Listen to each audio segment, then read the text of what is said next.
fucking deep. Рядом пляшут Boy, suck some dick. My anal, так шипит, my anal. так хрипит. Oh, that hurts. Don't touch me there. Мой милый, милый, милый Bandle, Bandle, Bandle.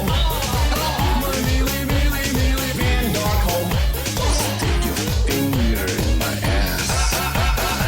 Мой милый, милый, милый Bandle, Bandle. That's amazing. Bandle. Suck some dick. Мой милый Bandle. Нарада Gay boys fall. позвал. А за ним идет 300 ladies, 300 ladies, 300 ladies, да за ним гурьбой идет, 300 ladies.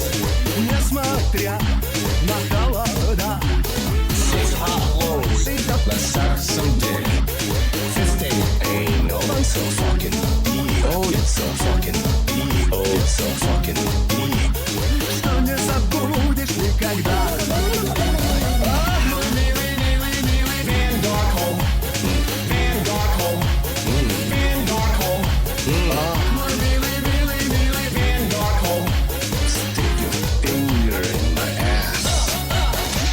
Мой милый, милый, милый Bandle, Bandle, Bandle. Suck some dick. Мой милый Bandle. Нарада Gay boys fall. позвал.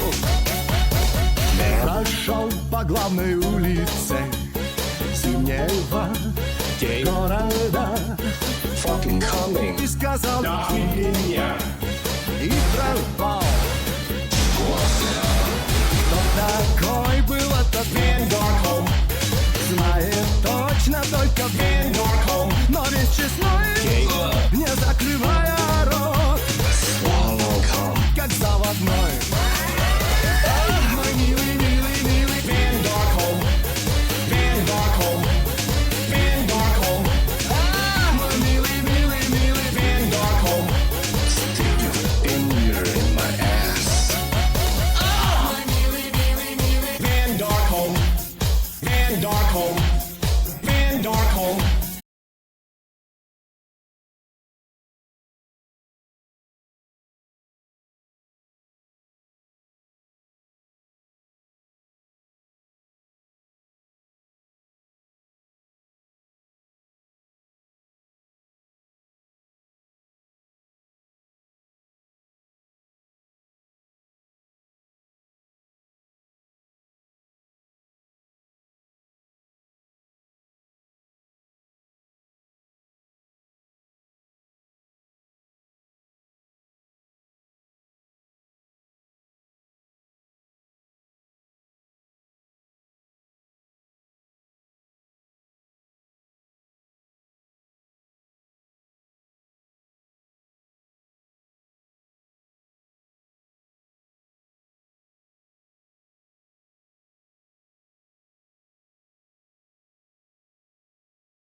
But my kill streak. Well, yeah, you continue it in prison, buddy. Yeah. There's a Continue. local festival where I live. The older teenagers are driving around blasting music into late night. I know I'm getting old because the music is too loud, Kek. Get over it, man. You were a kid too once, huh? You were a kid too once. You're gonna be okay. You're gonna be fine. Back in 2010, there was a murder case. There's murder cases in Russia because of lineage too. Yeah, people take it way too far. A drunk raccoon was saved via CPR by a nurse who found him passed out in water at the bottom of a dumpster. The young raccoon had eaten a large number of peaches that were used by a moonshine distillery. I'm not gonna lie. I don't know why you'd put your mouth on a fucking raccoon. They have such high rabies count. I mean, good for her for saving a life, but you could have just gotten rabies just straight up, and then you die a horrible death usually. Yeah. Snuffy. Snuffy got saved.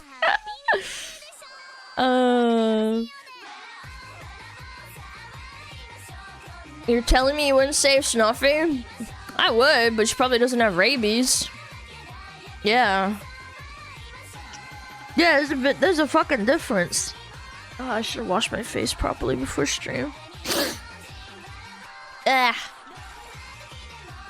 I should have washed my face properly. I washed it when I woke up, but then I need to do that. I need to do that with before swim. I wash the face. Okay. Of course you got an RR, of course.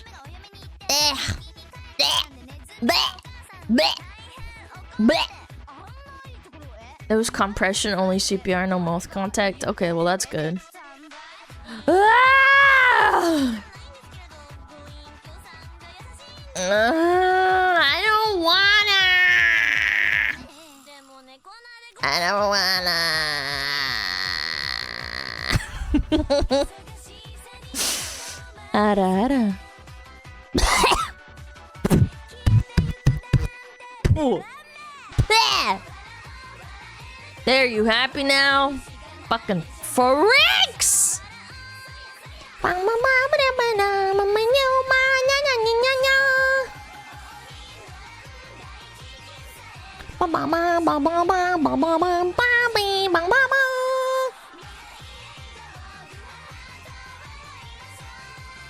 The nipple thighs? Oh, Jesus.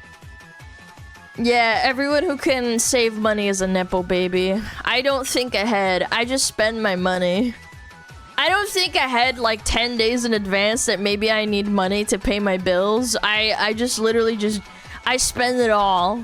God, how fucking low IQ do you have to be to like think that everyone that saves up money for something that they clearly enjoy is a nepo baby?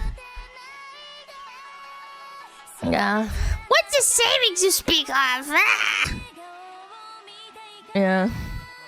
If you can save, you're a rich kid. Yeah, true. It's not like I ate ramen for like literally 3 months to save up for my very first model. That's what blows my mind. I'm like, okay, it's either you starve or you just don't like eat. Okay, I'll eat like shitty, but I'll save money. Yeah, just egg, ramen, a little bit of spices. You're chilling. I ate rice and beans. A guy's been calling Kirsche Blue Cinder and Cha-Cha a black supremacist. But Cha-Cha's not black, she's a Latina. What? What? Cha-Cha's not even black. Black supremacists, you kind of have to be black, no? Why is my dog barking, man? He's so crazy. Probably heard me banging my table earlier. What's your first model look like? This is my first model. Yeah, I've had it since I started. Like, yeah, I had the rigging improved, but yeah. Ba, ba, ba, ba, ba, ba, ba, ba, ba. No, the real first model. No! You don't get to look at it. You don't get to look at it. Ba, ba, ba. You need to buy a new $5K model soon. I don't know. I don't want to.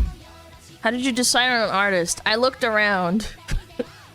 You get dono walled by all the famous artists unless you're like friends with someone. Which is, that's Nepo baby in my opinion. But you know, it is what it is. You know who you know. I contacted a bunch. They all left me on red because who the fuck answers someone who has like 5 followers? Which is fair. Who cares, right? And I was like, fuck. And I remember I tried to buy one on Etsy and it didn't work out because she basically wanted to not do.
But yeah, I mean, honestly, it kind of worked out, to be honest.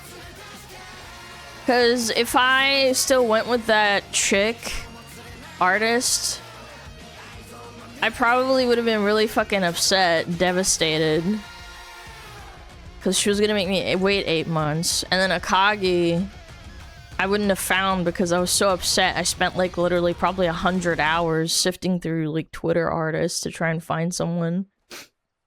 Yeah, Akagi just is like such a blessing.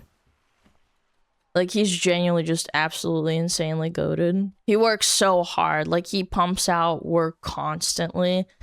And when I commission him for like, say like, oh, like tub art or something, or a new model or something. He's just on it. Or an illustration just in general. He's just fucking goated. He works so hard. I don't even know how he does it.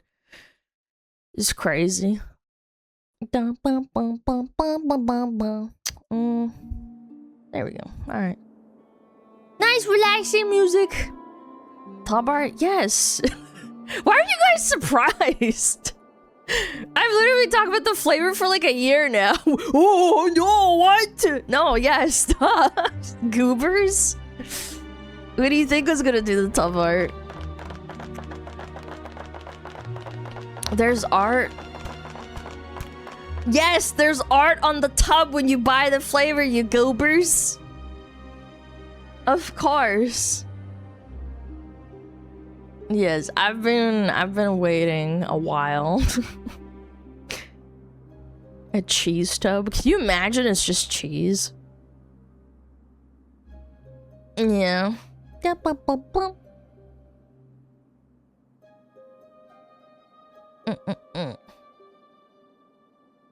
Just AI render it? I don't think so, man.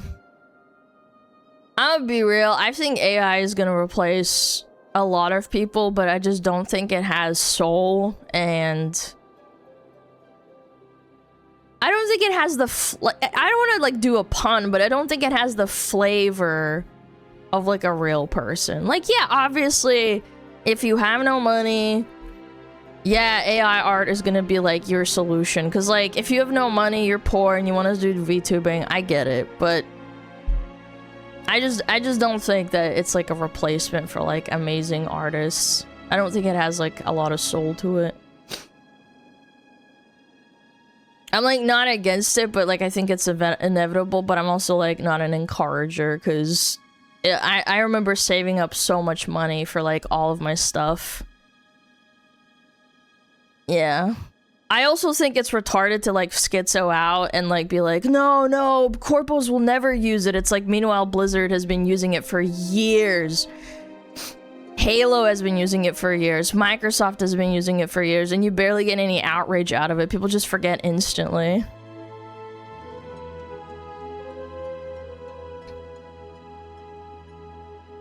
Adobe has so many AI ads? Yeah.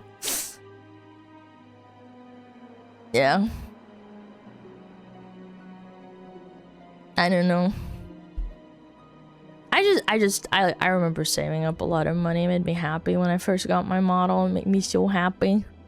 I played around with it for fucking months before I debuted. It made me so happy. Just like learning all the facial expressions and stuff. Just more need to start a replacement? I think so, yeah. I think there's a lot of people that use it as a tool. But there is one person making robots from the specific show that is giving them their own personality and their own autonomy and basically being their own person. So in the right hands it can be good, but in majority it's not looking too good, if that makes sense. No, it doesn't make any sense. I don't know what the hell you just said. And also use some fucking punctuation. Jesus Christ. Yeah.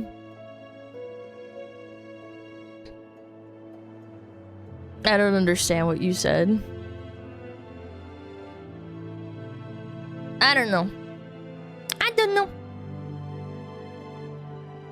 I think I needed Tylenol.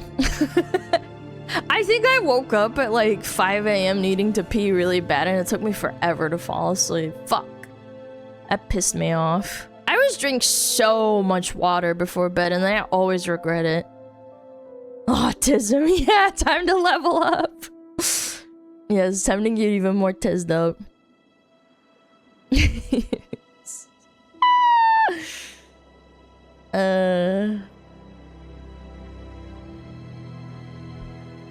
I don't know. I don't know.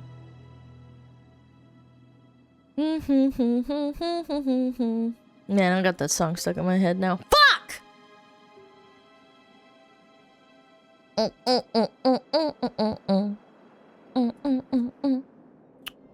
Yeah, we're gonna look at some funny stuff on Twitter later.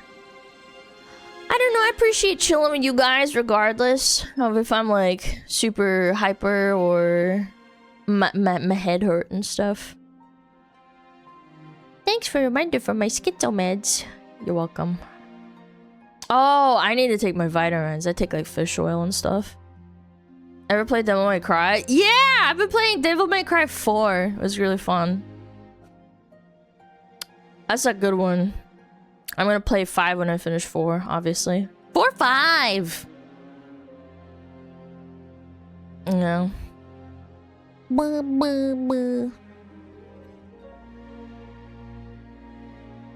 Did you play 3? No.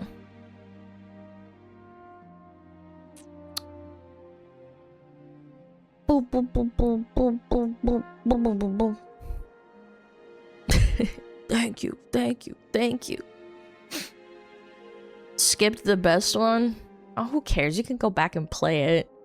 I don't think, like, Devil May Cry, you need to play it, like, in sequence to enjoy it. I think it's, like, a really good series, just where you can play it all over the place. I think you can do the same thing with Resident Evil. Hey, Elena, I couldn't sleep last night. But You do tell need to us play it a in order. story No, of you a don't, dream man. you had What are you yapping on about? What? What? Where's the TTS? Where did it go? What? Where did it go? What? I don't even see it. Did my stream elements die? I'm so confused, bro. Oh, stream elements broke. I just refreshed it and it's like it's like nothing's there. It says not much is happening. Activity from your stream will be shown here in real time and it's completely blank. It's actually busted. I don't know what you said. Well, yeah, good start to this stream. It's broken. No, I'm serious. Like the activity feed is completely blank. Whatever, dude. Piece of shit. Yeah, it went bye-bye. That server's crashed. You made him crash.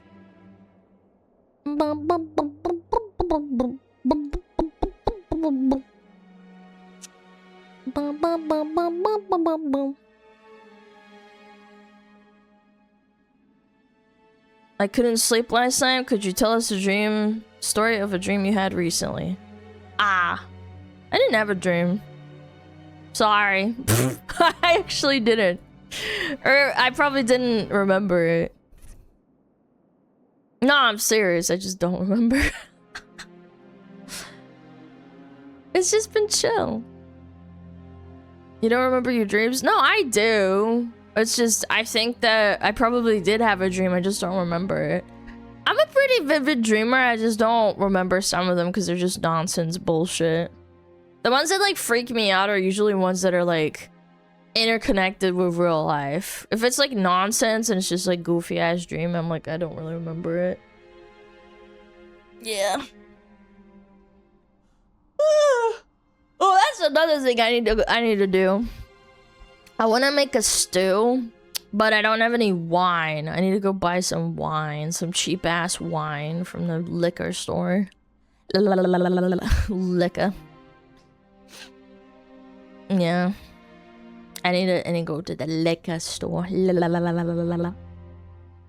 You need wine for stew? You don't have to. You just buy a cheap bottle of wine. And then you cook it down. Yeah, you don't have to. No, you don't. It just cooks down and adds like tasty flavor. I don't drink it with wine. I'm not a drinker. That's why I need to go and buy one. Buy a bottle.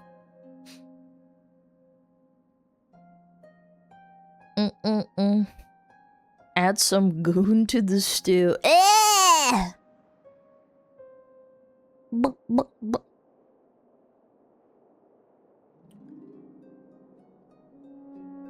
Ugh. You use cooking wine? Yeah, but it's for specific recipes, I think. For sure. Yeah, I might drink if like other people drink it, but I don't drink by myself. Yeah, I don't buy like alcohol to drink. I might go get some. I also need to buy Juji dog food. He needs his kibble. Don't want to run out. The audacity, this little fucker this morning. I made myself a cup of coffee and he finished his food. And then he climbed onto like the chair and started drinking my coffee. And I'm like, dude, I'm right here. I was like putting away the dishes. And he looked over his shoulder and I'm like, you fucking bitch. The audacity. Like, okay, maybe you did it while I wasn't looking or I wasn't there, but yo, motherfucker. I yelled at him. I was like, you fucking little frick. You fucking little frick. You fricker. He climbed onto his chair and drank his water. No, he likes the milk in my coffee. He licked it once and was like, oh, that's tasty. The coffee has dog germs. I don't care, bro. My dog's not sick. I'm not that gross. He should be worried about me giving him cooties because I give him kisses. No, I don't care. I know some people find it gross, but I don't. The dog sleeps in bed with me, bro. I don't care. Doesn't Juji eat cat poo? No, I stopped him from doing that for years now. Yeah, I actually have like a separate room for the cat where he goes and poops and the dog can't get to it. No. He hasn't done that for a long time. Long time, like a year or two. Yeah. I completely like, it's like a fortress. It's like Alcatraz for the cat.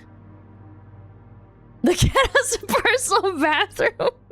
Yeah, it's like in the laundry room, basically, and he gets to go in there. The dog can't get to it.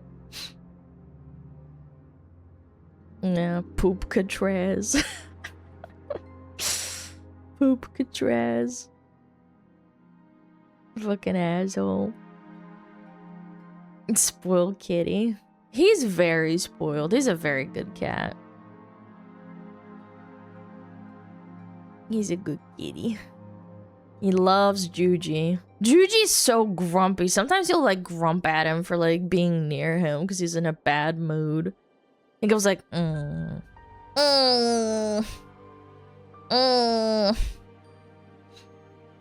Dog's playing to break into poop Catraz.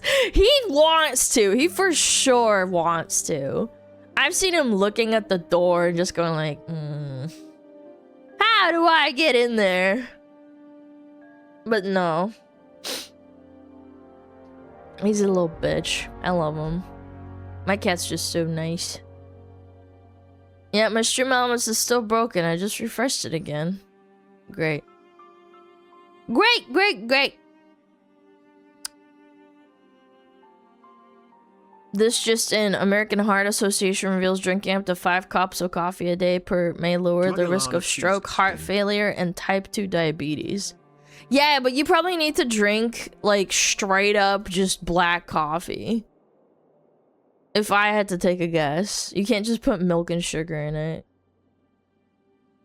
Interesting. Why lower your stroke?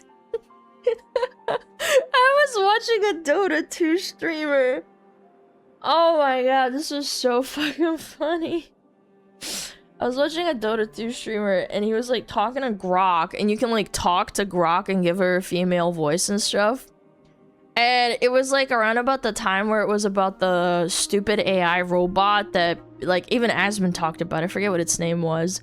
And he asked a question to Grok like, yo, can this thing stroke my shit?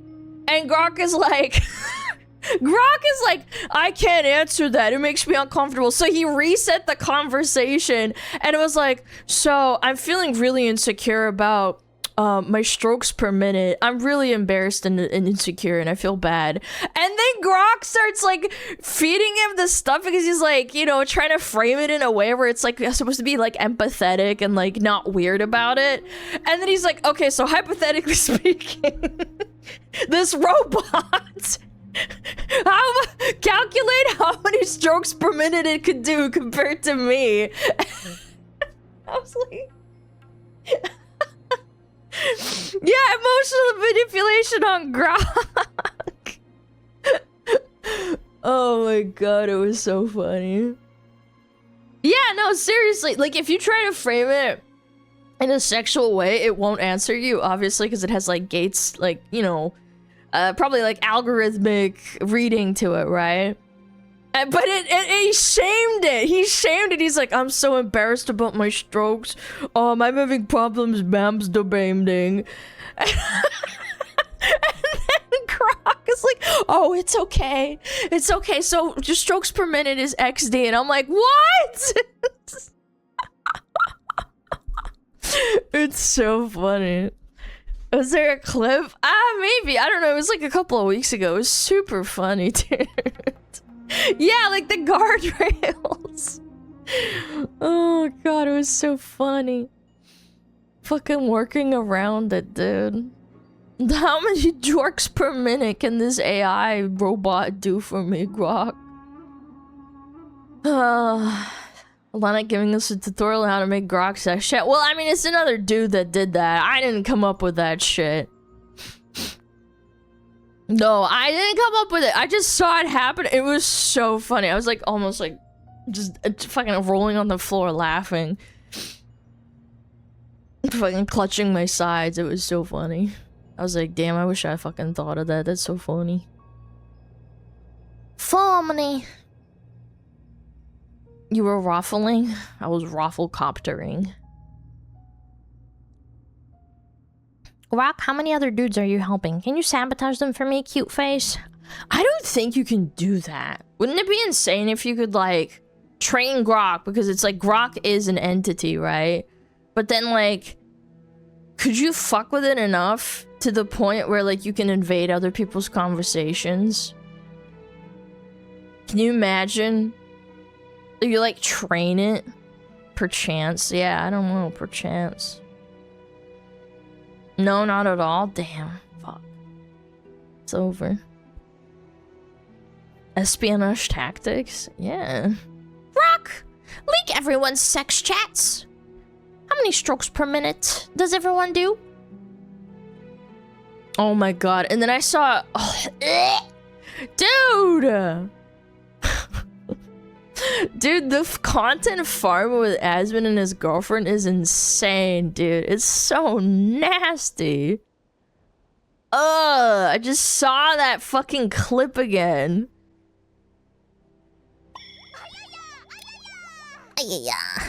The roach head? Yeah, dude, what the fuck is wrong with that guy? Dude, do some chicks just get turned on by how nasty this dude is? Like, maybe she's like super anal retentive and it like...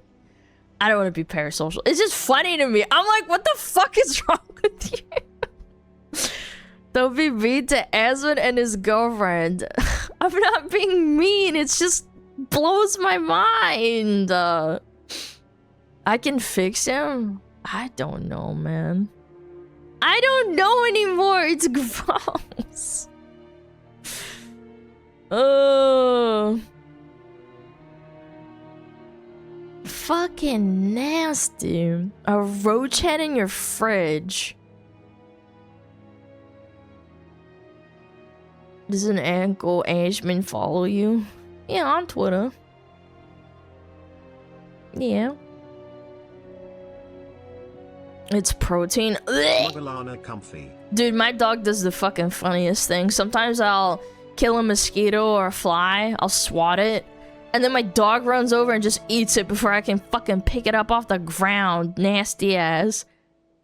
I started like role-playing for him and being like, oh, protein. Yeah, like I'll just say, oh, tasty protein. Dude, my dog is protein maxing. Like, I literally will like bend down to pick it up because he'll hear the fucking swatter. Or like he'll hear the smack and he's like super alert. Like he like basically protects me kind of like most of the time. Unless he's like, I don't know, like wandering around or outside or something. Yeah, I'll like smack it. And then like as soon as I do that, he'll like run over and go. And I'm like, ah, you nasty. And then I'll just talk for him because he's like, oh, prompting. fucking nasty dog. Ugh. It's protein maxing. I don't know, I've never had roaches. I've seen like maybe like a couple of roaches here and there, like in the last 5 years, but not like outrageous amounts. Dog food's crazy in protein content? Yeah. I buy him the good stuff. He's pretty picky about his food. I swapped his food one time and I literally had to go donate it to the shelter because he wouldn't eat it and it pissed me off. I was like, dude, I spent like 80 bucks on this huge bag, you fucker. You motherfucker. And now I have to fucking drag it over to some needy dogs that need that food. Because he wouldn't eat it. He literally refused to eat it. I would even mix it with his old food that he likes, and he would put it in his mouth. I shit you not. I even filmed it. I think this was like 4 or 5 years ago. It was the same brand, but it was a different flavor. Like, he likes a specific flavor, like salmon or something, and I'm like, okay. So I mix it in with his old food, and he literally grabs it. They really tried to push that shit on us years ago. No, I never tried it. Anyway, I mixed it in with his old food, his old kibble, and then he would like get a mouthful, and then he would spit it out. He literally eat like he'd like kind of taste it in his mouth, and then he would like spit out the ones that weren't, because they were like a darker color than the other ones, and I could tell that he didn't want to eat the fucking weird tasting ones. And I'm like, dude, it's the same brand. It's like chicken flavored. And he's like, no, I like my salmon flavor. And I'm like, oh my god, I have to go to the shelter, the pound, and then go and give it to some dogs that will eat it. Oh, I just felt bad. It's not my brand. It's not even that. I bought the same brand. He fucking... He's such a little bitch. It was the same brand, different flavor. Yeah. You'd hear her spit him out. Yeah, like dogs just can kind of tell. He's just funny. I dropped a glass once and it fell perfectly into the prescription cat food bin and shattered. Aww, you have to throw the entire thing away. Because there's gonna be glass shards inside of the fucking cat food, so you have to throw out the entire thing. Oh, that's so fucking sucky, bro. I don't know, I guess if you're in a pinch, you'd have to like... even then, I don't know, I still wouldn't risk it. Yeah, I don't know, I'd probably just toss it. You literally just fucking... Oh, he's so fucking sucky. That's like so much ass. You just have to dump the whole thing. You can't even give it away. You should just eat it yourself. Take your chances. No. That would piss me the fuck off. Urgh. I don't know. Have I ever done that with my dog? My dog is stupid. My dog is stupid. I have shattered a glass before. I dropped it on the floor and it shattered and my dog will run over and sniff it. I'm like, no! Don't eat it! Don't flick your tongue out to eat it! Don't fucking do it! Like, I'll yell at him like, don't! And he's like, but you die. And I'm like, you want to fucking die? You want me to fucking save you? Is that what you want? Oh, thank God he never ate it, but that made me sad. I was like, dude, you're so dumb. Yeah, it's on the floor. It means it's food. Fucking goopy ass. I think the vet always compliments me on the dog's teeth. Yeah, he's got really good teeth. Apparently, Shibas are prone to getting problems with their teeth, but I feed him coconut oil once a day. Just a little bit. It's like a little, like, I don't know, like a little gloop. Apparently, it helps a lot, and it helps with their poops as well. Do you brush his teeth? No, actually, I don't. I think it's the coconut oil. Yeah. Yeah, I would highly recommend it. If you have a dog that has teeth problems, just give him a tiny little bit of coconut oil. I don't know, maybe like a teaspoon. You give him bones often? No, I actually don't.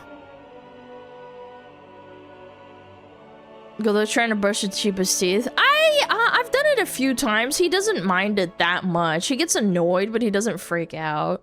He freaks out way more if you like try to touch his feet and put on like the little plastic booties. Yeah, because sometimes when it rains outside and there's a lot of rain, he starts to like lick his paws a lot, and I try to prevent it by like putting booties on him. Oh my god, he gets so mad when I put the booties on him. He looks so fucking stupid running around in them too. He's got red booties too, so it looks so stupid when he's fucking just walking around. Yeah. Slipping? No, those aren't slippy. No, they're not slippy. But yeah, no, he's not super bad with like brushing teeth. He's super bad about getting his nails clipped, touching his feet, and he gets a little bit mad if you like invade his space when he's in a bad mood. That's about it. He gets like annoyed. He's like, why are you here, bitch? And I'm like, you bitch, I fucking feed you. I pay for this damn place. You don't do shit, and I can't even kiss you. I just do it anyway, and I go, and he goes like, I hate kisses. I hate them. I hate them. I hate them. Cleaning ears. Shibas are pretty good about not having like dirty ears. I need to find a person that can bathe his ass, so maybe I need to find someone. I was looking around and I couldn't find anyone that has an opening. A groomer, yeah. A groomer. No clipping, I've tried every method except professional, and mine freaks. My dog doesn't freak out that bad if a dog groomer is doing it, but I remember the first time I did it, he didn't scream. He just didn't like it. And then the second time, I literally pulled out the, like, nail clippers. And I was like, wait a minute. Is he already grumping at me? And then he screamed at me. He did the scream. Oh my god, it's such a pain. So I was like, okay. Fuck it. I guess you're going to the groomer. And he doesn't scream with the groomer. I need to get to the vet. He's not that bad. Thankfully, he's only bad when I do it. Juji only trusts professionals. Oh, don't even get me started. This one time, this lady that like lived nearby, she saw me walk in Juji. And she has like a home business of like dog grooming. So I went to her house because it was literally like super close. And she actually nicked him. She nicked his little, like, because if you cut a dog's nail and you cut it too close, you can make him bleed. And I never went to her again. She, like, saw my face, and I didn't say anything. I didn't schizo out at her or anything. And I was like, he wasn't even struggling or anything. He just doesn't like it when you touch his feet. You just have to be, like, firm with him and not be, like, afraid. And I think she hesitated, and then she snipped him, and then he started bleeding, and I was like, okay, I'm never coming to you again. Dark nails? No, he doesn't even have dark nails. He has pale nails. I think he has one little like dark nail on his back toe, and that's it. He's never had issues with other groomers, and it's just that chick. Yeah. I felt so bad for him. I was like, oh my god, buddy.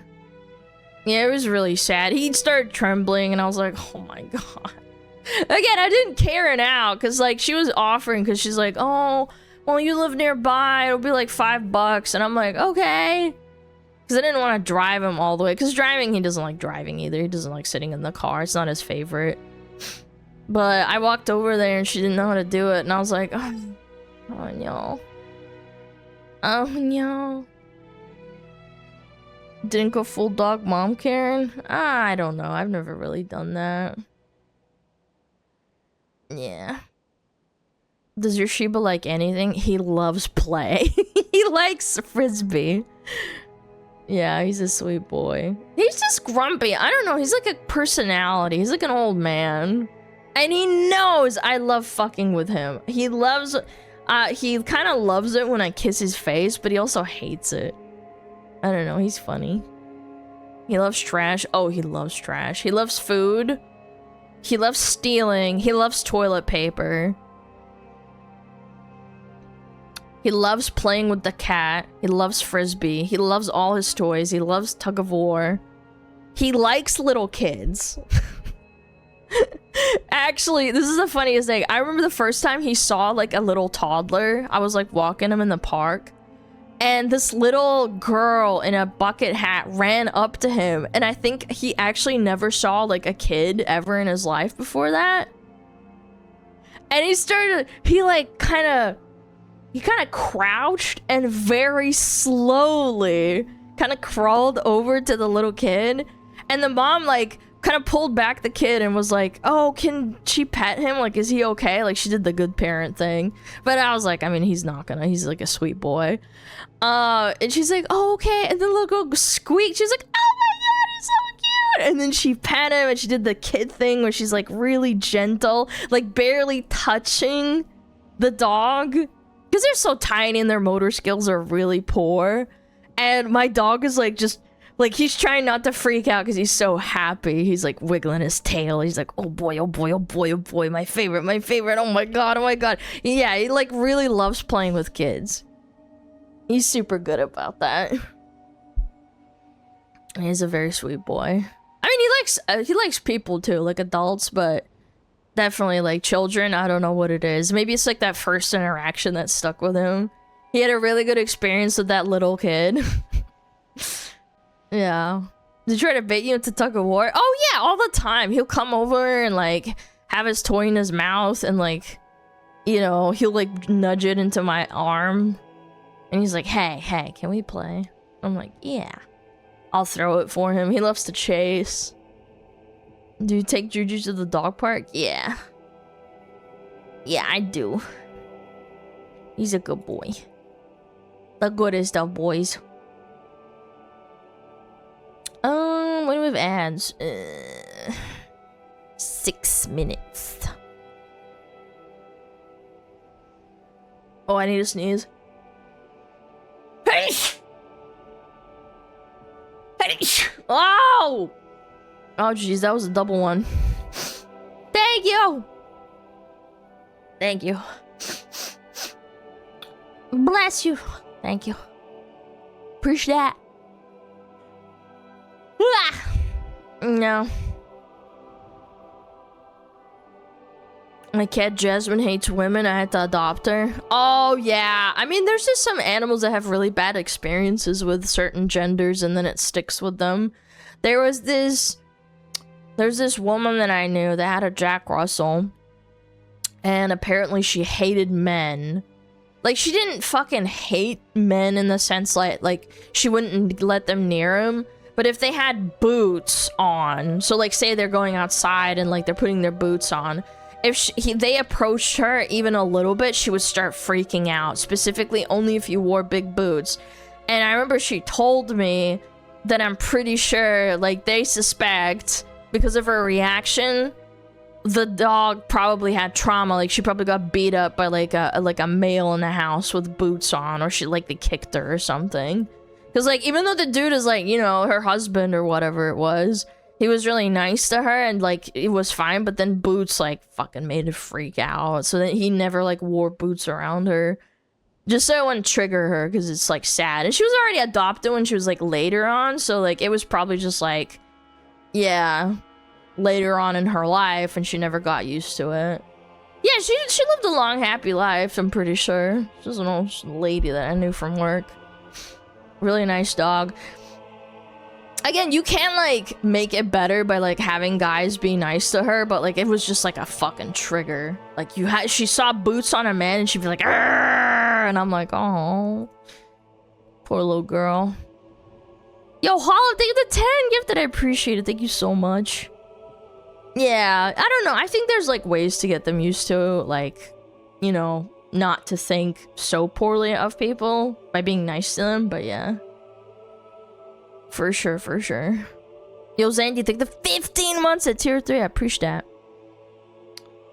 Yeah, it happens. I think it takes a lot to, like, take in an abused animal, because they can be really difficult. Snacks on boots? No, it doesn't really work. It's like a fight or flight thing. Would not advise that at all, to put treats near the object that makes them scared. That sounds horrible. Maybe like treats from the dude would help, but yeah. Not the boots. Also, Delta, thank you for 1,000 biddies. I'm sorry I missed it earlier. That's my bad. Okay, we got ads in 3 minutes. I have Metapod on and everything. Okay. Alright. We're gonna run ads. I'm gonna grab some water. I'm all out. Ugh. Stupid ass. Wash your face? How about you wash your ass? Alright, I'll be right back. Oh, Metapod. Oh, Metapod, use Harden. Metapod, Harden. Oh, yeah.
Yeah, I let my dog out. I also got a phone call.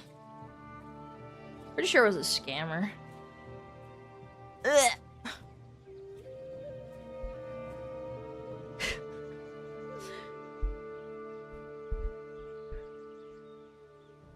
Yeah, I let my dog out. He's good. That's one huge poop session. Hope she didn't fall in kek. I didn't shit. You guys are really weird and obsessed with pooping for some reason.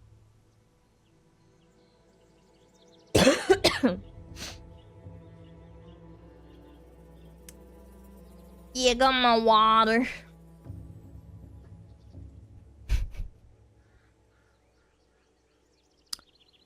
Alright, what's this in?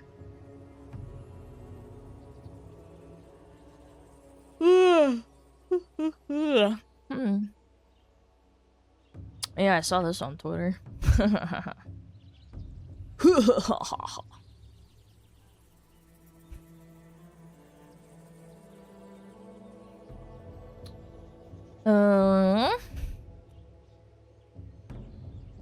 Let me change the music a little bit.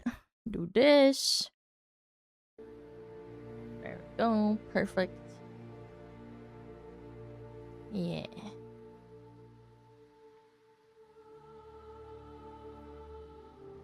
Okay. Bam.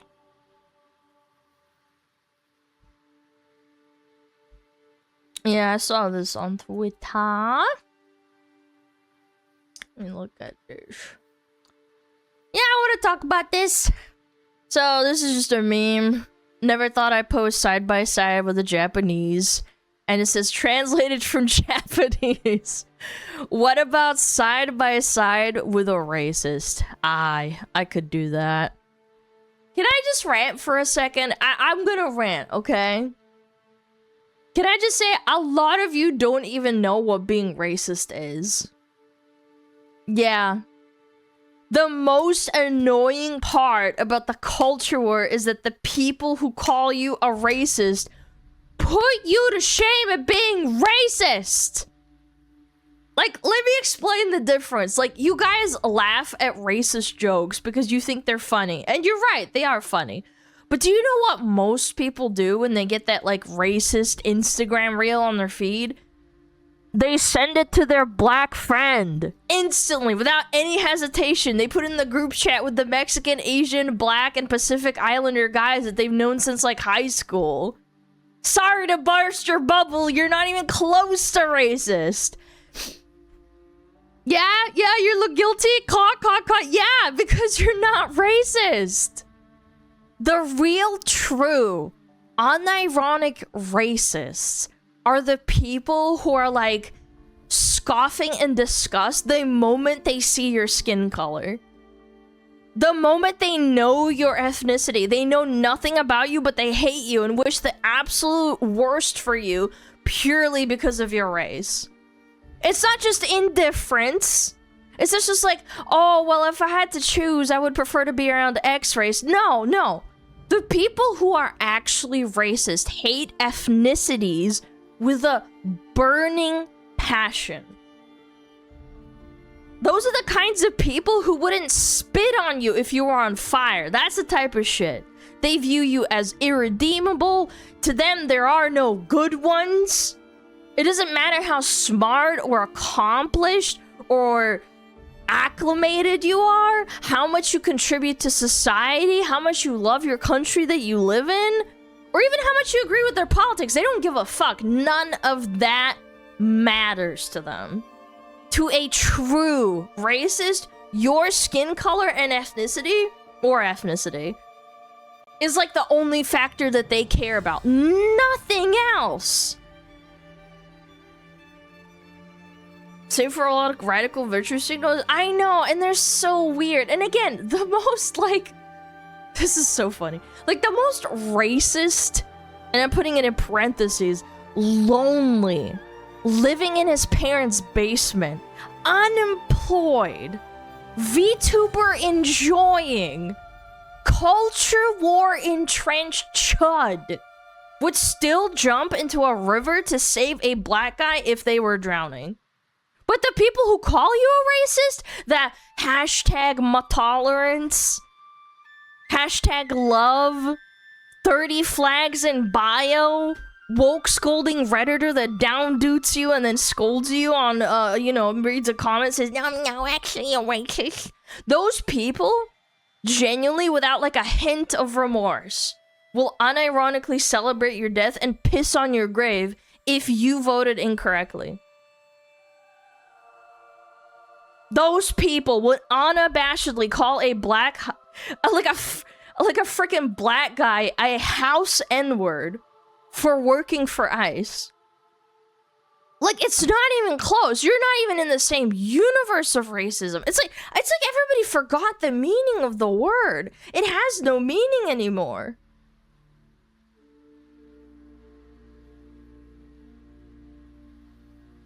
Or, yeah, well, that too. I don't know if you can say that on Twitch. I'm gonna assume you can. Yes.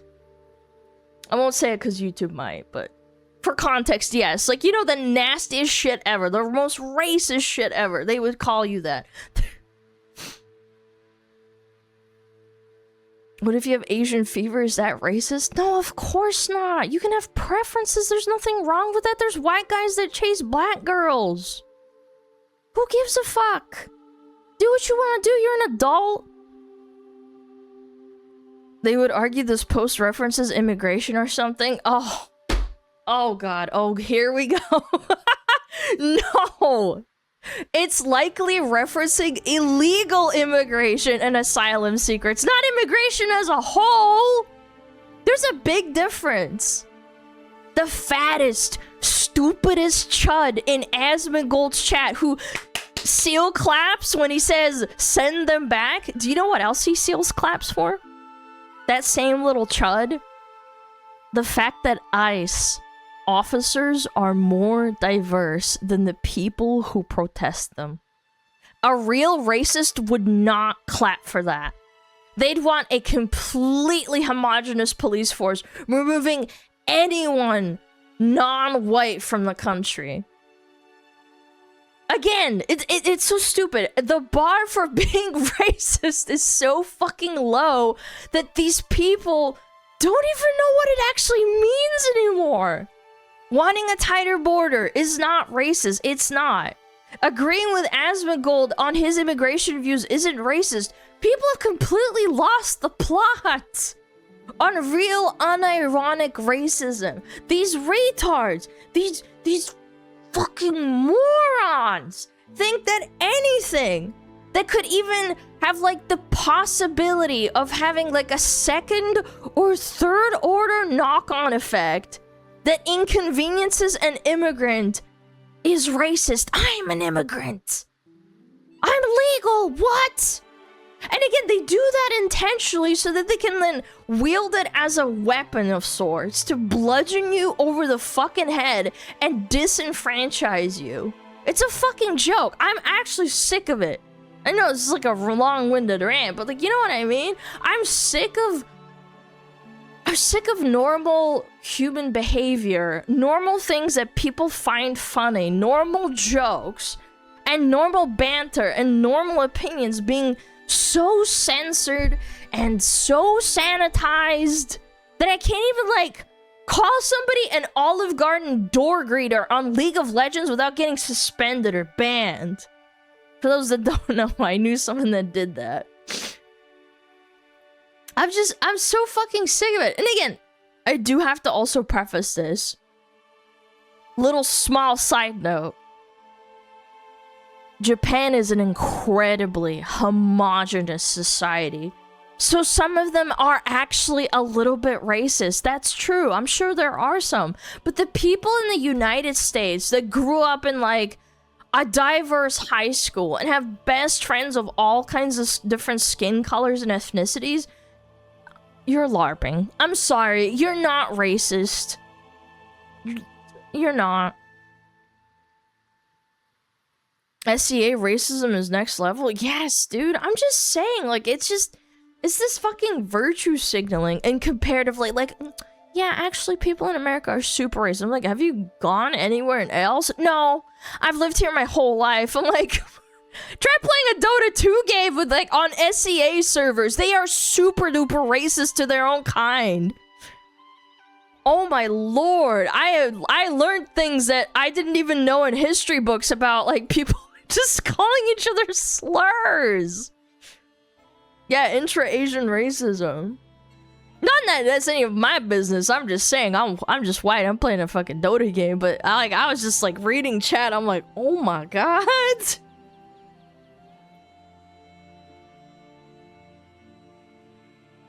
You can't ever integrate into Japanese society from the outside. You don't become Japanese. You remain gaijin foreigner forever. Yeah, and also being a half of anything, like if you're half Japanese, like white, black, Hispanic, anything, you will get viewed as a foreigner, even if you were born in Japan and you speak fluent Japanese. You don't speak English. They don't care. There's a lot of people who complain about that, and that's like an actual thing. I'm like, I don't know, man. I don't think it's that bad over here. Yeah. It's just sad. I don't know. It's just, I don't know. I get tilted when people say like, oh, you're just racist for laughing at this. I'm like, okay. Oh. Normal thinking. I know. We've lost so much in the last like 15 years, I want to say.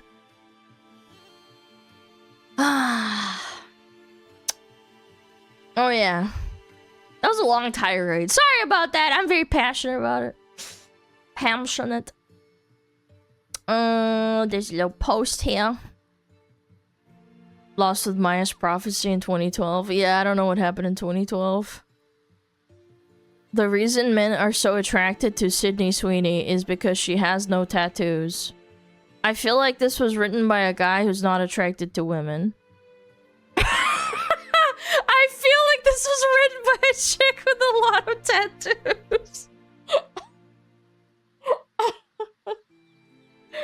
Oh, Jesus Christ.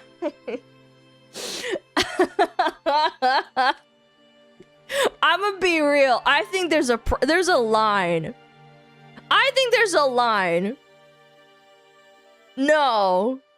People are allowed to have preferences. I don't know. I don't want like a full body tatted guy.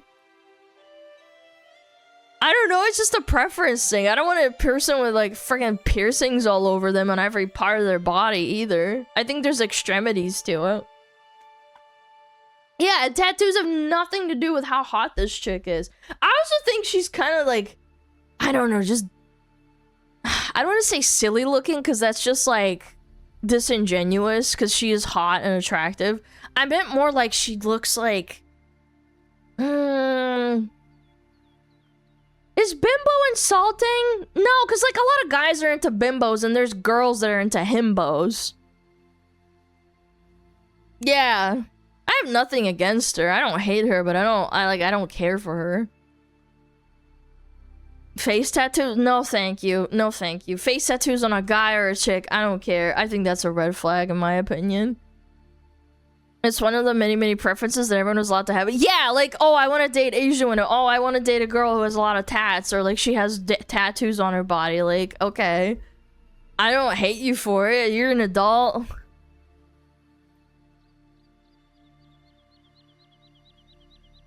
No face tats. No, I'm okay. I'll pass. Passerino cappuccino. I wouldn't. Nope. Nope, that's a nope from me, doc. Tattoos can be sexy, but not in a wife kind of way. I don't know. Some people marry people with tattoos. They don't care. My grandpa had tattoos, but they were from, you know, war. So there's like context to it. Some people get tattoos because they're in the military. Yeah, like it depends. Again, I wouldn't hate a dude for having them. It's just like there's a line, and if you step over that line, then I might reconsider. I mean, I don't know. Again, people, there's so many hypotheticals. It's not important. Yeah. What is this? I think all girls would be better as Giga, who have slept with 100 men. Freud was right. You are attracted attracted to women similar to your mother.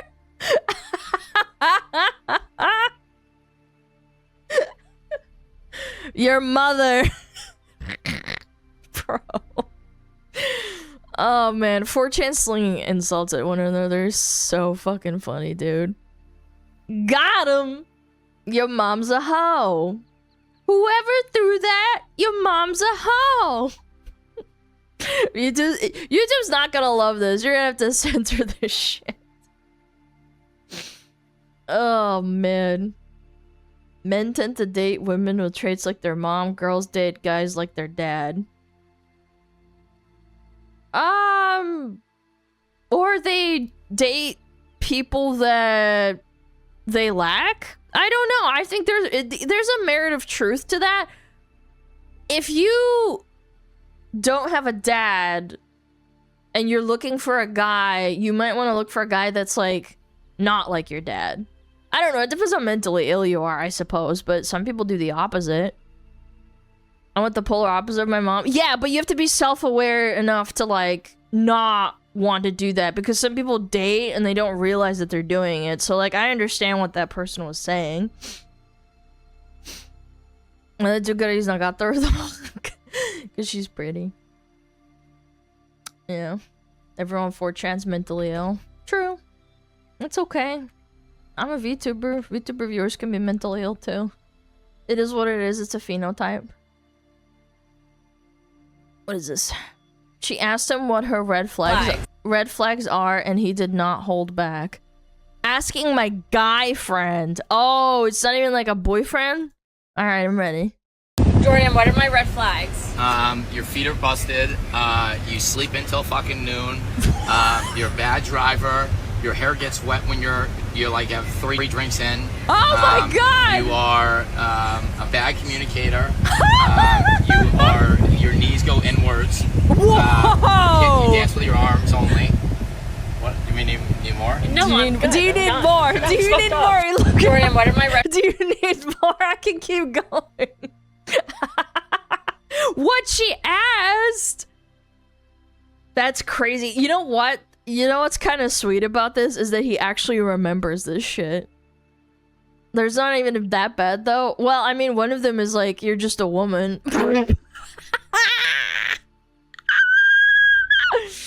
Bro, stop. She died. 2 birds in. Yeah. I feel like some of those were like, you know, just obvious. Everybody has those.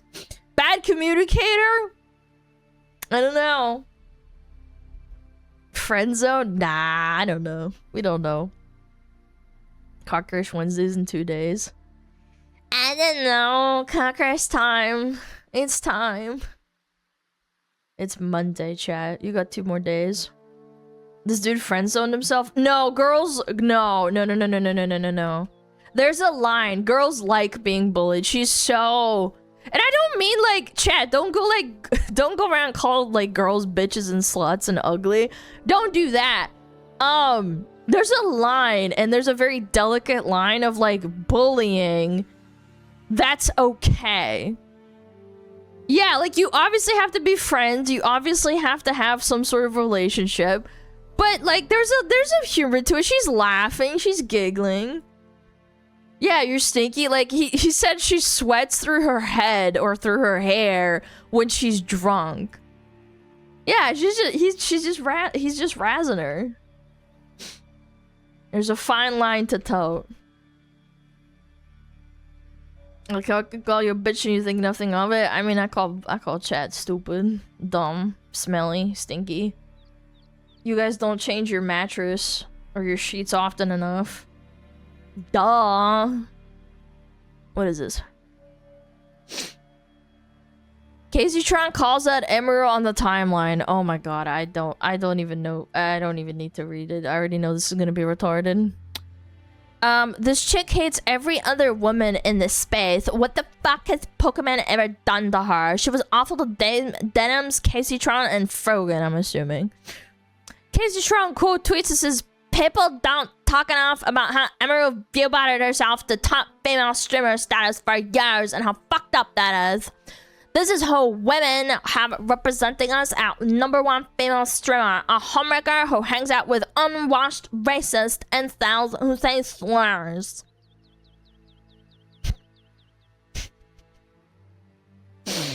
Dude, Casey Tron thinks any female streamer that does better than her is view botting. Like, you are a walking anti-weed milk carton ad.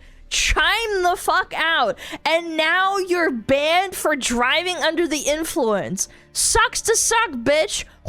Oh my god, there's go fuck your incels or something.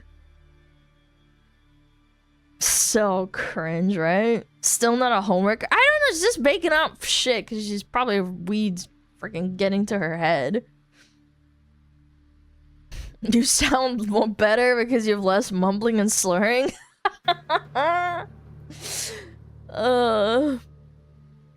She needs to stay off the internet. Well, if she stops posting, people are gonna forget she exists. That's the funny part.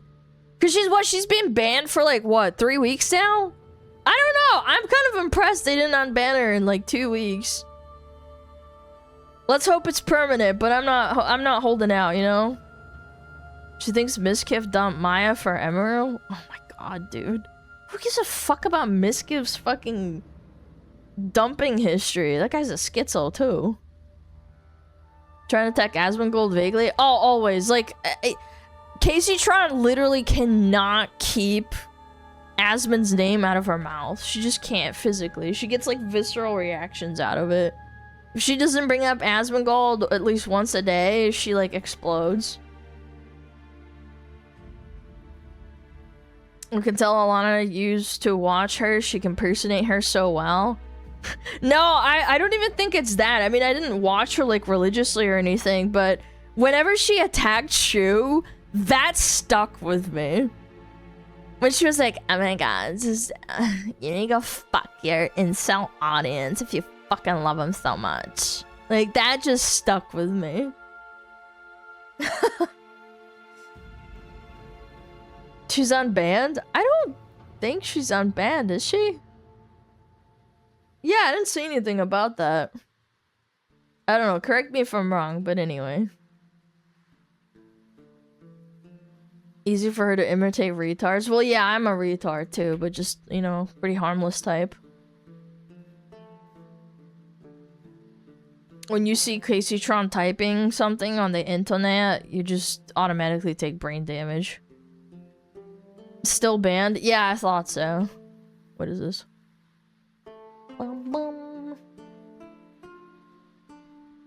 Women will make tier lists of men's most unattractive hobbies while having absolutely no hobbies of their own besides social media addiction, consumerism, and hoe activities.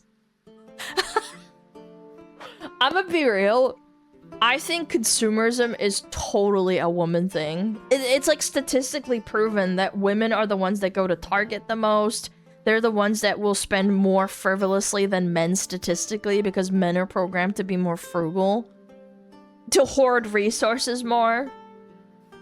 No, I'm serious. Yeah, shopping is a woman thing. It for sure is. Yeah, obviously there are exceptions to the rule. Don't fucking do this gotcha. Be like, I know this guy who has like a spending problem.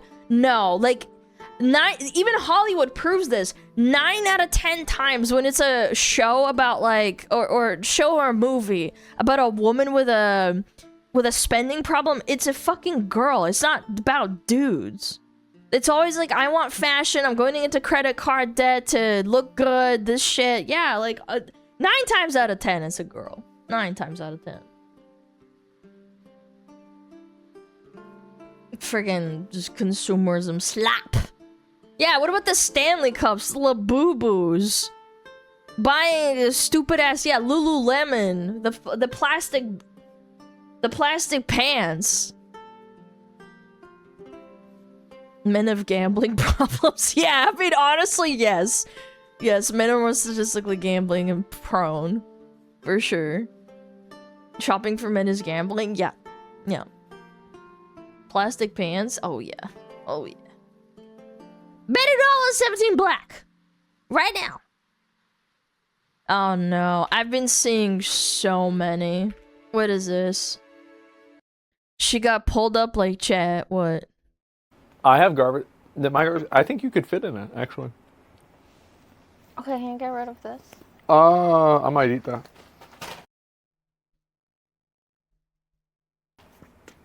It's contaminated. Don't even pick it up. Why did you pick it up? You mean the bag of chips? Yes, it's contaminated. You touch the bag that it's contaminated and then you stick your hand in it. This reminds me of like those old shows about like the old wife and the old husband bickering. You ever think about, like, for example, what would happen? So do you understand the human immune system? Yes. He's trying to Explain it to me. mansplain. He's trying to mansplain. I want you to explain the concept of an inoculation. Oh, A I don't vaccine, know what that perhaps. Okay. So A vaccine. there are a lot of perhaps. times that I would go to conventions and everybody else got sick except me. Mm. Why? So that means he's 'Cause you're immune. contaminated already? 'Cause I got everybody sick, probably. Dude, he's... I got everybody sick. And Yeah. and no, I don't. It's not a thing. I get COVID for a day, and that's it. Oh, that's it. Yeah, he's patient zero. Dude, he is Nurgle's greatest champion. No one can beat him. Yeah, just become a bioweapon, you won't get sick at cons. Oh, okay, to be fair, it is kind of terrifying because con sickness is because everybody's around each other and it basically creates a super virus. Because you're all in the same place and you're all coughing and spitting on each other. Con sickness is real. It's like being at the airport or like, I don't know, like at a concert. That's like big places to get germs. Yeah, if he doesn't get sick, then yeah, maybe he is the sickness. I like her face at the start too. She's so done. She closed her eyes. She's like that speed meme. She's like, oh, here we go. He's gonna try and reason me. Dude, imagine arguing. This, I know this is on stream and they're obviously kind of like bantering around and joking around, but actually, do you ever think about like what kind of arguments Asmon gets into? He treated her like a chatter. Yeah, okay, so break it down for me. You need to tell me what an inoculation is. She's like... Argue guys was so fucking hard IRL, probably. Yeah, he's got the super argument fucking tism, dude. He pulled her up. Pull her up. Oh my god, how fucking annoying it would be to deal with his ass. No thank you, I'm okay. Alright, what is this? $70,000 hiking rescue. Grace got heat exhaustion after a 2-mile hike. Now her group could face a $70,000 rescue bill? A girl named Grace suffered heat exhaustion after hiking just 2 miles. 2 miles? That's like nothing. What? And her hiking group could now be facing a $70,000 helicopter rescue bill. The video showed Grace starting the hike before later... But said like 3 kilometers? That's nothing. I've walked to the store and back like it's like 6 kilometers or like 4 miles. Being airlifted by a search and rescue helicopter, Grace became too weak to continue after walking about 2 miles. So the group stopped while guides wrapped her in an emergency blanket and called for a helicopter. Many people focused on Grace's size, arguing that her physical condition may have made the hike more difficult. There's no arguing. What do you, what? There's no arguing. It's a fact. Others pushed back, saying she is an adult who chose to join the hike and that heat exhaustion can happen to anyone in extreme temperatures. Many users questioned... Yeah, but if you have a lot of blubber on your body, yeah. She's trying... You're not You don't go at 400 pounds and hike 2 miles. This is on an incline, too. Honestly, I think it's the group's fault. I think it's the group's fault. They shouldn't have done that to her. Yeah, maybe they told her to, like, oh, it'll be fine. It's like, you're an idiot. You shouldn't have gone her on an incline. She looks like she's 300 pounds, at least. 250 at least, minimum.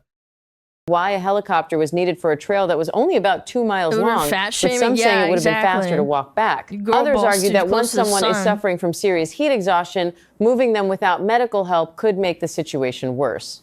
The $70,000 rescue bill has added even more controversy. The members of Grace's hiking group may have to share the cost of the helicopter. Yep, that's what you get. Leaving the entire group facing a huge bill after what started as a short hike. Wait. Oh, this all makes sense. Yeah, they girl bossed too close to the sun. She was probably the biggest one in the group. Like, yeah, they're big ladies. For sure. Maybe they've done it before, but yeah, she's cooked. What do you think? Dude, nah. No, I think that you get what you fucking deserve. You get the $70,000 and you split it amongst the group. Take the L. It's a very high elevation hike, too. Yeah, like, she's probably gonna get exhausted. That's on them. I feel no sympathy for these people. You did this to your quote-unquote friend when you could have literally told her, like, hey, we should have done, like, an easier hike or something. Yeah, I'm not about to shame them for going on a hike because they're fat, but, like, clearly some of these girls probably did it before, you know?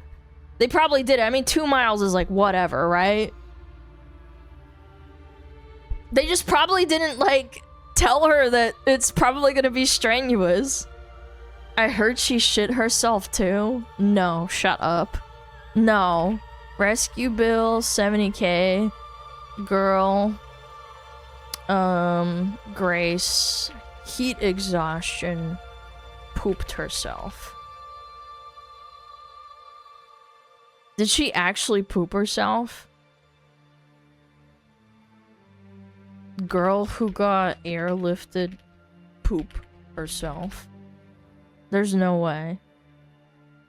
No.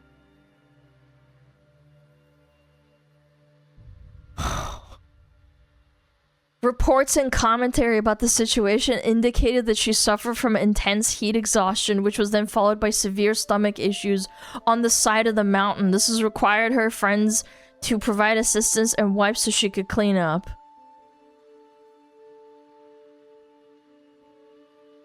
I mean...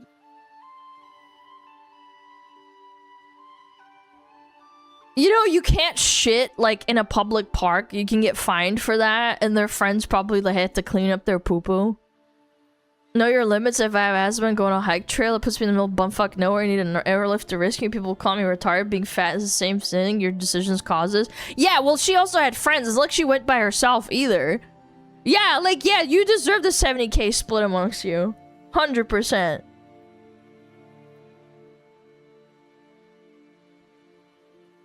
That's the W friend that cleaned that shit up. Yeah. Yeah, honestly, W friend wiping her butt. That's crazy. Is pooping yourself normal at that size, Alana? What's your experience with that? I don't know, actually. I don't know. I've never shit myself on the side of a mountain. Why did she need to spend 70K? Just drink water and cool down? Because she's morbidly obese. That's why. It's not a normal person. I know people are like, oh, why did you do rescue? No, you don't need it. You'll be fine. She's 400 pounds, probably. 400 pounds. Morbidly obese. You know?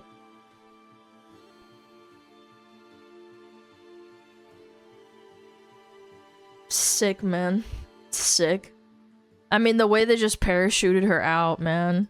Do you know what that reminds me of? Grace is hiking. Have you guys seen, like, the cow getting airlifted?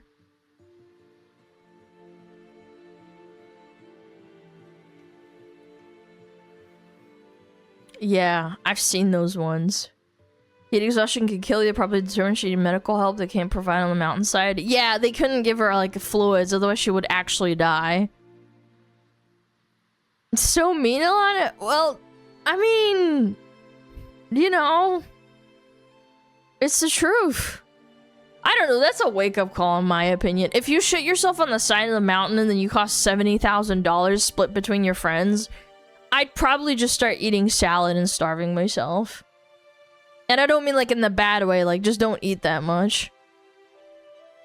I'd be like, damn, I costed someone $70,000, maybe I need to take a good look at myself. And my friends had to like pick up my poop, like, I don't know, man. We would not be friends anymore. Oof. Oh, the cow getting airlifted by a helicopter in Switzerland. Oh no! Oh no, no, no! That's a nice looking cow.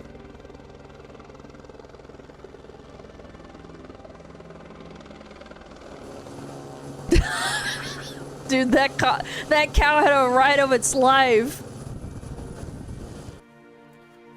Oh my god. What happened to that cow? Where did it get stuck or something? Oh my goodness, man. The cow is so happy. That'll be $70,000. Thank you. I would like a deposit right now.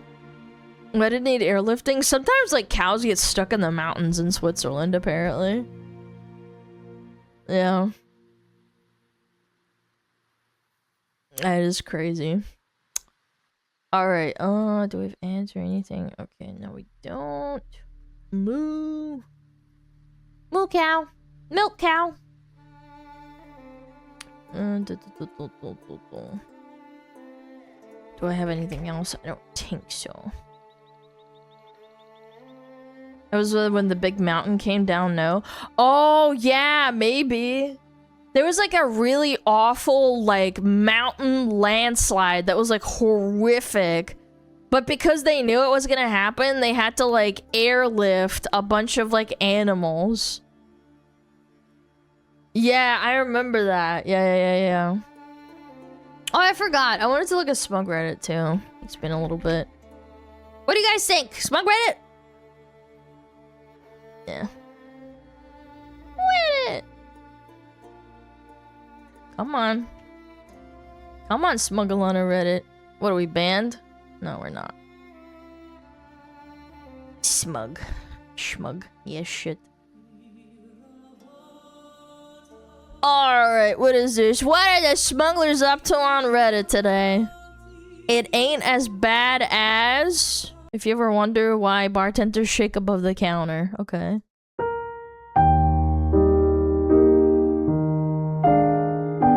Those chicks are hot.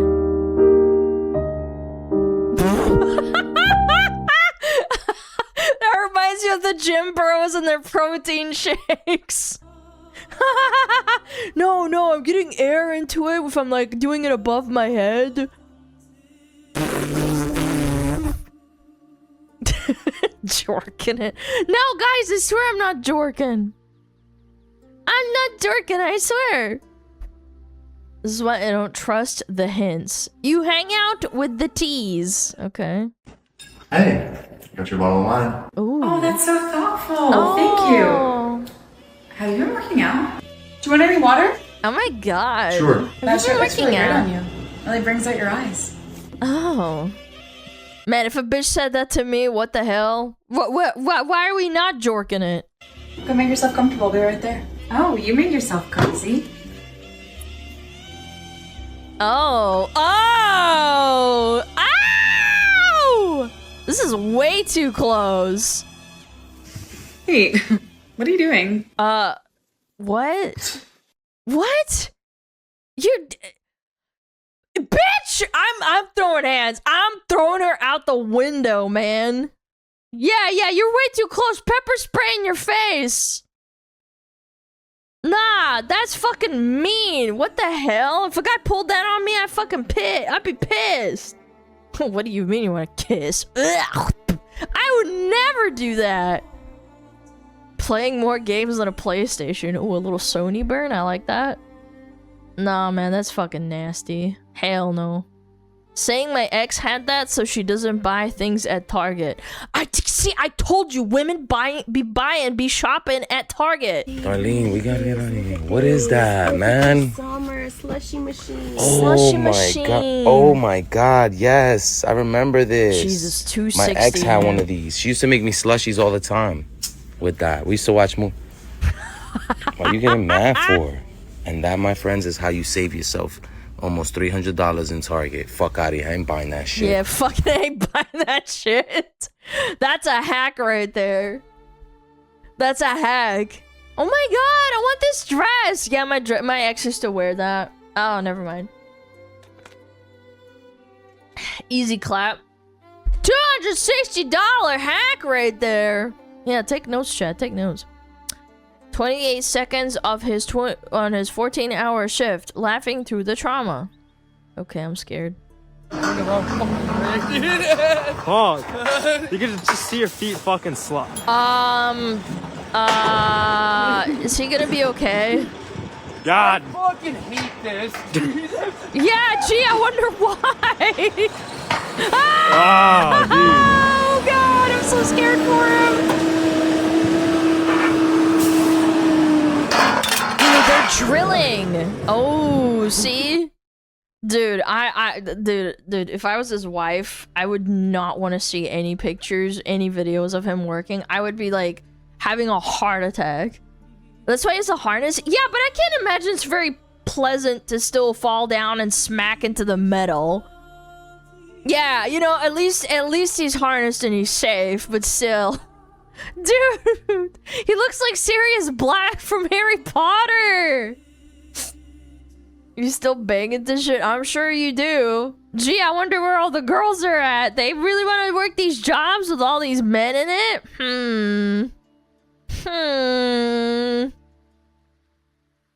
Cultural appropriation. Okay, racial stuff. We talked about racism today. I know racial stuff is touchy. I get it. Okay. I don't know if you guys saw this. I got dragged online recently for cultural appropriation on accident. On I accident. went to a Mexican restaurant for my birthday. My friend told the waiter it was my birthday. The waiter put a sombrero on me, took a photo. I posted it. I got 9,000 comments. Culture appropriation, colonizer, racist. And it was all white people. Let me guess. I was like, that Mexican bastard tricked me. He put the thing on me. He didn't know. And look, I don't want to offend anybody, but isn't it a little strange you can't wear a sombrero, but you can learn Spanish, eat Mexican food, have sex with Mexican women, have a Mexican child, but the hat, that's no bueno. No bueno. How do you know what's okay and what isn't? That's all I'm asking. Just trying to figure it out. Like if a little white girl wears a kimono, she's a cunt. Yeah, I've actually saw that. I remember on Tumblr a long time ago, there was a massive post that had so much like traction on Tumblr. It went hyper viral, and it was like a girl wearing a kimono. This was probably like fucking 10, maybe even 15 years ago. And yeah, it was a kid, and they were all telling her to, like, you know, blow herself up. She deserves the worst. She's the worst thing ever. Cultural appropriation. And I'm just sitting here like, it's just a kid wearing a kimono. And, like, I bet you Japanese people don't give a fuck, man. According to the internet. Plus, you can learn Japanese, eat sushi, play Pokemon, fly into Pearl Harbor. All fine. Oh! But the kimono's a kanono. And people go, well, look, man, you just can't wear stuff that belongs to other groups. Yeah, you can. What about drag queens? They're not women. We're all on board with that, right? Yeah, that's cool. I don't know, like, what about a lady with a strap-on? okay. I've got a dick. I'm not like, hey, that's our thing. You know? And again, I'm not an idiot. I'm not going to wear blackface or a turban. I'm just trying to figure it out. Like I was using chopsticks the other day. My wife goes, "Oh, that's appropriation." What? I was like, "Well, where were you?" She goes, "I just did yoga." I'm like, well, that's Indian, and you work in IT. Yeah, that's cultural appropriation too, bitch. So what are we doing here? Like, again, you're just shifting the goalposts constantly, bro. So we discussed it and we realized you can do the thing, you just can't put up a photo. That's where they get you. And I think that makes sense, because I'm circumcised, but I'm not Jewish, but they got mad when I posted that picture. Yeah, maybe don't show your pee creepy online chat. It's probably not a good idea. No, it's just chronically online freaks trying to police you. No. It literally proved it. I remember there was like a viral post that some dude made, and he went on campus, and it's just a bunch of like white chicks, right? And they're like, "Oh my god, it's cultural appropriation for you to wear a sombrero." And then he goes to like across the street in the same town to like a Mexican food stand, and it's like a whole row of them. And then he's like, "Oh, what do you think of this sombrero?" And they're like, "Oh no, I like it. It's funny. I love it. Oh, see." And it's like, so the only people that get mad aren't actually like Latino or Mexican? Like, interesting. Interesting how that works. It's like this faux outrage. Fucking stupid. Goes back to Taco Bell anyway. Oh, the diarrhea lettuce! Oh, I saw that post going viral on Twitter of Taco Bell saying, "We cleaned all of the lettuce," basically. Being like, yeah, bro. I'm still gonna go Taco Bell and get diarrhea anyway.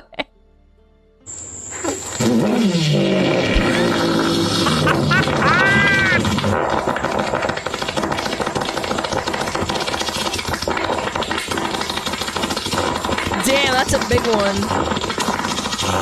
Yo, chat.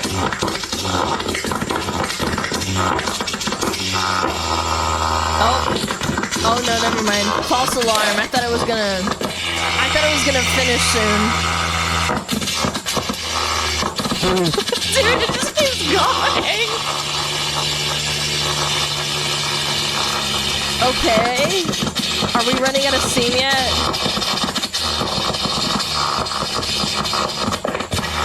Bro.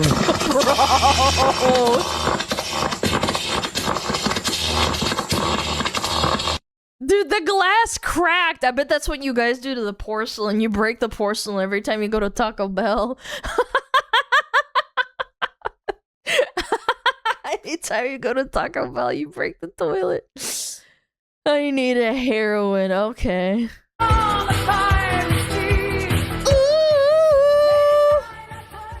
Oh my goodness. Yo, why do you have to wedgie her, man? Yo, women's rugby is brutal. Oh, God! Ouch! She's gotta be strong, and she's gotta be fast, and she's gotta be fresh. Damn! Yo, she fucking decked her ass. Yo, they should have played. They should have done this in soccer. I told you, man.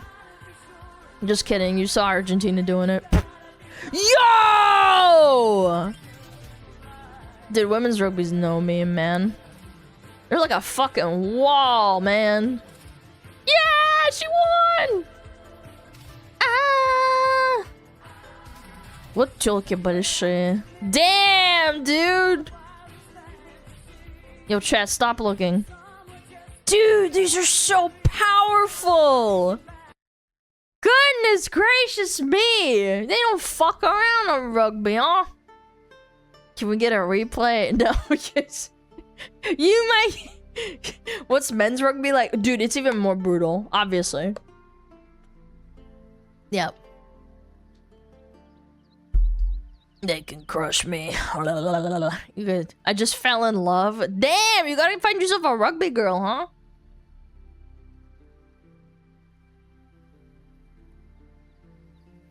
Fucking asshole. Get yourself a rugby girl. She could pick me up and throw. Throw where? Onto the bed? You're so lewd. Ooh, what are we doing? Is that Bloodborne or Elden Ring? I think it's Bloodborne. Oh. Holy shit. That is aura. Yo!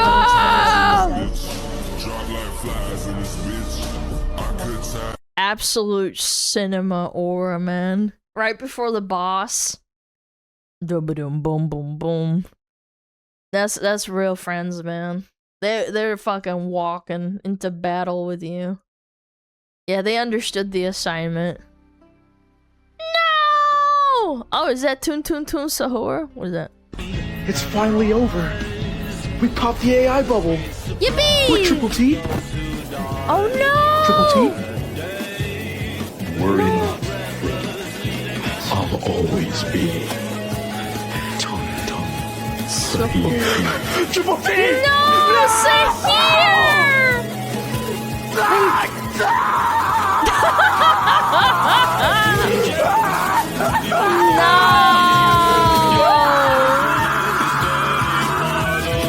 And although gone, he was man. formerly sold, Tongue Tongue redefined what it meant to be whole. How wholesome. How wholesome. We took down AI, but at what cost? RAM prices got reduced, but Tung Tung Triple T got killed.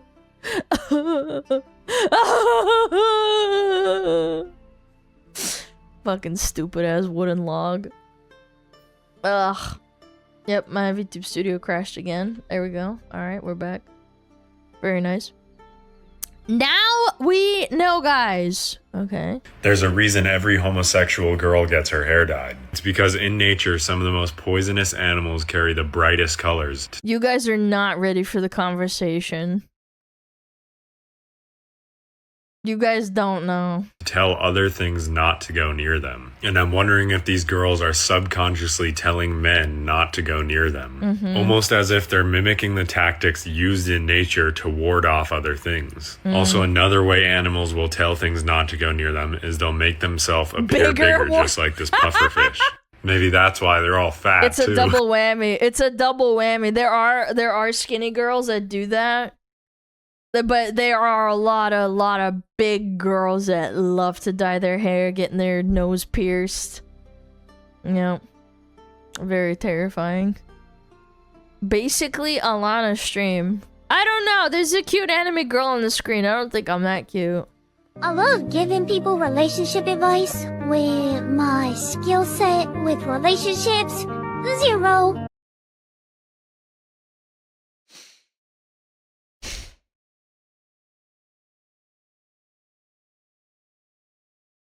How many successful relationships? 0. Have all my relationships ended badly? Yes. Am I bad at keeping people in my life? Yes. Yeah. But should I give relationship advice? Well, just don't do what I do. I can look, I don't have to be a soccer player to be a coach, okay? Really? Yeah, I don't need to play I'm soccer not acting like I know to what's best for you, coach. too. I don't even know what's best for me, but I know what's best for you. Yeah, exactly. Yeah, you guys get it. Exactly. There we go. That's cope. All right, man. No, do what I do. You're coping? Yeah, but you know, I'm the one sitting here trying to be hopeful for you guys and myself, you know?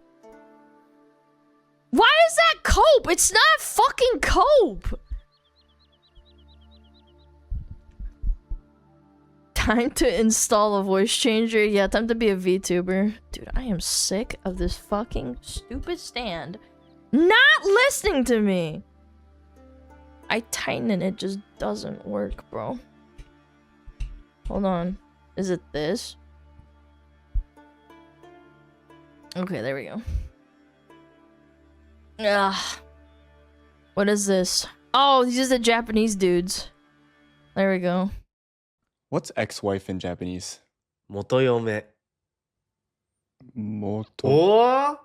Or? 前妻 What does that mean? Wait, I've heard of that before. Mm-hmm. But it wasn't ex-wife.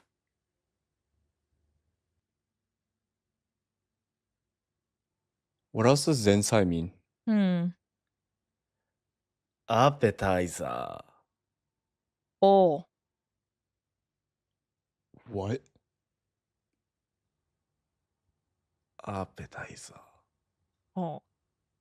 Hi. Because she's the pregame. It's different kanjis though, right? yeah. Okay, Mhm. then it's fine. It's okay. Not really. No, it's fine. Some mad disrespect. Why me? Oh, cheese and crackers, man. Why me? Why am I getting blamed for telling the truth? It's true. Appetizer, because it's a pregame, or the main course is the wife, it's the ex-wife. It's just a goofy guy. He's just telling the truth. Homosexual rigmarole. Uh-huh. Did you get that thing oiled down? Oiled down? Yeah, did you get it oiled up? Down? Wait, what? You talking about the oil change? Yeah. So why don't you just say that? I mean, what the fuck? Every time I come over here, you always gotta take me through this homosexual rigmarole, man. With your terminology, man. What the fuck is wrong with you, man? Man, just come on, man. Finish cutting my hair and I can get the fuck up out of here, man. Come on, cuz. Shit, I'm at the end now. You want me to get you from the back? Get me from the back. See, this is the fuck I'm talking about. Take this motherfucking cape off. Get me from the back. You talking about taping me from the back? Travis, come on. Cut this shit, man. Cut this shit, man. Homosexual rigmarole. Actual valid crash out, though. Yo, stop saying hit me from the back. Fucking Travis, just cut my hair, motherfucker. Oh my god, that's so good. Spooderman can't kill, but the hospital will. Well, perhaps. I know you felt that.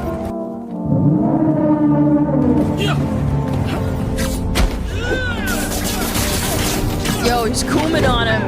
Oh! Yo! Cheese and crackers, that guy's fucking dead, man. What is going on? Yo, Spider Bro, thank you for the raid, by the way. Thank you so much. I appreciate it.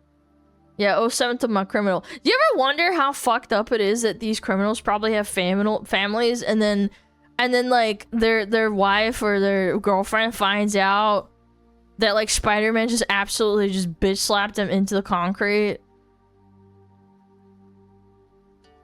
Yeah. It's horrible. Horrible reality. Is he wrong though? Okay, so water bottle, right? Okay. Take the water bottle. Uh-huh. You break a guy's heart, right? Fix it. Okay. Now say sorry to it. Sorry. Does it fix it? No. One blowjob does.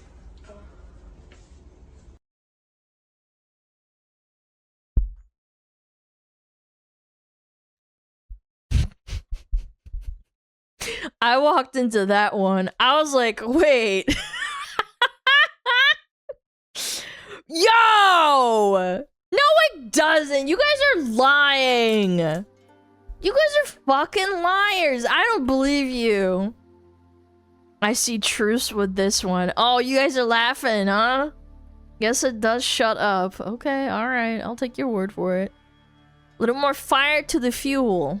Here's a secret that everyone knows, but no one's allowed to talk about. Working for a female boss sucks, especially if you're a girl. Everyone always talks about the patriarchy keeping them down. Smash the patriarchy. The patriarchy is the only thing that has ever promoted me. Ask any girl when you're just having a casual conversation and she's not being a feminazi if she would rather work for a male or a female. And she will tell you. And why? Because women are jealous. Women get all up in their feelings, man. I had a manager that was a girl at work, older woman. She was such a bitch. To be fair, she was a bitch to everyone, but like you could tell that something bad happened at her like house or like her family, and she would shit all over everyone. Like, yeah, obviously everybody has bad days, but it was so obvious when it was her fucking problem. She had to put someone in their place to like feel better about herself. Women are moody. Women are insecure. And for some reason, they take all of that out on the women working for them. Because women are mean to each other. We are our own worst enemies. And maybe, just maybe, it's because women aren't meant to spend their childbearing years in a corporate workplace. But we're not allowed to say that. Picky. You can't sit with us! That's pygmy behavior. You can't say that. You can't say that. I am a vehement endorser of staying at home and being a mom, and it's just as hard of a job as going out there and working. It's just different. Yeah. No, it ain't. Yeah, it is. Stop fucking being a cunt. Stop being a bitch and saying, no, it's not. It's just as hard. No, it's fucking hard. It is. It's just a different type of hard. It absolutely is. My mom, when my mom was around and she didn't have to work a job, it was the most awesome time ever. Yeah, sure, I was a little tyrant. I was a little shitbag. It's harder even. I don't think it's harder in any capacity, but I think that it's different hard that cannot be compared or it be an equivalent to someone going out and slaving themselves over an office job or going and working in the mines. I still think that like you can't equate those two things. You're fucking changing diapers, you're having to fucking be a little slave, working out, freaking sending your little tyrant kids off to school, bringing them back, getting them the food ready. You probably get poor sleep. You have to make sure your husband gets good sleep, because if he doesn't work, then you're out of a fucking house. You have to juggle that as a woman, as a mom, and then make sure that those little tyrants don't bother the dad so that he can keep going to work and being a good dad and doing that shit. I think it's different. It's hard in its own way, and it's not harder than one or the other. I think it's both equal, it's just different. You can't equate it. There's a yin to the yang to it. And I always really appreciate it when my mom was at home and my dad was working. Because, like, yeah, my dad would come home. He's fucking tired. I'd want to have his attention instantly. But you know what my mom did? She'd always be like, Alana, give your dad an hour. Let him fucking relax. Let him go into, like, his room. Let him chill out. And I'd be like, bull. Like, you don't fucking get it as a kid. But now looking back at it in hindsight, I always appreciated it a lot. Yeah, let him decompress. Let him chill out. Like, yeah, obviously he didn't hate me. Oh my god, no. He didn't hate me, like, or anything like that. But fuck. My grandma's a stay-at-home mom. She didn't work hard. Okay, that's a skill issue. Maybe your grandma's a dog should stay-at-home mom. But, like, the ideal is, like, maybe your dad's a fucking hard worker and your mom's a hard worker. That's what I want to see in families. That's what I want to see. You don't want to, like, a deadbeat dad that fucking goes to work and does the bare minimum and doesn't want to work because he's fucking drunk the next day. That's called being a bad dad. That's called being a bad worker because you don't care. Yeah, obviously there are bad, like, instances of those people that don't want to fucking do the bare minimum. But, like, I would say overall it's just for the best, I think. That's my opinion. I don't think girls should be fucking going out and slaving and doing the same work that men do. I don't. That's my bias, because whenever I was at the happiest times in my life were when my mom wasn't working and I'd come home to a hot meal and I'm not having to open the door and like no one's home and I have to fend for myself. It sucked. I didn't like that. Yeah. Anyway, that was a fucking rant. Honestly, understandable. Okay, what is this? Meow, meow, meow, meow, meow, meow, meow, meow, meow, meow. Damn, they fit that thing in there. What is that thing? Is it a little Michelin Man? It is a Michelin Man! They stole it!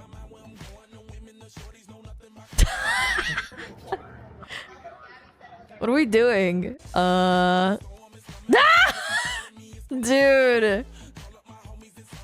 Oh, they're pulling up with the girls! Yo, Michelin Man, you looking kind of like a baddie. He's letting them pull bitches! Oh, he's kissing him. Okay. A little bit of gagey action. Men will just do the dumbest shit and it's entertaining, man. Meow, meow, meow, meow, meow, meow. Oh, they put it back! He went on a journey! Dude, he went on a journey! He had a good time! He showed him some bitches. They showed the Michelin Man their bitches, took a bunch of pictures, did a bunch of shenanigans, and then put him back. All wholesome. He had a really great time, huh? Yeah, wild Michelin summer. Now he's gonna go back and sell some tires.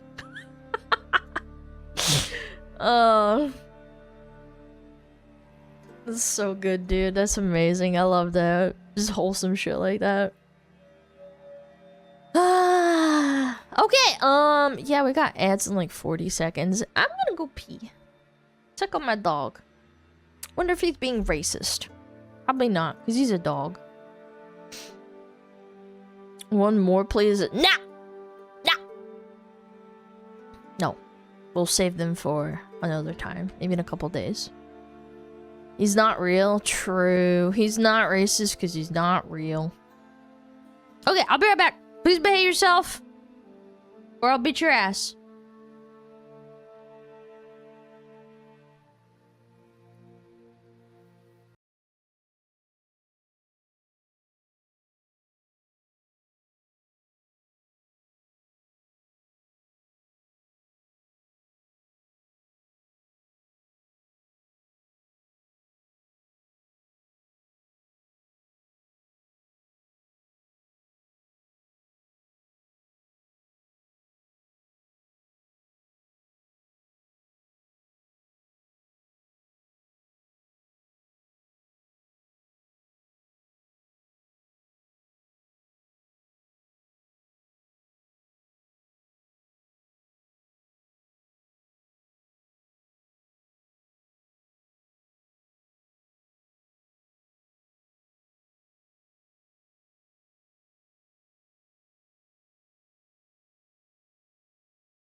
Hello, hello.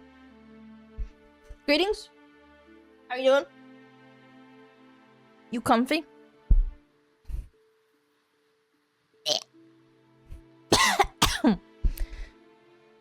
No. Probably at work. Huh? Nah.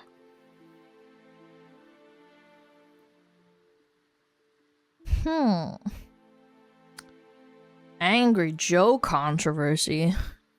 Cheese and crackers, what did he do?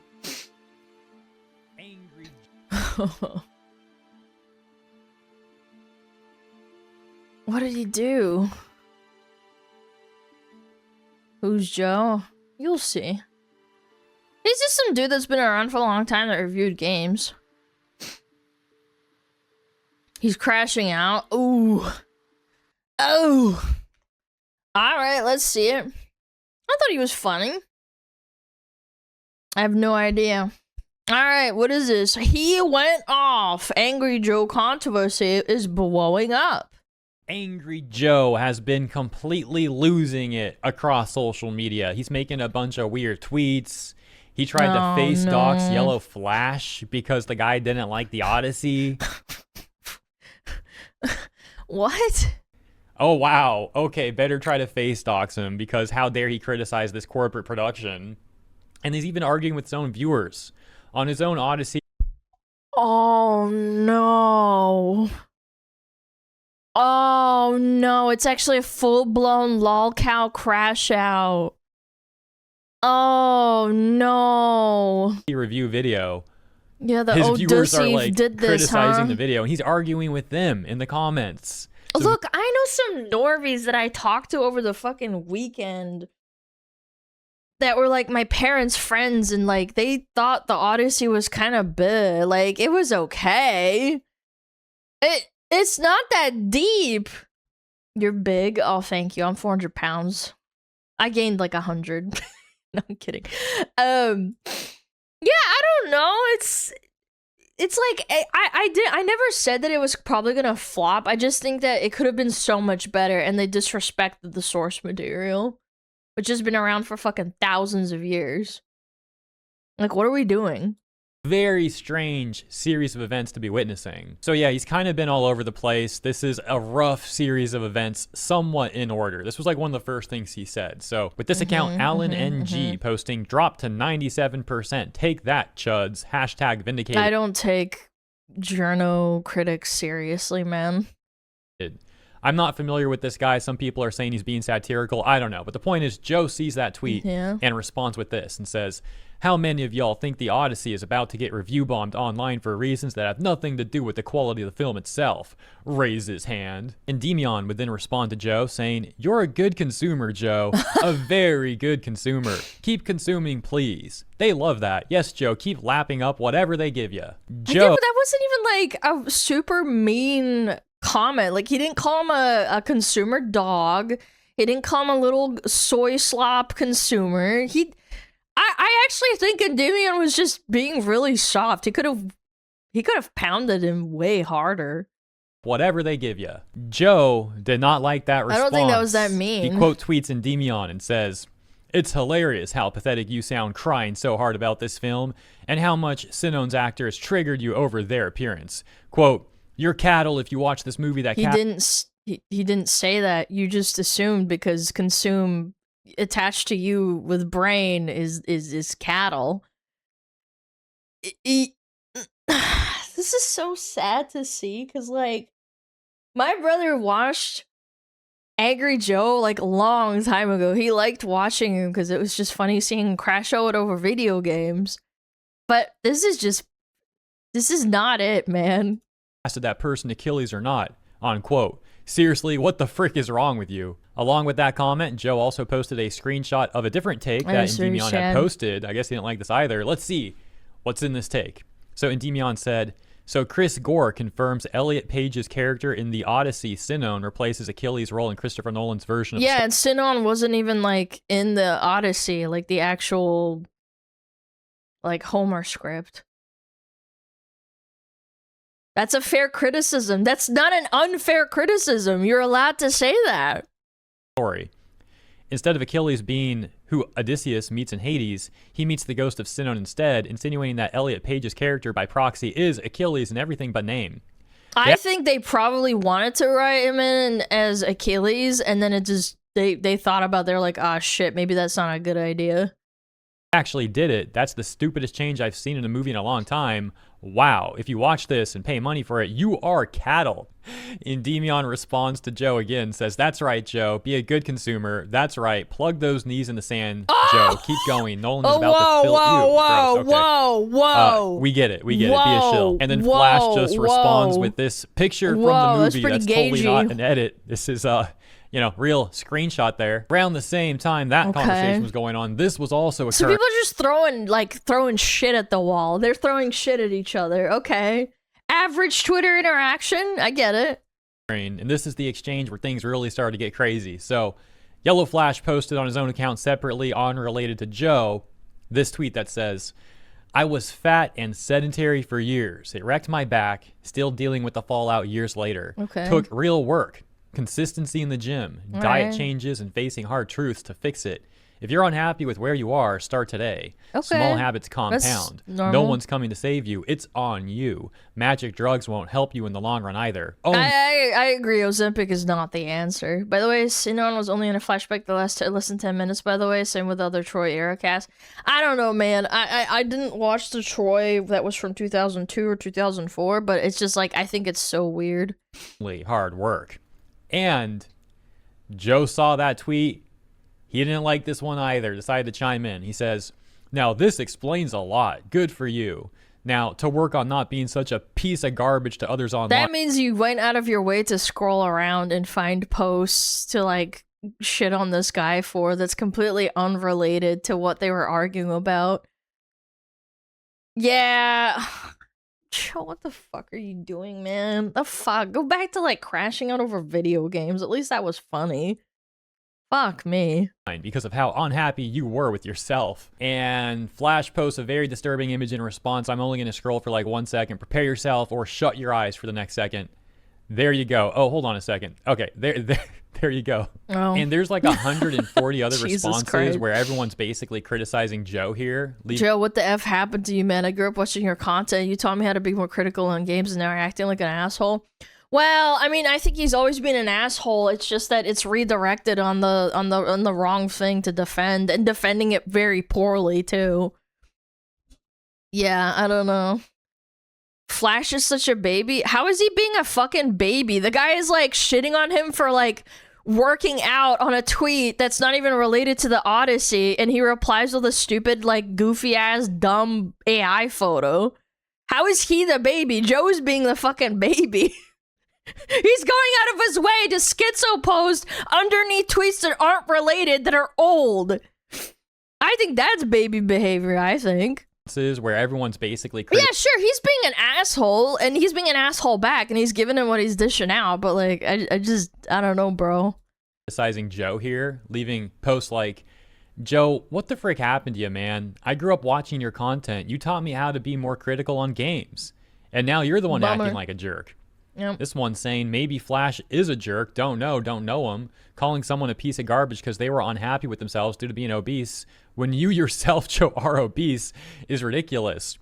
Are you also unhappy with yourself due to obesity? You are what you hate. Yeah, it just kind of came out of nowhere. I can tell you nowhere. this much. I met Flash back during the Vic saga, and as long as I've known the guy, he's been very nice and very cool to me, so I appreciate that. Flash himself also responding to Joe, and again, the context is important here. Flash was just making a tweet on his own page about self-improvement. Yeah, it's got zero to do with the Odyssey. I would be totally like neutral, or at least like, oh, they're just being fucking retarded back and forth and they're just engaging in Twitter fighting. But like, why are you shitting on a guy that was just talking about how he used to be a fat fuck and now he's different, like he's fit? Joe saw that, got mad at it. It's so weird. And now Flash is saying, in response to Joe, hit the gym, Joe. Then maybe you won't crash out so hard over fictional characters getting made fun of. Joe says, you muppet, you literally just described your entire channel. Lol. Here's you crying and crashing out about literally everything, including my mean tweets. It's probably why you hide your face, because you look like this. And Joe posts a picture of some guy that's not even Flash. In response, Flash then Flash then facetiously, okay, that was a struggle, says, how did you find my picture? And Joe says, Google, big boy. Google, big boy. That, even if that is a picture of him, that doesn't...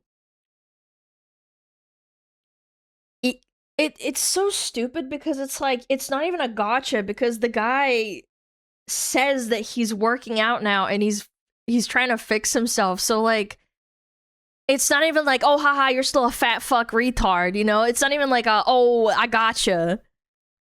Oh, I don't need to use that AI slop like you do. Okay, but then you dox some random guy? Also, there's probably people that hate Flash.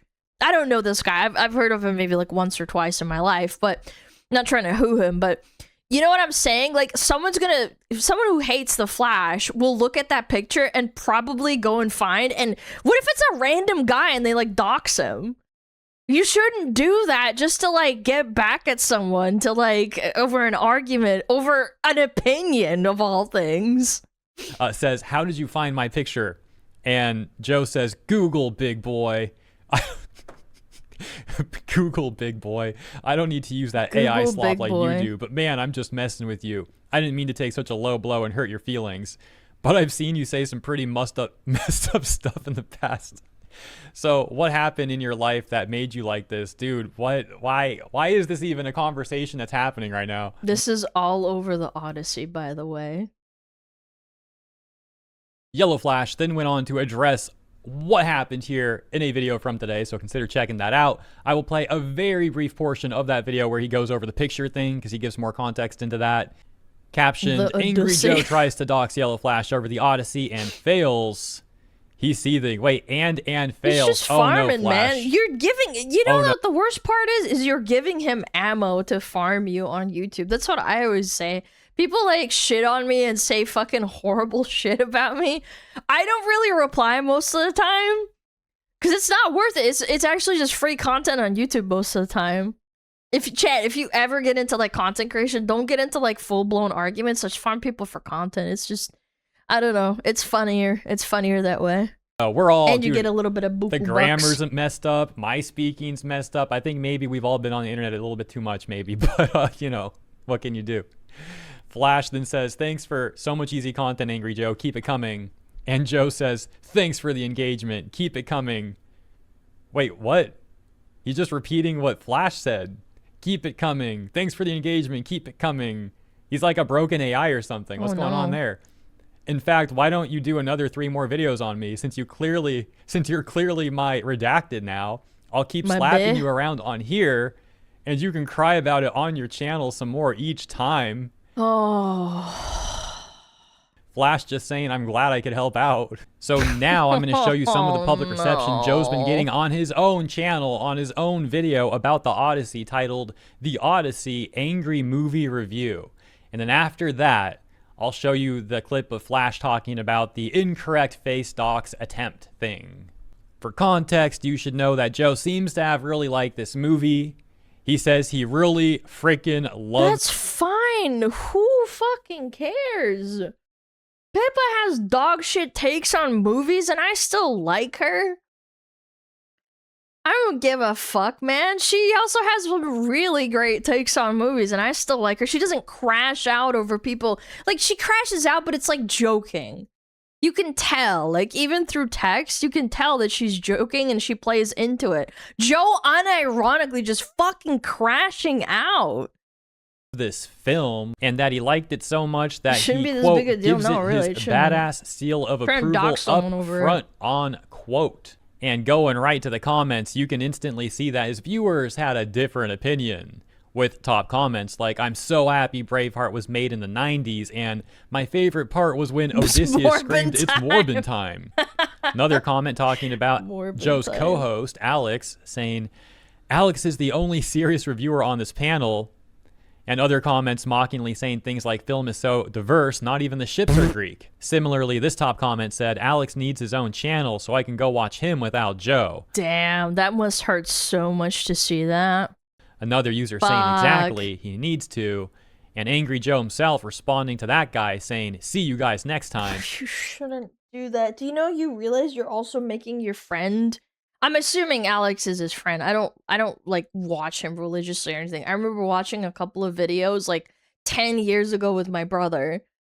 Yeah, and I'm just wondering, like, it makes your friend look bad. Do you realize that you're crashing the fuck out over this shit? Thanks for making our channel with very... Like, it's a team. It's a team, like, show. It's an AngryJoe show. Yeah, obviously he's the main character, but he has friends on, and his friends are supposed to be, like, you know, working with him. And you can't even, like, take 2 seconds to think, like, maybe I should stop crashing out because people are gonna, like, associate Alex and his other friends with him. Yeah, friends, employees. Yeah, they've been around for a long time. I know that much. Opinions on things possible. Another example here with this user posting, did I leave the cinema thinking Odysseus was a smart guy? To me, no. So this movie's failed badly to me. Joe responded saying, I don't think that was the only thing you were supposed to learn or take from Odysseus as a character, my guy. To which he got completely ratioed by another comment that essentially says, bro, did you even read the original? Aside from that, there are just a lot of comments criticizing Joe in this video, such as, Joe, quote, you either die a hero or live long enough to become the villain, and bro literally became corporate commander. But here's where things got very strange, as this comment says, AngryJoe fighting his fans in his own comment section of his video is not where I thought we'd be 5 years ago. Joe saw that comment and responded, you realize I can see all the sources of traffic per video, right? Lol, welcome. What? And a user pointing out that comment's what? Like weird, saying what does that even mean? And people try to elaborate on it, saying things like meaning he can see when he has a lot of comments from non-subscribers, subscribers, first-time viewers. Dogs? Is he implying he knows where he's at? I don't know. That's such a vague post. I mean, I guess you could like extrapolate to that, but that's really weird. Etc. Yeah. But again, this doesn't really make sense. Like, I'm not sure if that's like a one-to-one, but yeah, maybe. This poster, this viewer's like history and where they came from. Yeah. I don't think you can do that with the normal YouTube analytics. People complaining real fans are LARPers. I mean, I couldn't even. That's retarded too, in a sense that like a lot of people don't subscribe to the YouTuber they watch religiously. So like calling anyone who doesn't sub to you on YouTube a LARPer is also kind of retarded. Like I get what you're saying, but I would never say that to a fan because I'm guilty of this too. I have so many people I watch and I just never consciously subscribe to them.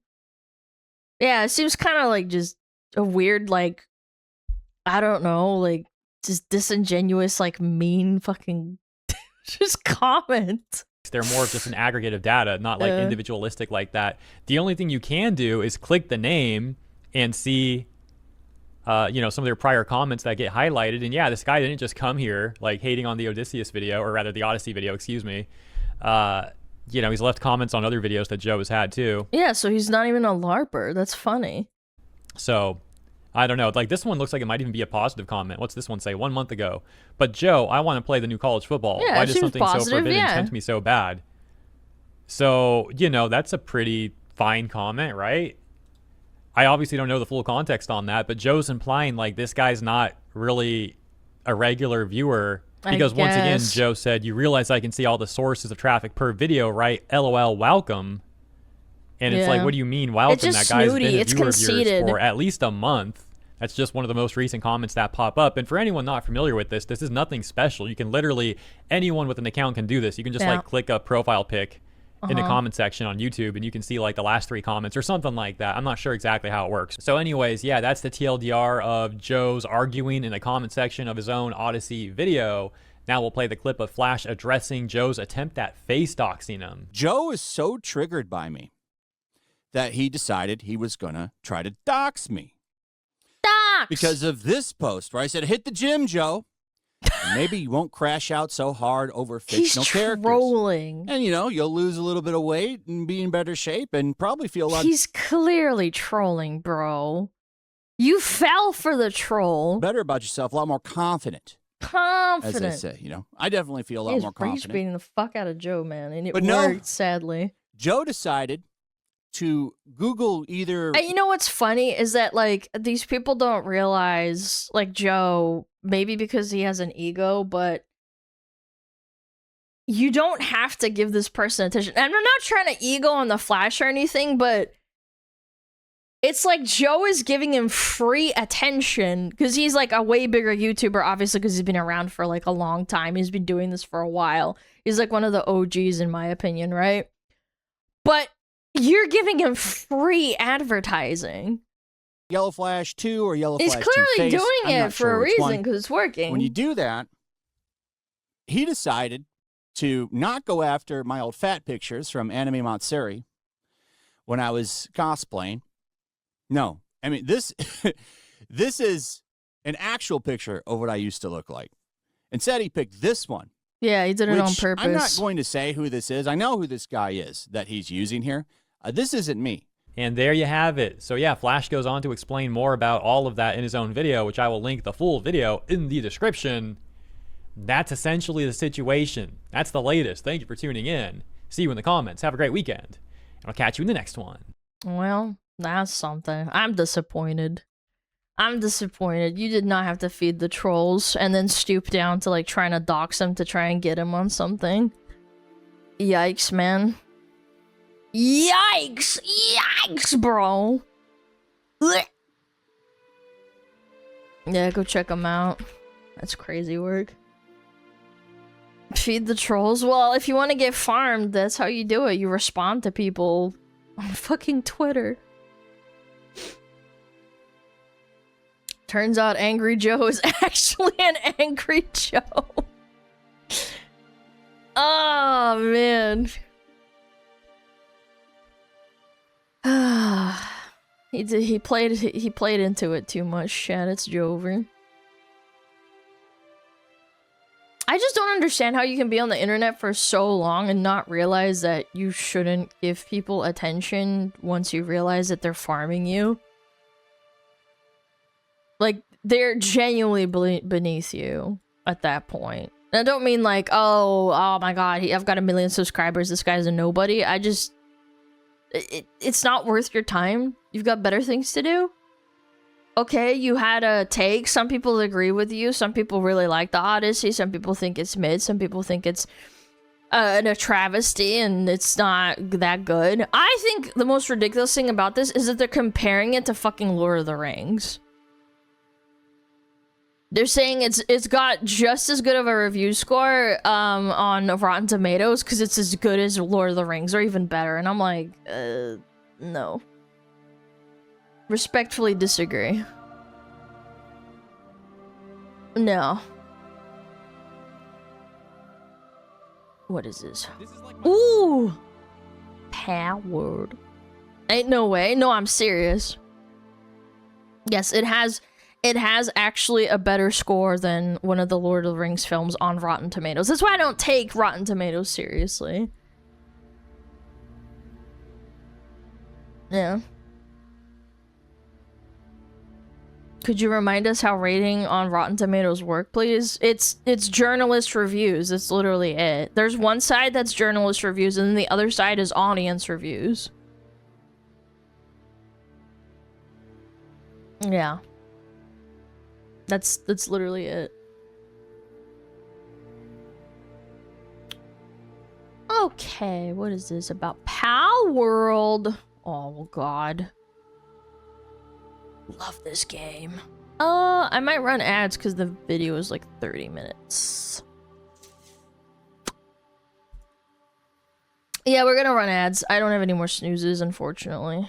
I don't think it would be enough because I'm gonna rant probably. Yeah. Okay. Running ads. Gonna play Bandle. I'm gonna play GeoGuessr. Ooh.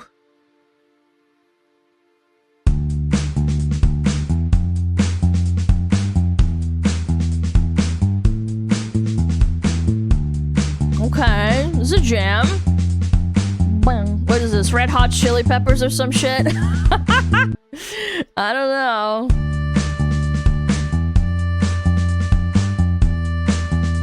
Ooh! Oh! I'm not looking at chat. I know this one.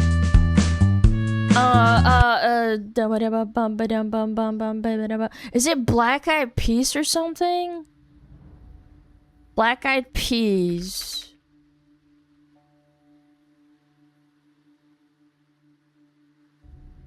No.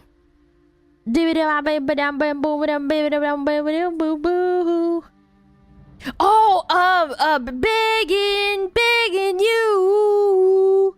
But the baby. I'm begging. Yeah! That was it. I don't know why I thought fucking Black Eyed Peas. In begging you. But the baby. Bam, bam, bam, bam, boo. Plankton singing. Oh, yeah! Wait. Begging Plankton. Yo! No! Is there... Oh, they fucking take it down all the time. Fuck! Okay, we got one. Put your loving hand out, baby. Oh my god. 'Cause I'm begging. Dude, they're so good!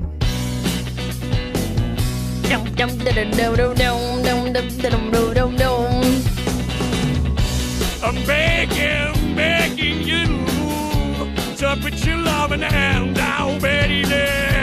I'm begging you to put your loving hand out, riding high when I was king. I played it hard and fast, like I prepare. I walked away, you want me then, but easy come and easy go, and it wouldn't. So can you? It's so good, man. Anytime I bleed, you let me go, yeah. Anytime I feel, you got me, no. Anytime I see, you let me know. But the plan and see, just let me go. I'm on my knees when I'm begging, 'cause I don't wanna lose you. Petty, yeah, like I'm begging you. Put your love in the hand now, baby. I'm begging you. Put your love in the hand now, darling. Oh, it's so good. Is that a Lumi cover? Oh my god, I heard that one like a month ago. Hold on, my cat's scratching at the door. I gotta shoo him away. He's being a butt.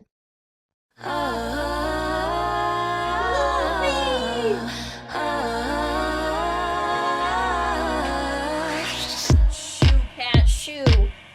Oh my god! Dude. Actual wife, though? Actual wife! Did you listen to her album? Yeah, I did. Oh my god! What is this? A VTuber waifu?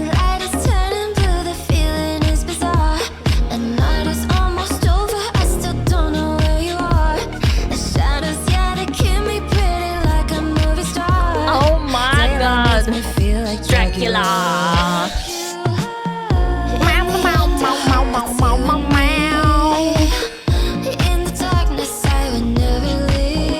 She's got such a nice voice, bro.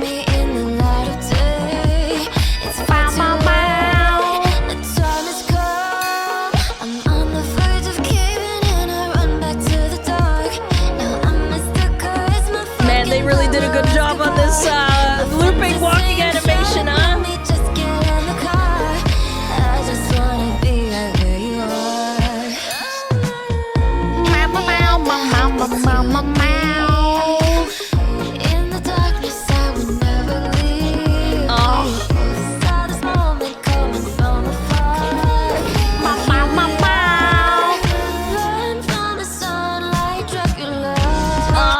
She's so pretty. God, you need to check it out, Chad. Go check it out. She's dropping an album, original album. It's so good. Go check it out right now. I can't fucking believe it. Ah, she got such a nice voice.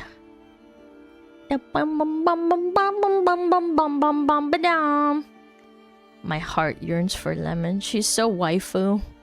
She's so waifu. Ugh. Lemon ice. It's lemon time. Okay. Okay.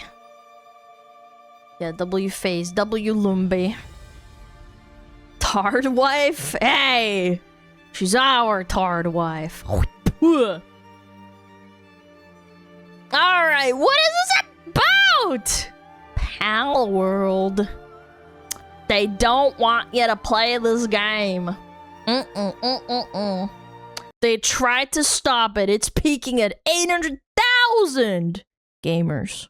This is like my fifth take. I've really been trying to hold it together, so please bear with me. Pal World has absolutely decimated the games industry. We have a ragtag group of developers and one guy from a gas station that have somehow drugged this game over the finish line, reaching over 800,000 concurrent players on Steam. That's crazy, man. It's so different from the 1.0, because, like, I played it up to, like, level 30, and it was pretty bare bones. It had a lot of bugs.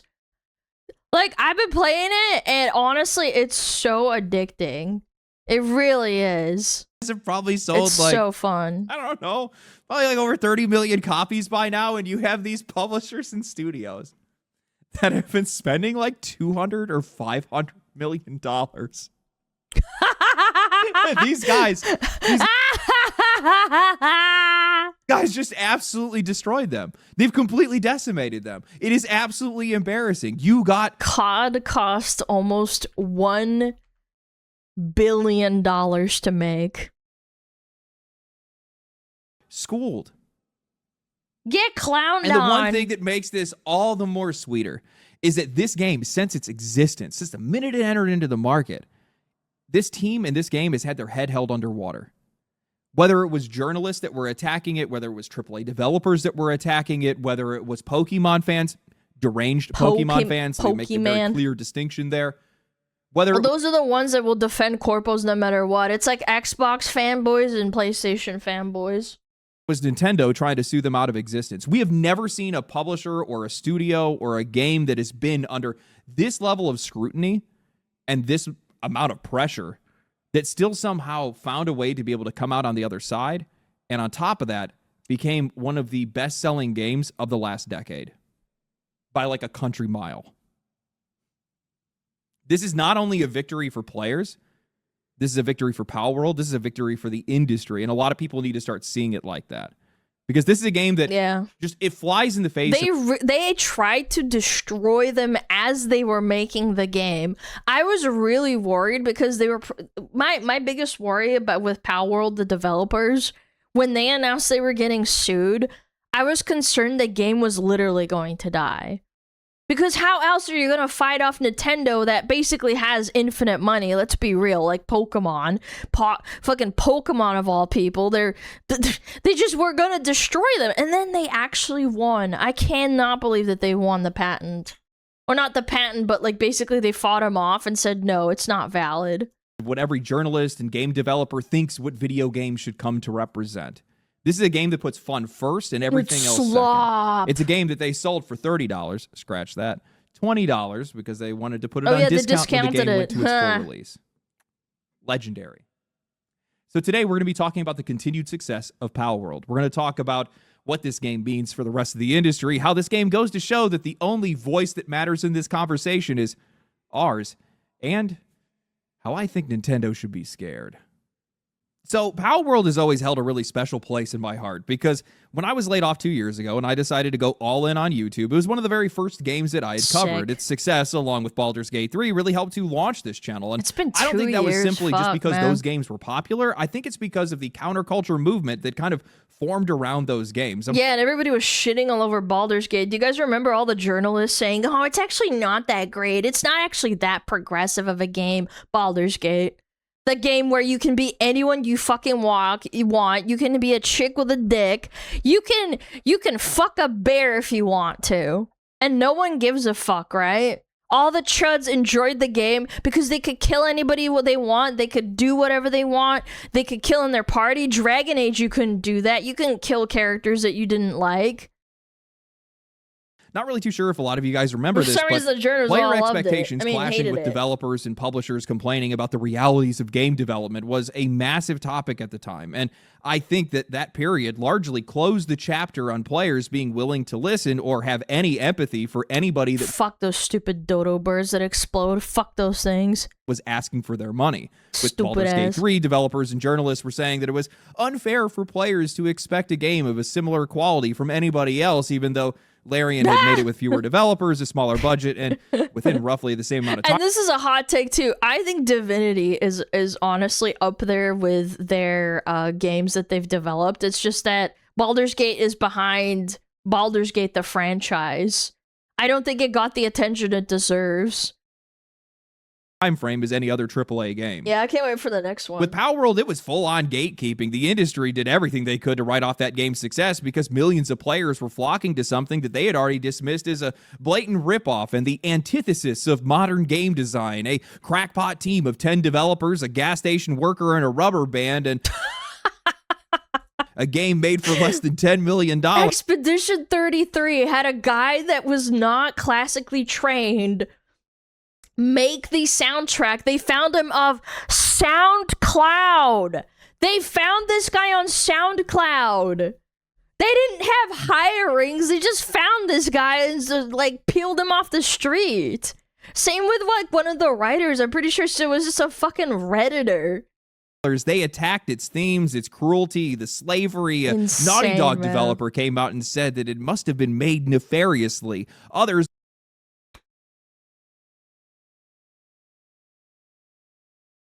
3 flags in bio.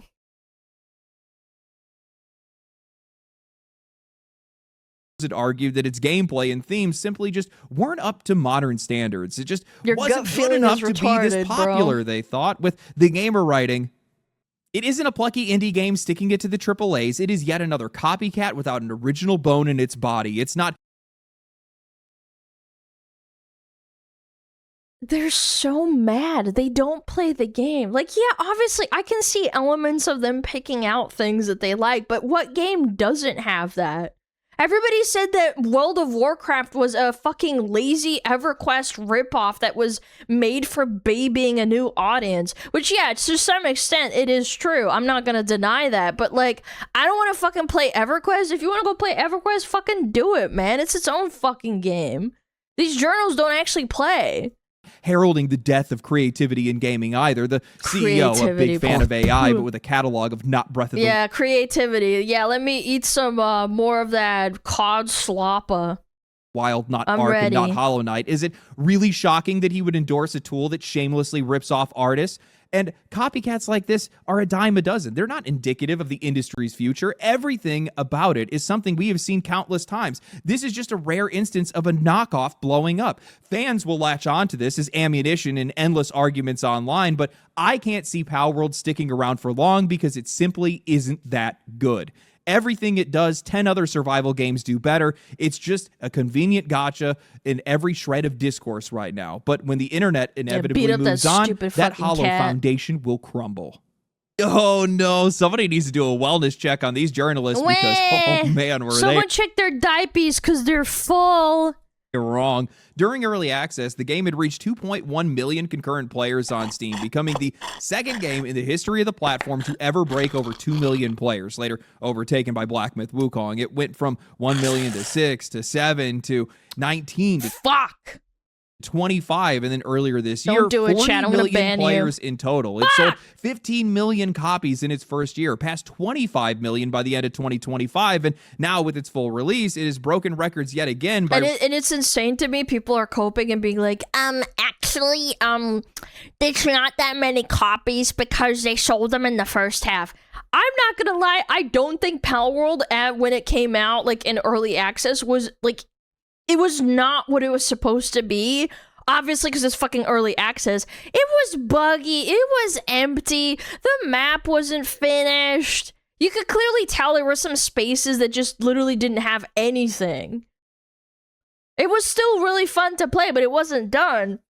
And then these motherfuckers cope and seethe, and they're like, It showed the first copies over there in the when it was first came out, because I've never actually played the game and I'm really salty and I don't know, I don't see potential.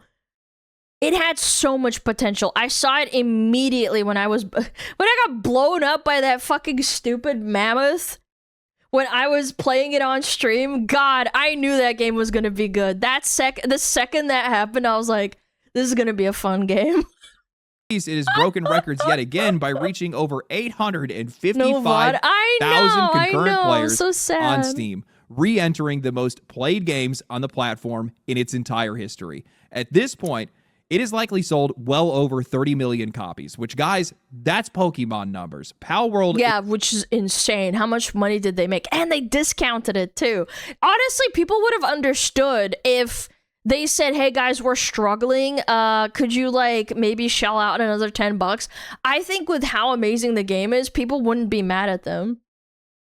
Do you agree that a lot of early access games flop? Yes, absolutely. 100%. But I saw potential, even with how bare bones Palworld was. I played it in the first, like, couple of weeks, and I'm sure it got better and better and better with each new update, but, like, I was kind of holding on with having a fresh mindset on, like, that's what I remember playing. And I wanted to, like, play it when it was fully released, because then I would have a better gauge. Well, you know, yeah, like a better understanding of what improvements have happened. What gamers want, Baldur's Gate. What journals want, Concord, and they wonder why no one listens to them anymore. Well, they don't know what they want because they don't play video games. They're not gamers. They're just shills. Is now the first real creature collecting contender that we have ever seen enter into this industry. And yet, for some odd reason, we still have an incredible amount of mental gymnastics that are coming from mostly deranged Pokemon fans that are trying to argue that Palworld actually failed to regain its momentum, that the game somehow is actually a flop, and that everybody needs to accept.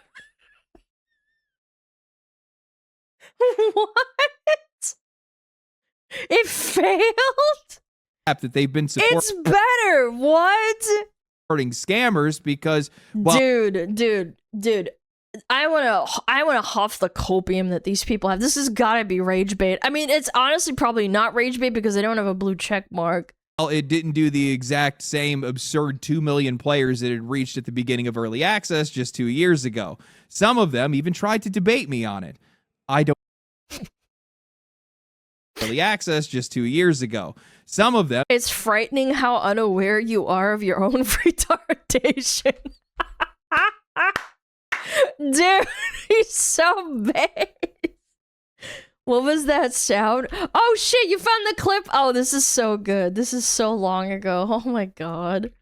Chat, okay, hold on. Before we go back to laughing at retards. Shut up, man. It's not that big of a deal. This is my old mic too. Oh my god. What was that sound?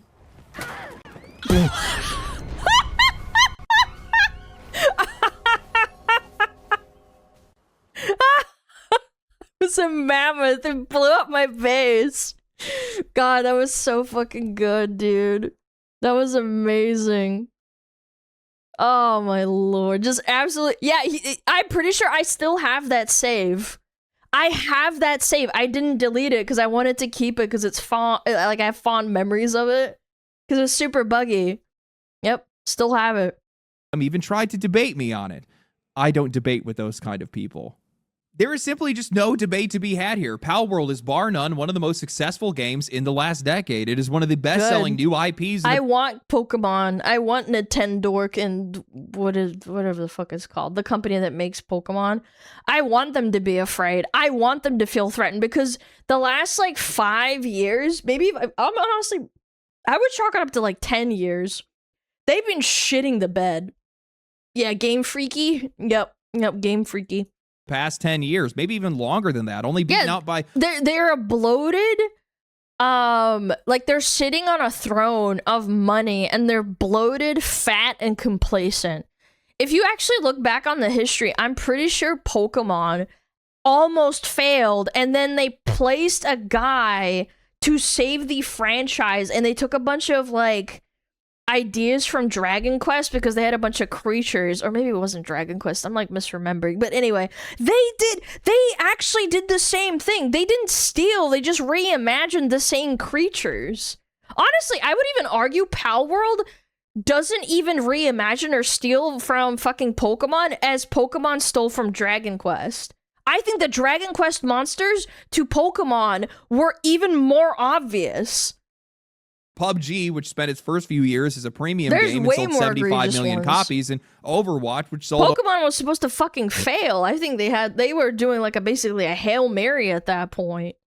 Over 50 million copies, apparently. The fact that Palworld was able to even reach 2 million concurrent players in early access was already absurd. The fact that they brought back more than 40% of that audience and reached over 800 million players for their 1.0 launch. Guys, these are numbers that publishers dream about. And there's a good chance that number is going to continue to grow because, well, there are hundreds of hours of gameplay inside of a game this massive. I am genuinely astounded by this game's success because for all intents and purposes, this game should not have succeeded. Critics and developers hounded it from the very beginning. They called it... Oh no, I disagree. I think it was bound to succeed. It's just, I was more worried about them running out of money.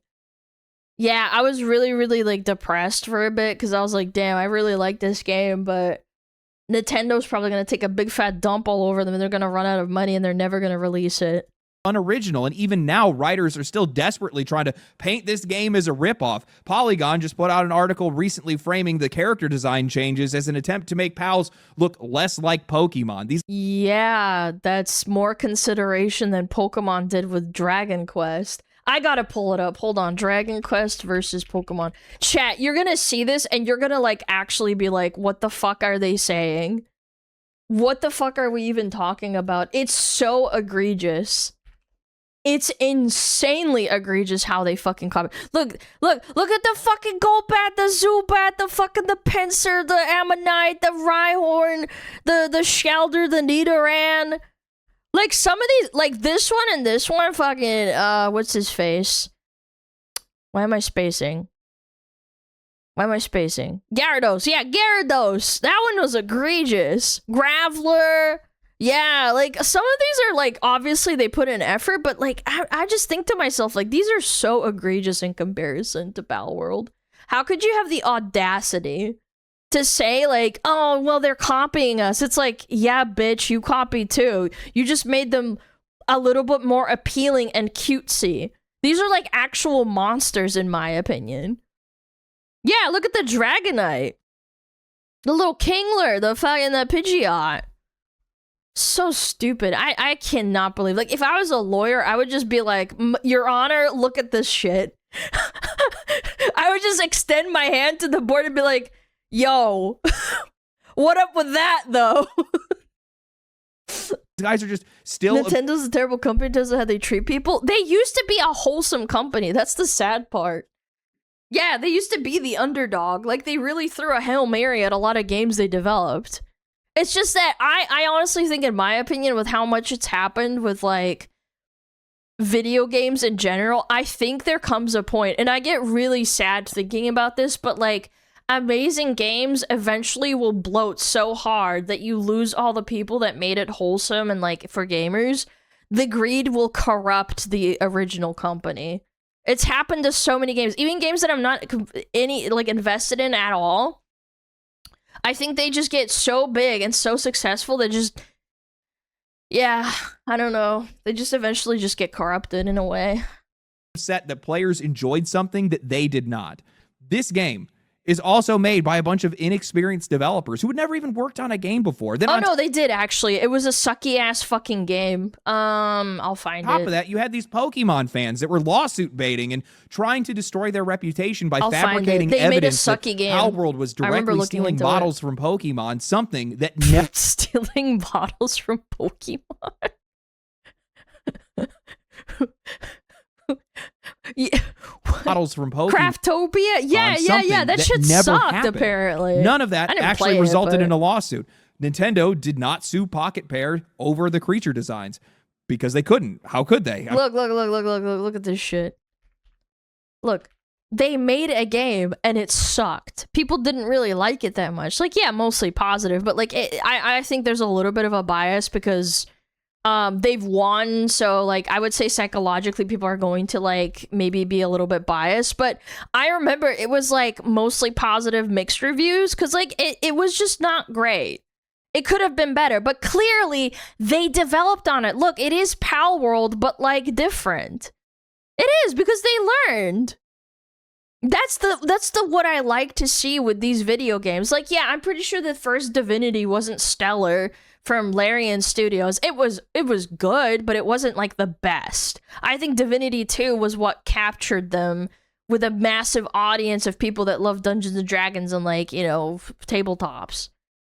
Yeah, like, yeah, I don't want to shit on Larian. I'm just saying, like, yeah, there is like a threshold of like, oh, I'm doing pretty good, and I did a better turnover than all the other games that I've ever made, but you can even hear it. It's like a little jingle. It sounds like Pal World, but you can do better, and that's what I want to see. You don't want to become complacent.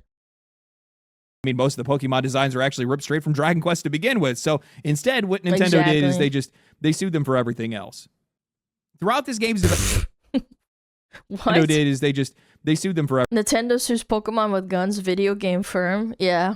Everything else. Pokemon with Throughout guns. this game's development, Pocket Pair has been hammered by Nintendo, and one of the most blatantly obvious examples we've ever seen of a publisher just trying to financially destroy its competition. Soon after the game had launched, Nintendo sued Pocket Pair. Craftopia got negative reviews because the players are salty that Pocket Pair didn't fulfill their promise to keep co-developing both games and technically almost abandoned Craftopia. I get where they're coming from, but just by looking at... I don't want to harp on this too much, but I mean, you kind of... Buddy, you look at it, it's literally just fucking Pal World, but not that good. I'ma be real. Like, yeah, it's the alpha. Like, I mean, I get there's some people that are probably passionate and they actually really like the game, and I don't blame them for being salty, but buddy, just go play some Pal World. I'm sorry, it's probably better. Yeah. Over patents. First, it was the act of they capturing characters in a ball. They clearly put their, you know, their eggs in one basket because they know it was going to be better. Yeah. It's just funny to me, but whatever. I get it. And then it was aiming and throwing an item with a displayed success rate. And then finally, it was using creatures as mounts. And with that, they were trying to seek an injunction to stop the game from being distributed. So fucking stupid. Entirely. They threw everything. I bet you I could find other games that do that. Also, I love the little fox fucking fired little dude. Oh my god, blasting people with the harness. And they hoped that something would stick. That's this entire thing. It's basically what they did from the very beginning. Even going as far as to file patents during the lawsuit and attempt to retroactively sue Pocket Pair for ideas that they did not actually hold patents to before the case had began. All of this was setting a dangerous precedent for gaming as a whole. If Nintendo got its way, it could effectively ruin countless games across the entire industry by claiming ownership over basic mechanics like riding creatures. But it became increasingly obvious that Nintendo's real goal was just to keep Pocket Pair trapped in legal battles, drain them of their resources. WoW uses mounts. You know what's really funny? People speculate that they removed pet battles, which was like a thing that they added 12 years ago into the game.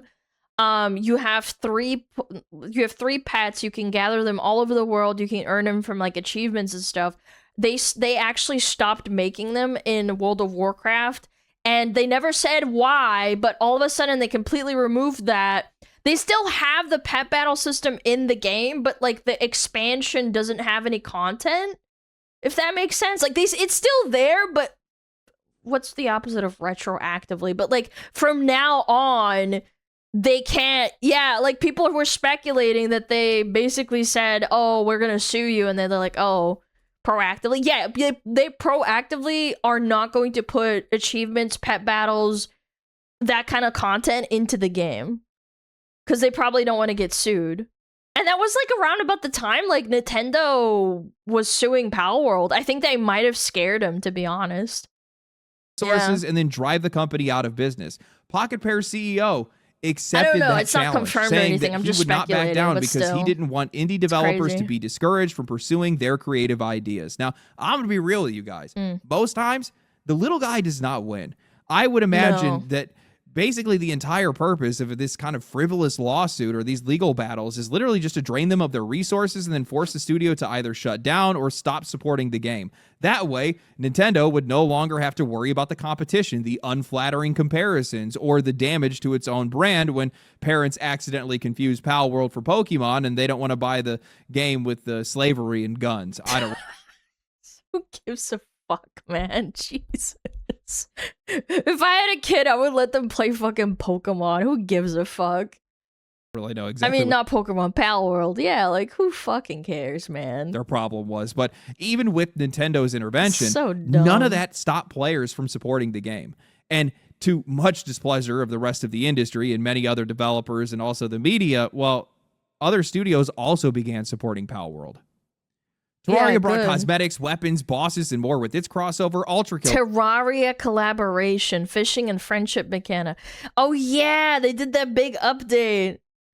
Yeah, isn't that wholesome? God, I love Terraria. That's another one that's really fun to me. It's the funnest with friends, but it's pretty fun by yourself.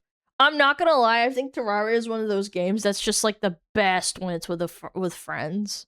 Cosmetics, weapons, bosses, and more with its the crossover most, Ultra Kill that followed with one of its own. Valheim and Corekeeper later joined Pal World in these group bundles where the studios could support one another. Cute. All of this helped Pocket Pair to hold out against one of the most litigious publishers in the industry, with the lawsuit now reportedly ending with Nintendo only able to win around $30,000 in damages. Oh.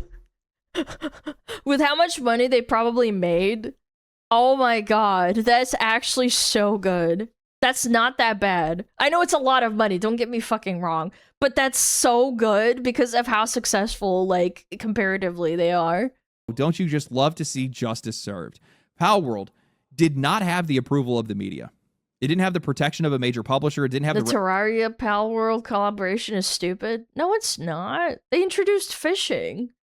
And, like, being friends with your pals, and you can fuck them, too, if you really want to, if you're that weird.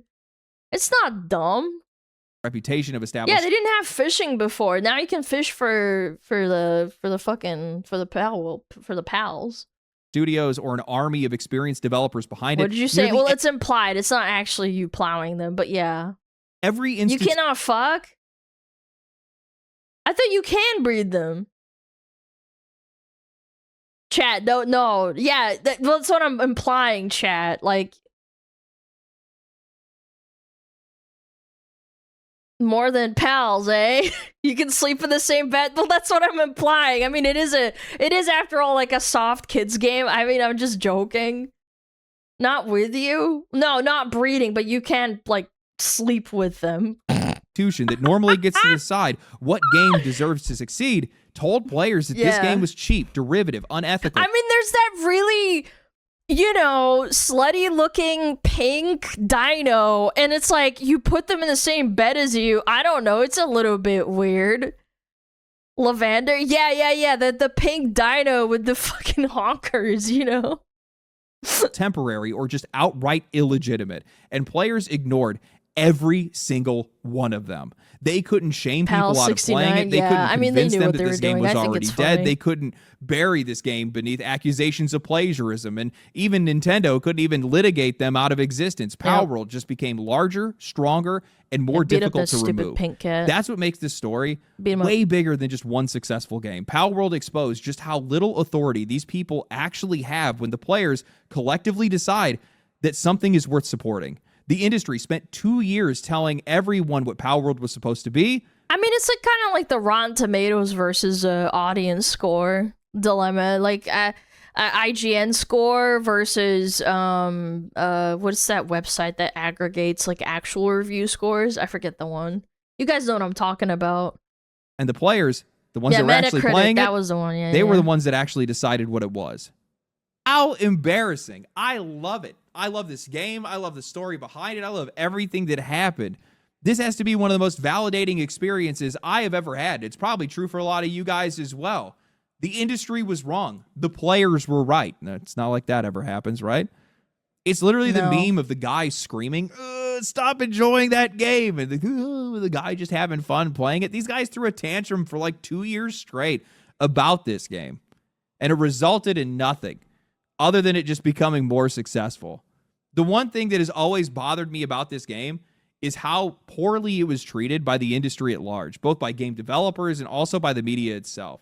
This is exactly the kind of game that we want to see succeed. And you know what the best part is like they didn't even beg for money from people. They just said, hey guys, it's going to be a little bit, you know, we might have a little bit of a struggle while we're fighting the lawsuit, but they didn't like cry and bitch about it on Twitter. Like, I don't know. There's just something like authentic about it. This is literally David versus Goliath. Yeah, they didn't increase the price. They could have. They could have. Pokemon has held a chokehold on this genre. It is thought to be impenetrable by most. In most cases, people can only find very niche success in this genre, never to challenge the throne. And now we have a usurper. We should be celebrating usurper? That. That's something that we should be looking to support, because that ultimately just means better Pokemon games in the future. And it also opens the door for other challengers to arrive and new ideas to come in. And then we get... And not be fearful, because if they won, that would have been a devastating blow to anybody that's like even doing anything adjacent to like Pal World. More options, and then we get more better games. This is how competition works. You had some journalists and players that were cheering on these lawsuits. How disgusting are you? Yeah, you're such a loser. Cheering for litigation between multi-billion-dollar companies and quite literally like single-digit number indie studios. All because you've invested your entire life and personality into Pokemon. Terminally millennial. Unbelievable. Yeah, it's the sunk cost fallacy. It's the same people that would defend and drool over Disney because someone decided to make like a adaptation of Snow White, even though Snow White as the story itself is not copyrighted. It's like a 400-year-old story from Hans Christian Andersen, or was it the Grimm brothers? One of the two. And it's like, oh no, you can't do that because Disney did it first. It's like, no, bitch, fuck you. Only for you guys just to find out that if Nintendo won, it would be the most damaging thing the games industry has ever seen. It would ruin games pretty much across the board. Patenting the ability to capture creatures, to be able to ride them. Stupid. What were you guys thinking? This game's success is a huge win for indie developers, a massive win for indie developers, because it can prove just how high these guys can reach. And more or less, it also... You know, just by fighting this legal battle and getting all the way through this, they have now set a precedent to stop anything similar happening to somebody else. Because once you fight this fight, that fight is over, at least for now in this case. And it's just going to make sure that more people can make games like this. We're going to see more creature collecting games. Actually, if I'm not mistaken, we already are. There's like Amiibo or whatever it's called. There's one of those games is going to be coming out soon that also looks pretty good, at least give me the eyeball test at the very least to see what it actually looks like when it comes out. But that's what we end up getting as a result of this. We get more games and we get more options, and then we get better games as a result of that. But this is exactly what happened with World of Warcraft. Final Fantasy swooped in and took a big portion of their player base. Swept in? I don't know, man. English is hard, but you know what I mean? Yeah, they swooped in and it took a large chunk. I would say a substantial enough amount that they actually had to reconsider and be like, oh shit, maybe like we should take them seriously. And they did for a while, but now they're complacent again because Final Fantasy did the inverse. They became complacent and they kind of shit the bed recently. So, yeah, unfortunate.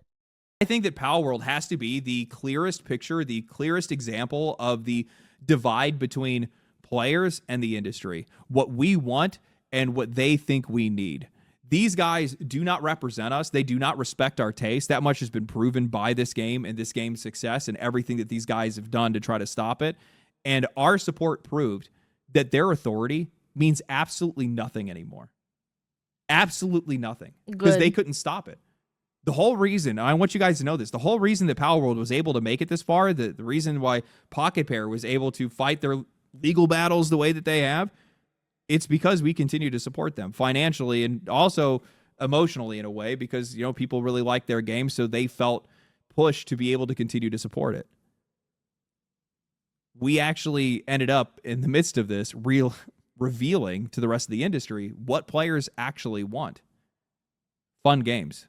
Whoa, And what? that's going to be No a real way. problem for a lot of people. Fun games that don't cost an arm and a leg. I mean, people are willing to shell out a lot of money for a really good game, but god damn, man. Some absolute slopper. I don't know. I'm still not convinced GTA is going to be that fun, worth $130 or $110, whatever the fuck it is. When Palworld first launched into early access, I honestly took a lot of the backlash at face value. Some of the character designs are clearly inspired by Pokemon. Sure, okay, I'll give you that. I can also understand for some people that they might be offended by some of the game's themes. I definitely don't respect those people, but I was about to say, what do you think about some retards who don't like the guns in video games? But, you know, I can understand how they got there. But after all this time, and after seeing everything that this game has delivered, I think I finally understand what the real issue was for a lot of people in this industry, which is the fact that they just don't get it. And that confusion frustrates them. What do you mean players want a game that's filled with themes of cute animal slavery and toilet-level humor? What do you mean they want to shove a penguin into a rocket launcher or have a monkey following them around with an AK-47? What do you mean they want hot anime chick bosses that they can capture in a ball and then force into hard labor? What do you mean they want this offensive, distasteful, copycat game made of Unreal assets and fever dreams, and it's somehow now the best-selling game in the last decade? Palworld is simply the antithesis of what many people in this industry believe games should actually be. They are the same people that give Mixtape a 10 out of 10, then act confused when players are upset. They think that Dragon Age the Veilguard should have been a success. They think that Marathon is receiving undeserved hate, and they consistently fail to recognize what we want from video games is not necessarily the same thing that they want. I, and honestly, probably a lot of other people, simply... No, because they want a virtue signal. They don't actually want to play a game. It has to have overarching themes that make everybody comfy. There's nothing racy. There's nothing edgy about it. It has to be clean. It has to be politically captured to some extent, or even like completely politically captured because they have certain ideals that they want pushed on people. Like, it's not to say that you can't have, like, political themes in video games, but there has to be nuance and reason to it. Just do not care that Palworld's designs are influenced by Pokemon, that the game uses Unreal assets, and that it's not the most refined or polished game ever made. I don't care that it isn't cinematic, that it doesn't have Sometimes your Pokemon gets stuck. Who gives a fuck? Nintendo has its own engine, and that fucking the latest release was so broken and horrible, and the FPS was garbage.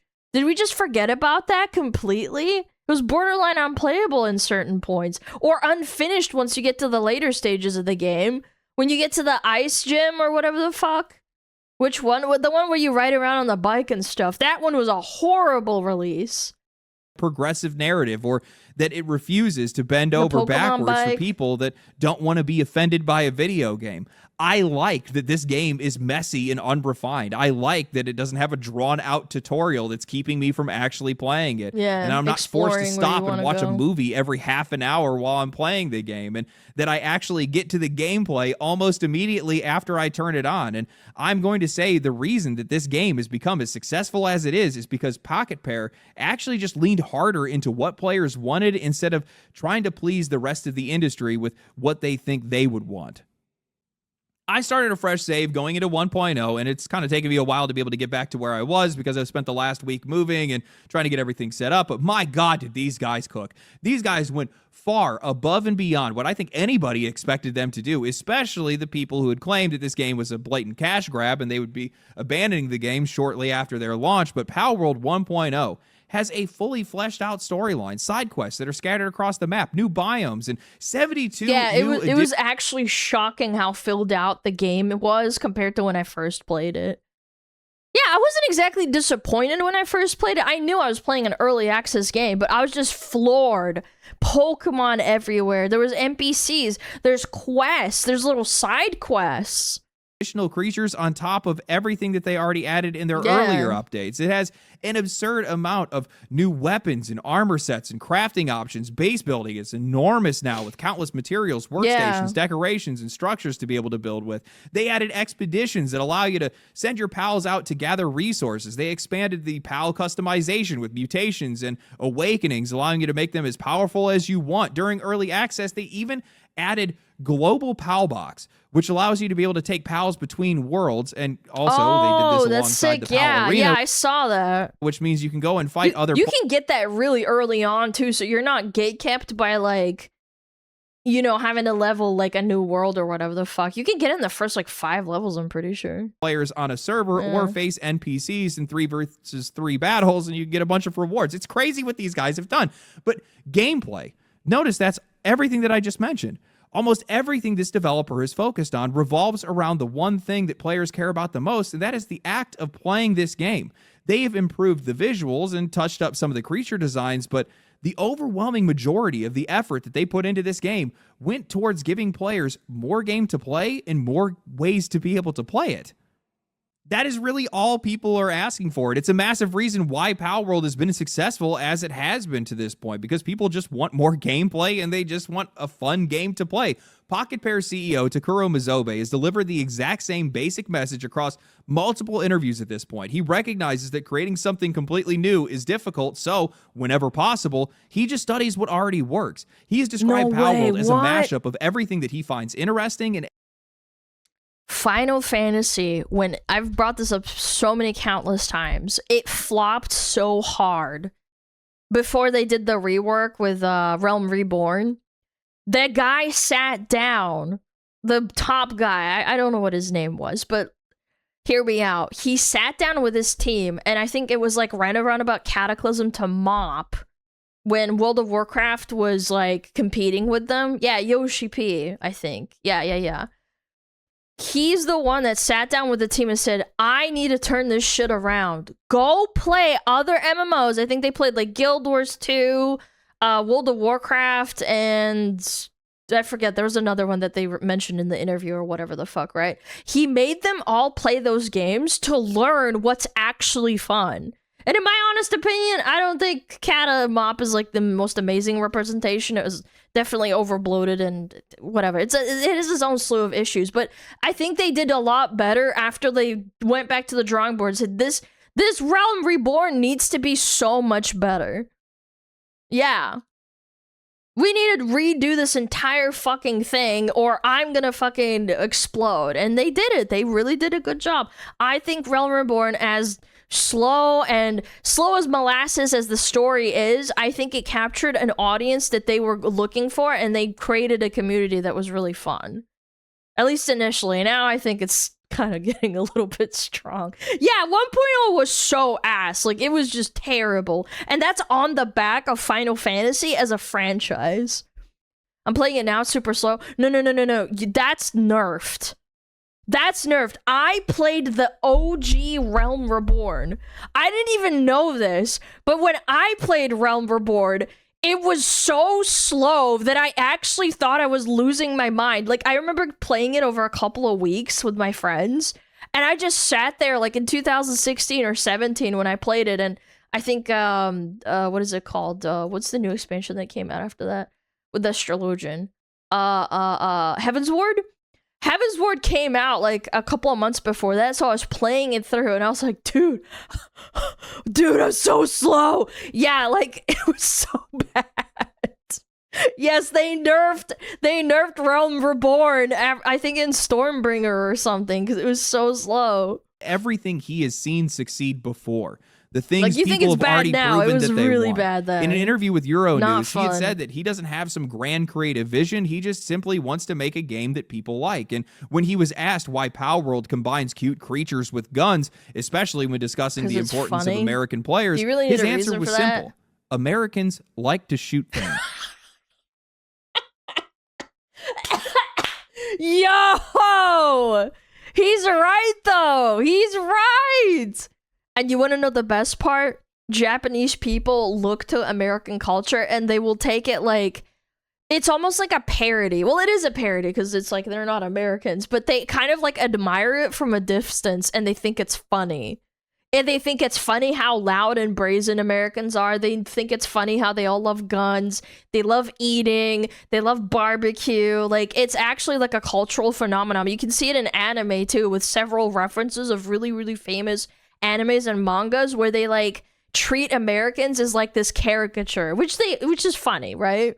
I don't think it's inappropriate. I don't think it's fucking weird. I think it's hilarious. The funny thing is that I think a lot of people in the games industry would probably be offended by how blunt all of this is. Mizobe seems to lack the creative drive, the artistic ethics, and the grand vision they think a developer is supposed to have. Guys. He just wants to make a consumerist game, a grab bag of things that people already like, all of it bundled together into something that people can enjoy and play for hundreds of hours. Oh my God, how disgusting. But you know what? Regardless of what they think, he was right. And so are we. Games at their baseline are entertainment. They can move you, they can inspire you, they can teach you something, but the most important thing is that they're supposed to be fun. So when a game comes along that is that pure, distilled, crystallized fun with no barriers, no censorship, and no concern for whether it's too messy or too deranged, people are going to enjoy it. And that's exactly what happened with Power World. The games industry at games used to not be so fucking sanitized. I was playing through Devil May Cry, and it just made me realize that a game from like 2008 was so gritty and so like, it doesn't take itself too seriously. It was fun. And like, yeah, sure, there's some fucking really annoying bits and pieces here and there. And I know they're like post-nerf. There's some puzzles that they actually unironically had to nerf because people would break their controllers over them. You guys know what I'm talking about. And in Devil May Cry 4, there's that section where you have to do that jumping thing. And then every time you fail, you fall down and you have to beat up the stupid, like, random stupid demons. And you're just sitting there like, dude. And by the way, they nerfed it. They nerfed it because it was so fucking hard. Yeah, and it's so funny to me.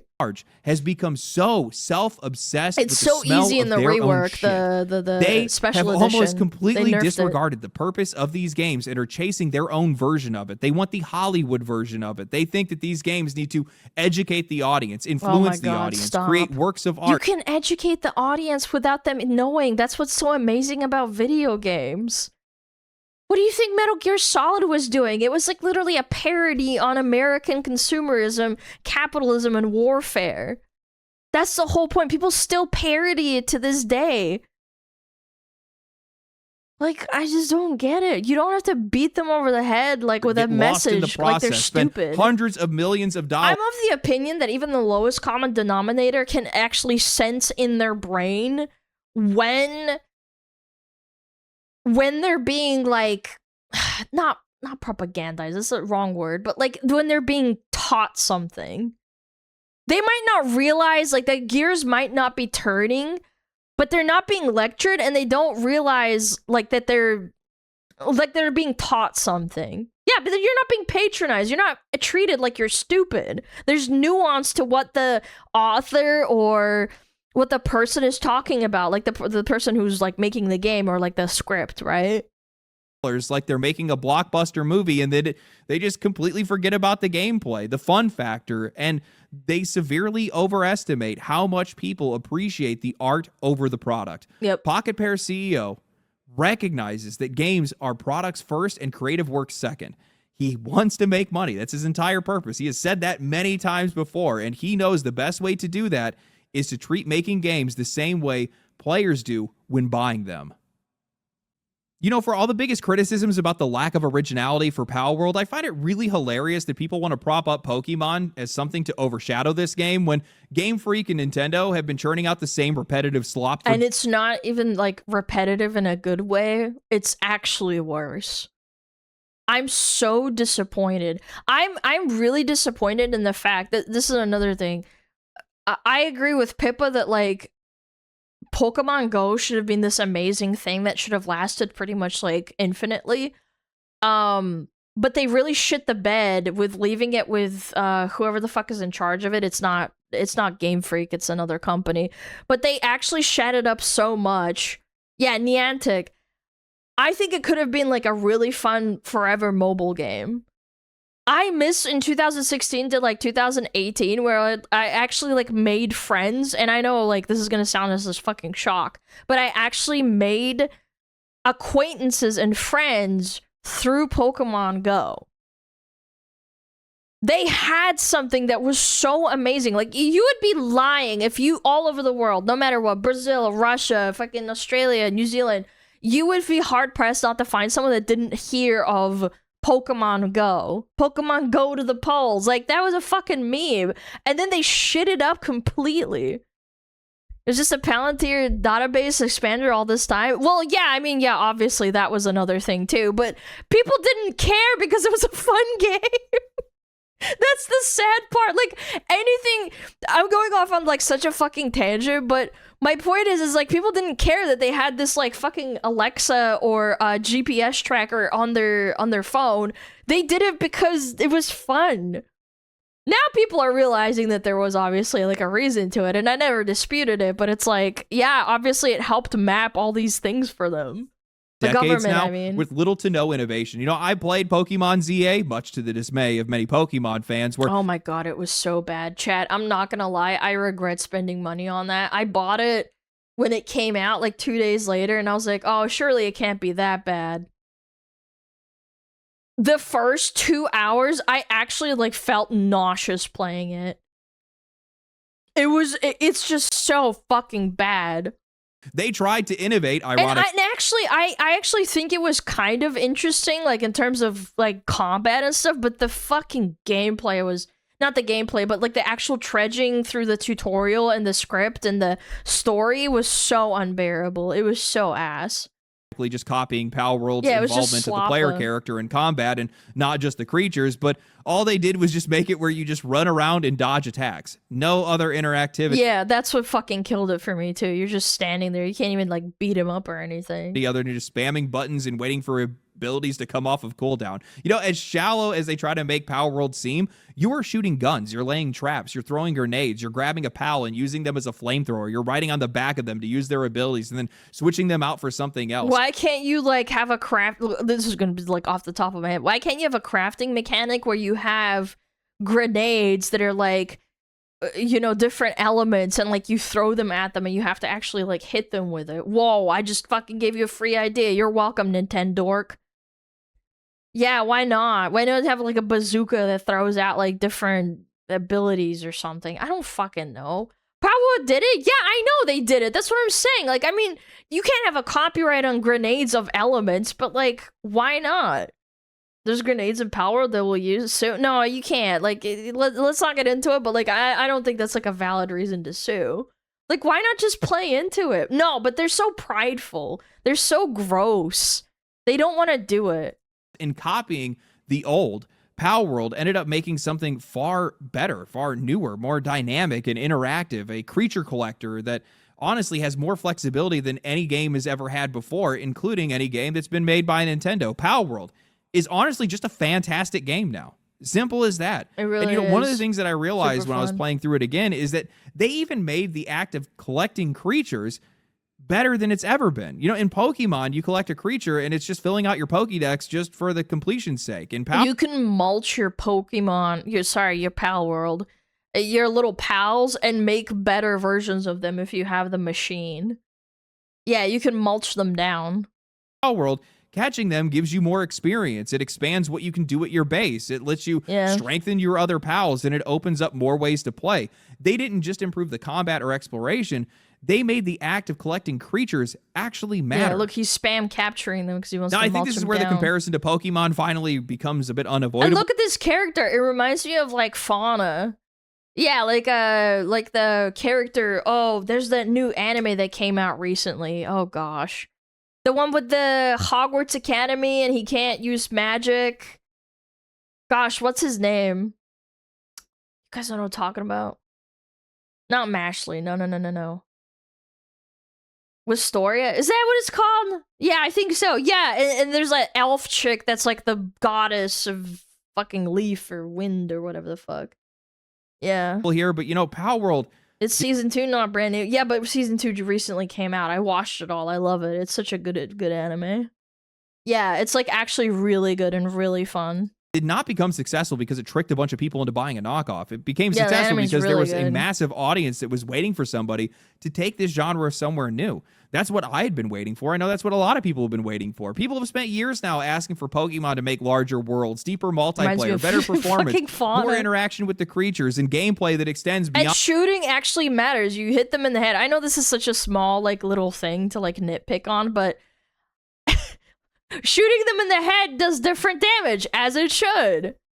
Or hitting them in the butt. Like certain creatures, they have like exposed like parts. You can crit them because you hit them in the butt. Yeah. Simply because that's where their weak attack point on a menu. is. It's fun. Nintendo I don't know, could it's ignore stupid, a lot of but- those demands because, well, there was really nowhere else for that audience to go. Every single competitor out of the way, remained you small enough stupid for these guys to Pokemon. dismiss, and Pokemon continued to sell millions of copies because that audience just buys those games anyway. Yeah, they'll buy the slop regardless. It's kind of like the Blizzard slash... Basically, anyone who's super duper captured and has a huge sunk cost fallacy in the game that they've invested in, they will refuse to play, like, or they'll just keep buying, you know, the sloppa that they know. Yeah. It's really sad, but it's true. Like, I think that whenever, or if ever, there is a response to World of Warcraft, there's gonna be so much hate. And I'm such a diehard WoW fan that, like, I can't help but laugh at that because it's like, why would you not want a good game to compete with World of Warcraft? Regardless of how little those Call games of move Duty, forward, yeah, but yeah. I think Power World changes that. It changes those expectations. Your creatures fight alongside you. They work inside your bases. They gather resources, operate machinery, serve as mounts. Best response to WoW is Conquest of Azeroth. Yeah, but it's still WoW. That's the problem. No, I get what you're saying, but like, at the end of the day, it's still World of Warcraft. I want something like that's not WoW. I know, it sucks. Fundamentally changed the way We that don't you move have throughout that. the world. Pocket Pair took the fantasy that people had watching Pokemon as children and built an entire game around actually living alongside those creatures, though it might be a little bit more twisted than people probably thought it would be. It gave people more freedom, more interaction, and more game for $20 or $30 than Nintendo has been willing to offer for twice the price for many years now. Power World did not steal Pokemon's audience. Pokemon abandoned an audience that Power World was willing to serve. And I Yeah. think that audience is a lot bigger than they know. The gatekeepers of the games industry have completely lost control. We are the captain now, my friends, and they can't do anything to stop it. We have now proven through this game, out of any game, I think at this point, that our demand outstrips anything that they can say or do to try to change things or move things in a direction that we do not want. And I think this game is probably the clearest example that we have ever seen of the games industry at large, whether it's developers or the press or whoever else, just completely not having or respecting the same taste as players. They are so absolutely confused by the fact that people like this game, and it drives them up the wall. I don't think they're confused. They're just in fucking denial. They don't want to accept the fact that someone created a response to their problem that they've been hemorrhaging. And it's not even that people like this game, it's hemorrhaging that out this players. many people like this game because it is an aversion of truth to them. How is this possible? What do you mean? Why isn't it The Last of Us? Why isn't it Mixtape? Why isn't it these other artistic, wasteful, garbage games that nobody wants to give time to? Well, I'm going to tell you, it's pretty simple. We want fun games. Power World is a very fun game. Simple as that.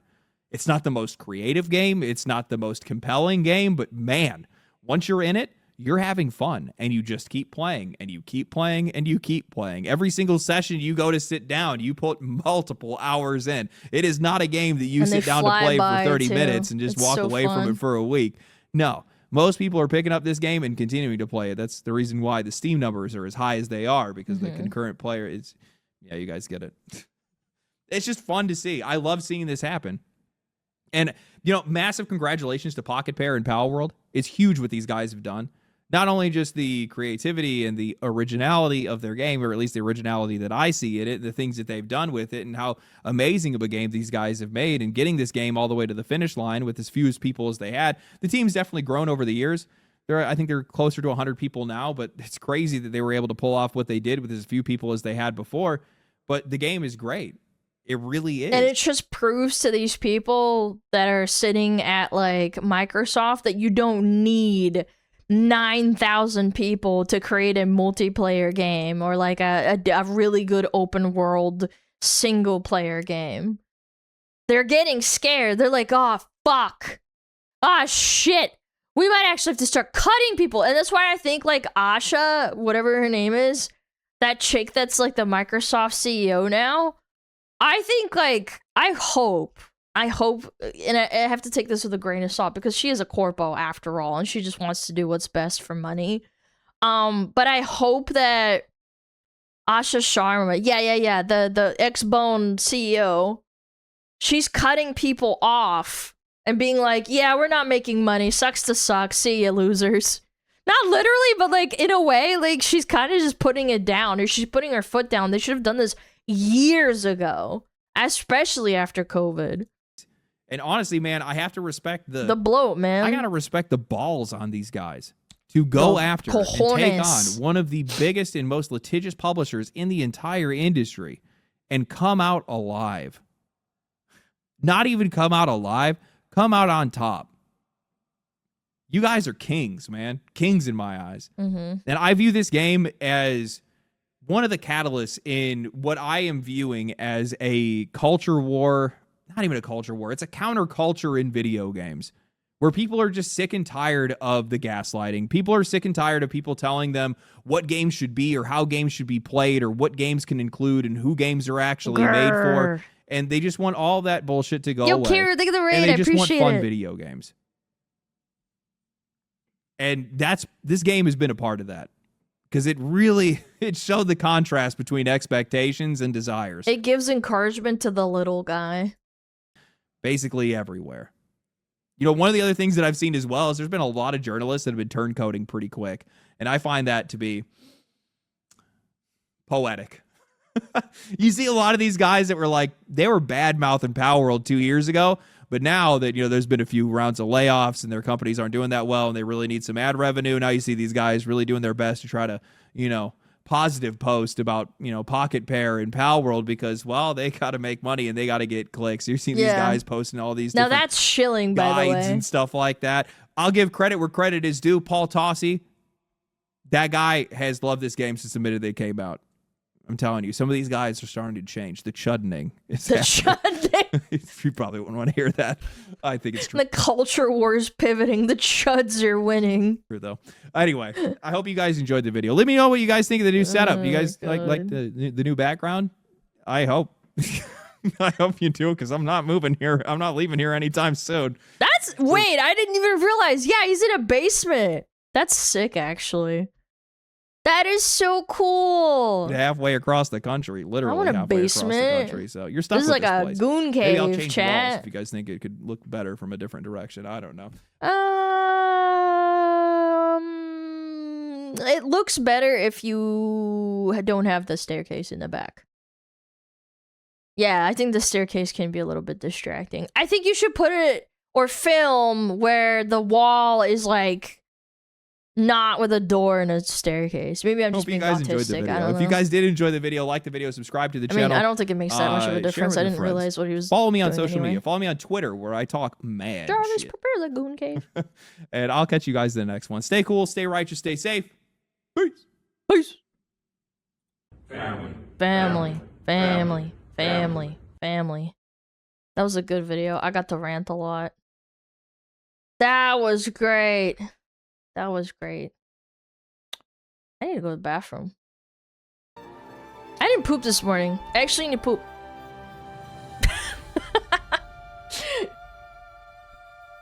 Yeah, I'm not kidding. Yeah, I need to poop. Sorry, chat. Link before poop. Okay, okay.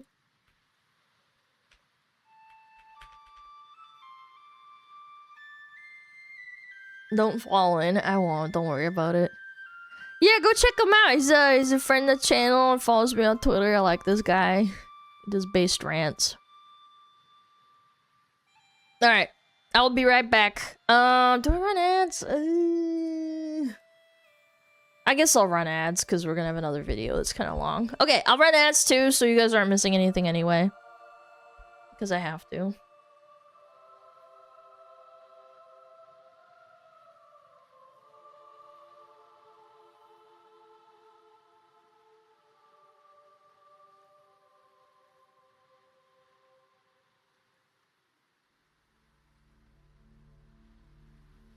Oh, Metapod.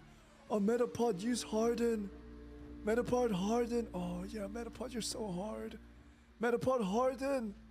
Oh, he's so hard. Look at those two hard throbbing metapods. They're so strong and hard. Wow.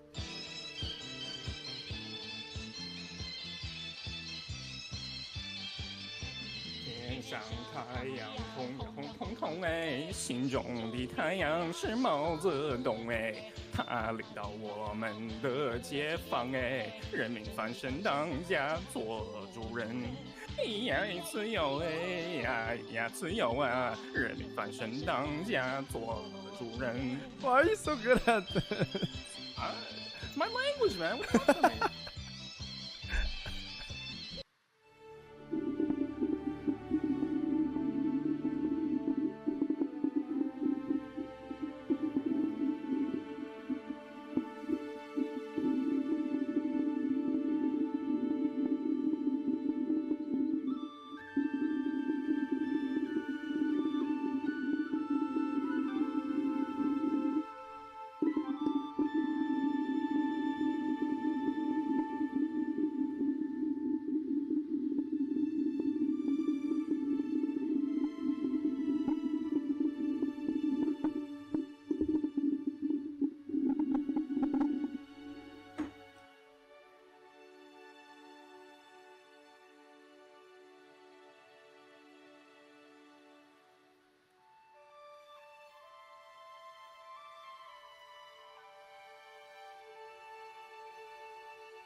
Fee, fi, fo, fum!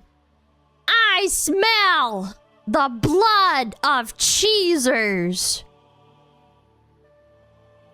Blah, blah, blah, blah, blah, blah.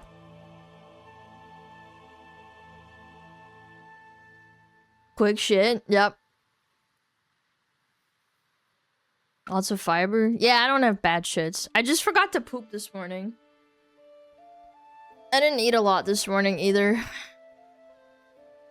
I don't really like to poop during stream, but I didn't want to also say like I need to pee again because like I didn't and I just peed, so it's like weird. You guys would think I have like a bladder infection.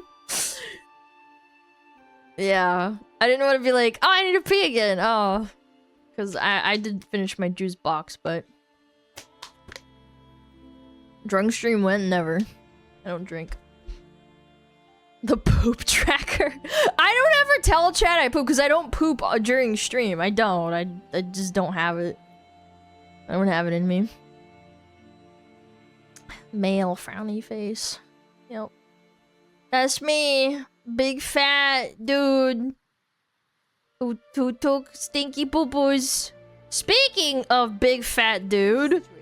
Holy chat. You're about to go in for a treat. You're about to go in for a treat, chat. Are you ready, chat? It's me. It's me. I can't help myself. I want to eat Doritos. Is that queso? No, it's not redhead. All right, what is this? My husband's eating habits are out of control. Shut up, Boyd!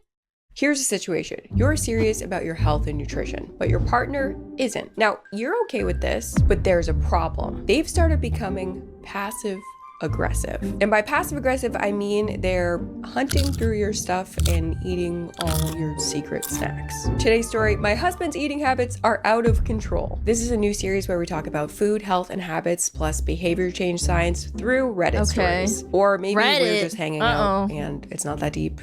I don't know, but before we get into it, a message from today's sponsor, Beam. When it comes to our daily habits, sleep is number one. Personally, I need like 8 hours or I'm never giving those useless. But 8 hours in bed and 8 hours of actually good sleep are two completely different things. That's the part nobody talks about. It's not always about getting more sleep, it's about getting better, deeper sleep when you're in the bed. That's where Beam's Dream comes in. Dream is basically a sleep time hot chocolate. You just mix it into hot water or milk, froth it up, and drink it about 30 to 45 minutes.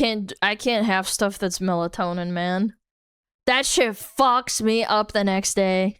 Before bed. My favorite flavor by far is the chocolate batter brownie. It's only 15 calories and sugar-free. I personally love taking supplements, but hate taking pills. It's such a struggle for me as a wellness person. But Beam is warm and cozy. It's more like a treat than a pill, and most importantly, it works. Dream is made with magnesium, L-theanine, and reishi. No, it's just like, it's really hard to wake up.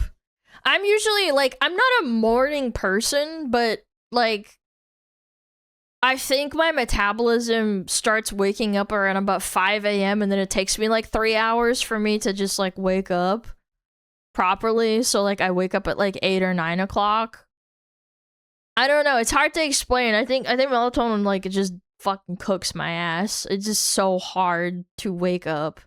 Ingredients that help your body wind down naturally without leaving you groggy the next morning. For me, I notice the effects pretty quickly. It doesn't make me feel gain a bit of weight, start playing a video game you really, really like, and also start eating Big Macs 3 times a day. There you go.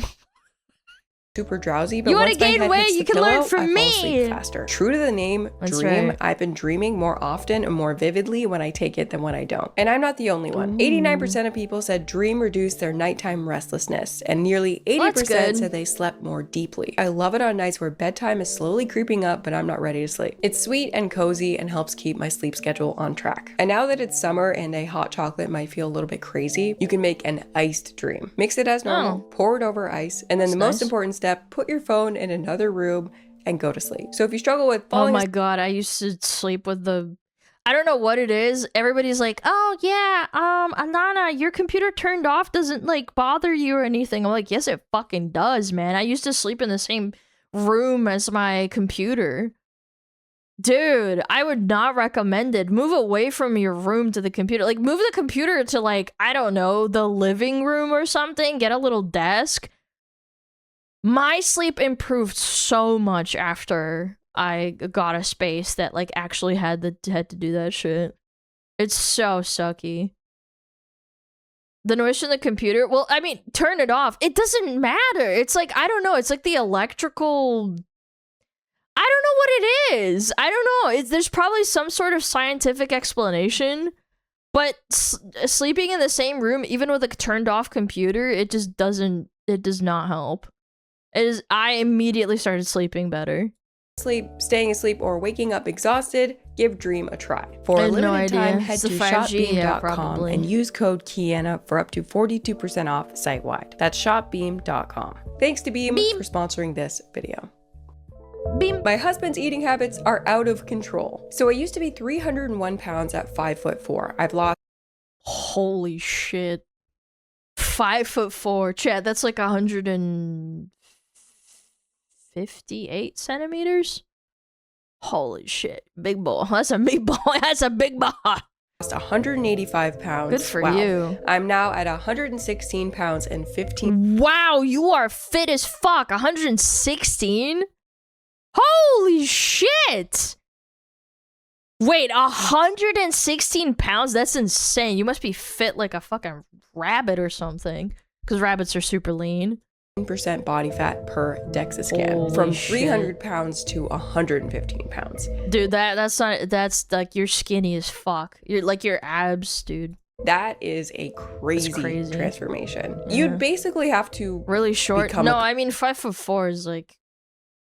Yeah, I'm 5'6". It's like not even that bad. Completely different person to make that magnitude of a change. I'm also 41 female for reference. I strength train, lift weights, and I do 41, cardio 6 good for days a you. week. My TDE is 2,600 That's calories good. a day. Okay, so That's this really person, good. very serious, very dialed in, clearly has a strong healthy. grasp on what they're up to. Now that I'm trying to maintain and not lose anymore, I've allowed myself to have the occasional treat, with moderation, of course. Oh my I can make a God. box of Girl Scout cookies last 3 to 4 weeks. That's crazy.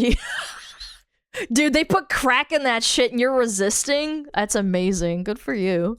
If I eat too much sugar or fat, it makes me very sick. So I'm very careful not to overindulge. Yeah, that's okay, so fair. not only has this woman lost all this weight, but she's now at the level where she can keep treats, cookies in her house, and it's not a problem for her. It doesn't affect her. Now, behaviorally, when something is physically closer to you, you are more likely to consume more of it. It's called the proximity effect. The proximity effect is a behavioral It's also true with drugs, alcohol, and cigarettes.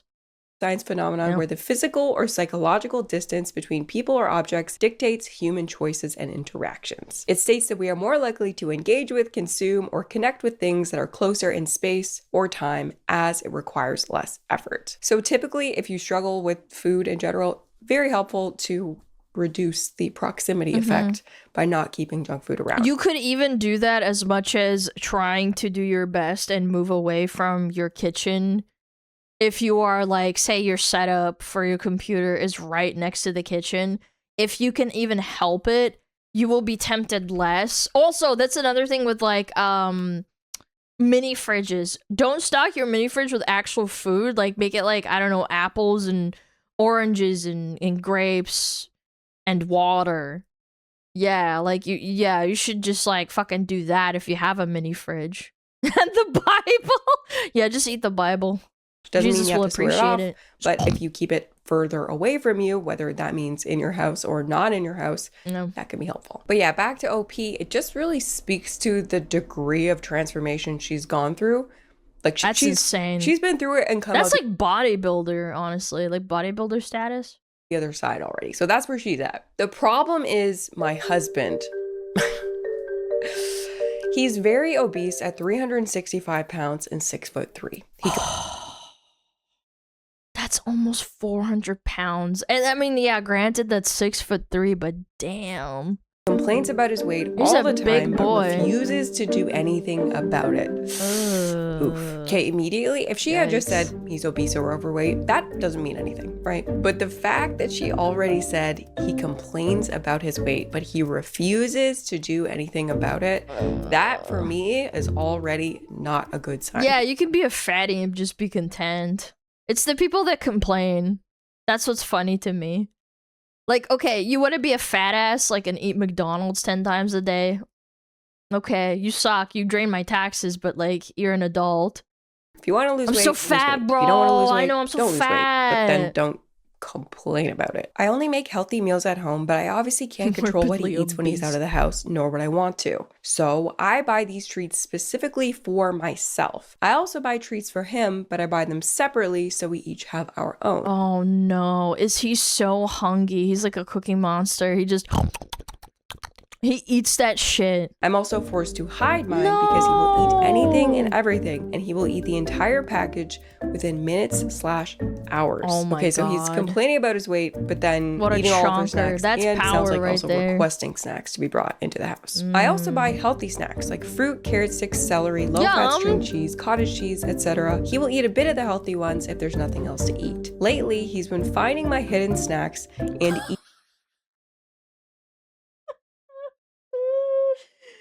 Oh my god, he sniffs them out. There's no way. Dude, I used to do that with Christmas presents. My parents would buy Christmas presents in like March, like June, you know, like ahead of time. Because it's like, as you get closer to like the December, November months, things increase in price, my parents would hide them under the bed, but then I figured out that they were hiding them under the bed, so I would go in the closet and find them in the closet. So they started hiding it in places that, like, weren't obvious to me, and I would still fucking find them, and it started pissing them off. I was like 8 years old when I figured that out. It was so funny. I would, like, climb and, like, get excited about Christmas. Yeah, oh, srabuta pri na city. Oh, yeah, that's actually really funny. My dad, because he worked like an office job, sometimes my mom would make him hide it in his car, because they had 2 cars. One of them for business, because it was like a company car that he would always have to give back if he quit his job. He would keep them in his car, and then also keep them at the office. Yeah. Yeah, I'm not even kidding. It's so funny. But this guy does it with food, which is arguably, like, so much fucking worse. He, like, actually just... Yeah. Eating them all. There's nothing worse than expecting a snack that you had planned for later, or, like, leftovers, and then you go Oh my god, that makes me angry thinking about it. Eat them, and someone else ate them. And for her, it's probably even worse because it sounds like she's so locked in that she likely had whatever Oreos or whatever she's planning to have accounted for in her calories, and then she goes to eat them and, oh, they're not there. Also, it's not hide and seek. I feel like if she hides them, don't go looking for them. When I ask why, he says that he knows I'm trying to be healthier, so I don't need them. He also... This is gonna be fake, because it's exactly what I would say. Yeah, honey, you don't want to eat this. You don't want to eat it. It's so disgusting. Besides the fact that they can make me sick so if I eat too good. much, which I haven't done in a long time, ever since I figured out what the problem was. He also says they're tempting because I don't eat them fast enough, so this motherfucker is a professional big back. He goes to the store and gets a pregame snack while he walks around eating his food. Yeah, I save you. Yep, I'm saving you, sweetheart. Spoken like a true fatty. Yes, dude. they sit around, which is part of the reason I hide them, so he doesn't have to look at them. Okay, so he's making excuses because he has a problem. Case closed. Maybe he hasn't like come to terms with it, but it sounds like he's making excuses, and or maybe he doesn't have an answer for why he's eating all your snacks. I even showed him what I bought and specifically which snacks are his and which are mine, and I label them and tell him not to eat mine. Yet he does. Sweetie, you think labeling them is gonna stop the ogre? You think the ogre is gonna eat it? The Rock goes where he pleases. Anyway, the other day I bought a package of Milano cookies for us to share, and he ate them all before I could tell them. Okay, he's just an inconsiderate fuck. See, like, if I was a fat fuck and I had a girlfriend and she told me we're sharing, I would at least take into consideration that, like, she's trying to be nice and she's gonna eat her half and I'm gonna eat my half. Yeah, no, that's like bad. That's really bad. Yeah, that you should leave him. I would leave him after that, because that's like shows that not only has he has poor like impulse control, he doesn't care that we bought it together and I said we were gonna share this shit. Or for sharing. It took him maybe 5 to 10 minutes to eat the entire package. 10 minutes for the cookies? How many cookies are there? I gotta research this. Hold on. Milano cookies amount. 15 cookies? Bro, I would get probably sick after probably like 3 of these. And he downs that whole package. That's impressive. Yeah, like it's 15 of these double dark chocolate ones. 10 minutes to eat. What are the calories?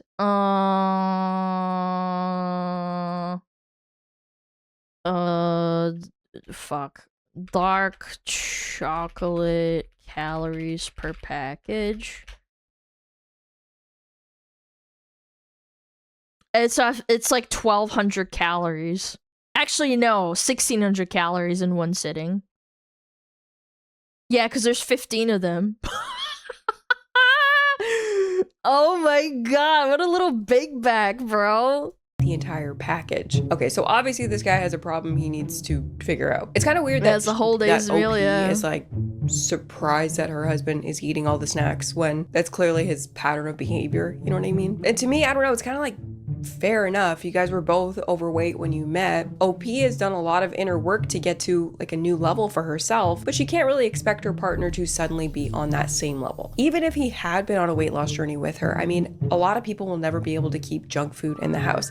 A lot of skinny people don't even keep junk food in the house. Oh, I mean, yeah, I mean, people who have like alcoholism problems or like they think they're alcoholics, like even if they're not actively one, they will just not buy it. Yeah, there's some people who like can help themselves not to buy those things, and yeah, they just don't. It's good impulse control. You don't think about it, because then like here's the logic. I want to go buy chocolate. I love chocolate. Okay, I'll buy it when I'm at the grocery store. You go to the grocery store maybe once or twice a week. Maybe less than that, right? But you have to go into the car. You have to go into traffic. It's like, yeah, it's like a psychology thing. You just don't want to deal with it. So you just make it last, or you don't buy it.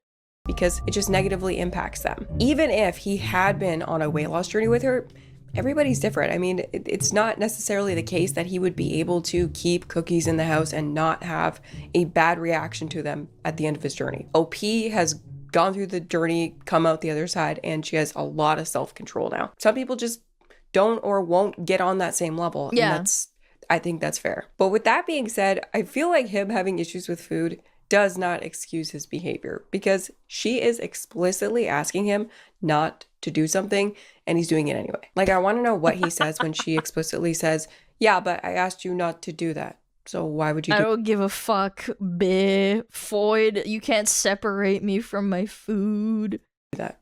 You know what I mean? Like, she said, please don't. He did it anyway. As a couple, they can't seem to have a conversation about this very small thing. There's basically two situations here. Either he's so far in denial about his food issues that whenever she brings it up, all he can do is deflect. Or he's just not listening at all and doesn't care at all about his partner's needs. Either way, it's not great. I'm at my wit's end. I don't really care that he's obese besides the fact that it's unhealthy. I still love him and I'm attracted to him. But now I'm losing attraction to him and feeling resentful and disgusted by this behavior. I'm like that too. I personally do not find someone being overweight or obese even unattractive. Weight really doesn't... Well, yeah, she used to be fat. I'm not mean. I don't mean that in a mean way. It's like she can put herself in those shoes. Yeah, she's trans fat. Is that Asmund fucking coined that term? Trans fat? Yeah, she gets it. Yeah, she understands. She's like, yeah, like deep within. Not matter to me much she was physically really at all. big, But that being apparently. said, I couldn't have and I wouldn't have a partner who wasn't willing to try to take care of their health. Especially, she said they're like 40 years old. Shit is gonna start to hit the fan soon if you don't start taking care of your health now. Like in a relationship, if one of you cares about your health a lot and you're doing a lot of exercise and you're eating Well, it's like the same as like cigarette addiction. You've both got to quit at the same time, because if one of you's like smoking and you smell like smoke, and again, I'm not a smoker, but this is how people describe it to me. Like my mom, she's a chronic smoker, or she was. She started when she was like 18, and she talks about like how quitting, and then my dad would like smoke, and he'd be like, like I'm getting triggered because it's like the nicotine and the smell like makes me want to have one. Yeah. And I don't mean like triggered in like the, you know, the stupid woman liberal term, but like actually triggered. Like you want to really, you get like a craving for it and you really need it. Right. And the then you other break one your doesn't, sobriety. right? Let's just say you have all the worst habits in the world. Maybe you smoke, you drink, you don't exercise. If you have one person who's a health nut and one person who's has really bad habits, you're going to be living two completely different lives very, very, very soon. And in this relationship, obviously we know nothing about it other than OP is complaining on Reddit. But I mean, this woman went from 300 pounds to 115 pounds and 15% body fat. That is no that's small feat. insane. She's now spending 6 days a week at the gym. I knew some woman that worked at my job, old job, that was 15% body fat, but she was like a superwoman, and she did like wrestling or something, and she was like a coach. She would drive and like see her kids who are also into wrestling. Like that's like insane. Like she was super lean. Yeah, that's like an insane commitment. It's not like, oh, I go to the gym like 4 times a week, but she's like an actual like athlete, in my opinion. And It's you have not to wonder easy. if this couple is even compatible at all at this point, if he is still in the phase where he's like completely in denial about his problem. And again, it's a lot about his attitude and its mentality. I mean, if we think about OP, this level of transformation, it's got to have taken what? Like minimum 2 years, like probably more like 5+ years if she's both lost all that weight and she has no problem like keeping cookies in the house after she says later that she has a food addiction. But what I'm saying is she's been at this for a while. If her husband was going to make a change along with her, he wouldn't still be in the denial phase. Like if you have someone in your life who you are hoping will get healthy, let me show you the stages of change model. So according to one popular theory of changing your habits or behavior, people go through the following stages when they try to change their lifestyle. So at the top here, we have the pre-contemplation phase. This is when someone has no intention to change their behavior. This is where denial would live. So we have pre-contemplation, contemplation, preparation, action, maintenance, and relapse. And even though pre-contemplation is at the top here, the wheel doesn't really get started until contemplation, because once you're aware that you actually have a problem, that's when the ball potentially can get rolling. At the pre-contemplation phase, as it says here, you have no intention of changing your behavior. And denial is like literally the deepest form of pre-contemplation. This person seems to be not ready to admit that they have an issue, which by definition means they're not ready to change their life and it's not going to be happening anytime soon. So if you know anyone who you in your life, maybe someone in your family who you're hoping that they'll make a change, if they're in this stage, it's not likely. And you can't make someone else change. They have to want it for themselves. Yeah. Okay, sorry, back to the story. He also complains that I'm too skinny, but even if I wanted to gain weight, how dump him. I'm sorry. If the roles are reversed and like the chick is fat and then he's a buff dude and he says, she says, oh, you're too skinny, dump her. Yeah, that's retarded. I don't know, man. How could I when he eats everything except celery and fruit? Yeah, that would be so annoying. I don't know what to do besides putting my food in a lockbox or something, and that would probably piss him off as well. Okay. Isn't there a thing where you can lock away your ice cream? I remember there was a locksmith YouTuber and he made like... No, he didn't make it. He got a pick lock thing and he pick locked his wife's ice cream. And his wife got mad at him. Yeah, the lock picking, like, yeah. It was so funny. He's like, my wife, she put this on, and now I'm gonna lockpick it. Okay, I mean, if there's nothing you can do, like what and you can't have a conversation about it, it definitely goes beyond the snacks. I'm literally contemplating divorce because of this. There are other issues not related to food or health, but that's neither here nor there. I feel like this isn't just about him eating too much. It's disrespectful because he knows it's mine, and the fact that I just bought it and he eats the entire thing anyway. Doesn't even leave me a single piece, just eats all of it. Yeah, it's disrespectful. See, that's so fucking terrible. A guy should at least think of you when you get some food. I feel like that's like a basis that like every guy has to learn. Yeah, I saw it with my dad. Like my dad would like get food and he'd always leave some for my mom if she wanted it. Even if she didn't want it, he'd always think of her. I feel like it shows like to your kids, girl or boy, that you should do that with someone that you care about. It's super inconsiderate. I mean, he'd honestly do it with me too, but like, I'm just saying, like, that's what I saw with my parents. And the audacity like to complain that she's too skinny when you're eating all her snacks. And the thing is, the bigger issue here, it's been the bigger issue the whole time. If the person that you married is not hearing you when you say, please don't eat my snacks, what else are they not hearing? It's a pretty tiny request, right? Here's your snacks. Here's my snacks. Just leave me one. I know this is a Reddit post, but like, I don't even know how you get married if your communication styles are this bad. OP, I feel like she's giving me signs that her communication is bad too. Not that we can tell from this, but that's the vibes I'm getting. I'm aware of food addiction. I have that problem myself and I've worked hard to correct it. I feel like his issue is beyond just simple addiction. Either that or it's a very extreme form of addiction. He also refuses therapy for his issues. What should I do? I would say confront him with everything. And if he can't have an open, real conversation about it and he won't talk to the therapist, There's literally nothing you can do. I'll say it again. If someone does not want to change, or they're not even willing to be honest with themselves, which is step one, you cannot make them change, as sad as it is. And also, if they don't care enough to even leave you just like one of your own snacks, okay, no one's addiction is that bad. Like, it's not like he's eating them all and saying, no, there is. No, it. How do you think, like, people get addicted to, like, food and they don't feed their kids or something? There absolutely are. There's so many situations out there, and this is, like, sad to really realize or think about, but there are fat-ass people who don't feed their kids because they're so fat and they just don't want to cook for their children. I'm so sorry, or like, I'll replace them and then bringing them back. He's just eating them all, not caring, and that's it. It just kind of says a lot about maybe everything else that this person doesn't care about. You know what I mean? ETA, he also refuses to see the doctor. He has sleep apnea and hypertension, but refuses treatment for those. So it's doubtful. So he'll just die, sorry. Yeah, no, I mean, it's sad. I mean, it's like watching someone you really, really love self-destruct. He'd be willing to use a GLP-1 or any other medication. He has said put emetics into the snacks. Make him sick. Yeah, but then there's the argument of like, what if he eats too much and gets really hurt? Then you feel bad.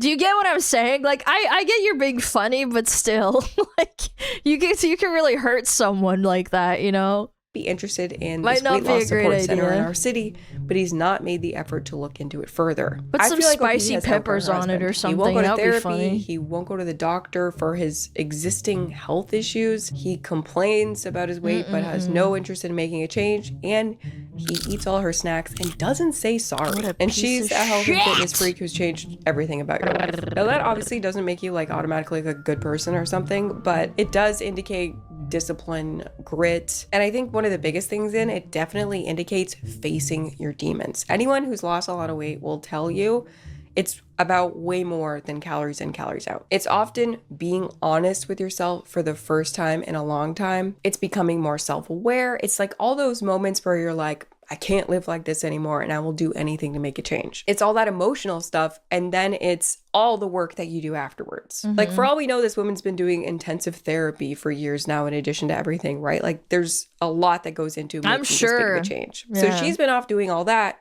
Meanwhile, her husband can't even say sorry for eating your snacks. Okay, comments. He really sounds like he has a food addiction, or word I can't say, but that does not excuse him stomping on your boundaries like he is. I suggest he get into therapy and you guys have a very long, hard talk. Edit. Just saw he refused therapy. My bad. Long, hard talk and reassessing your boundaries it is. Because it's not just about the yogurt here, honey.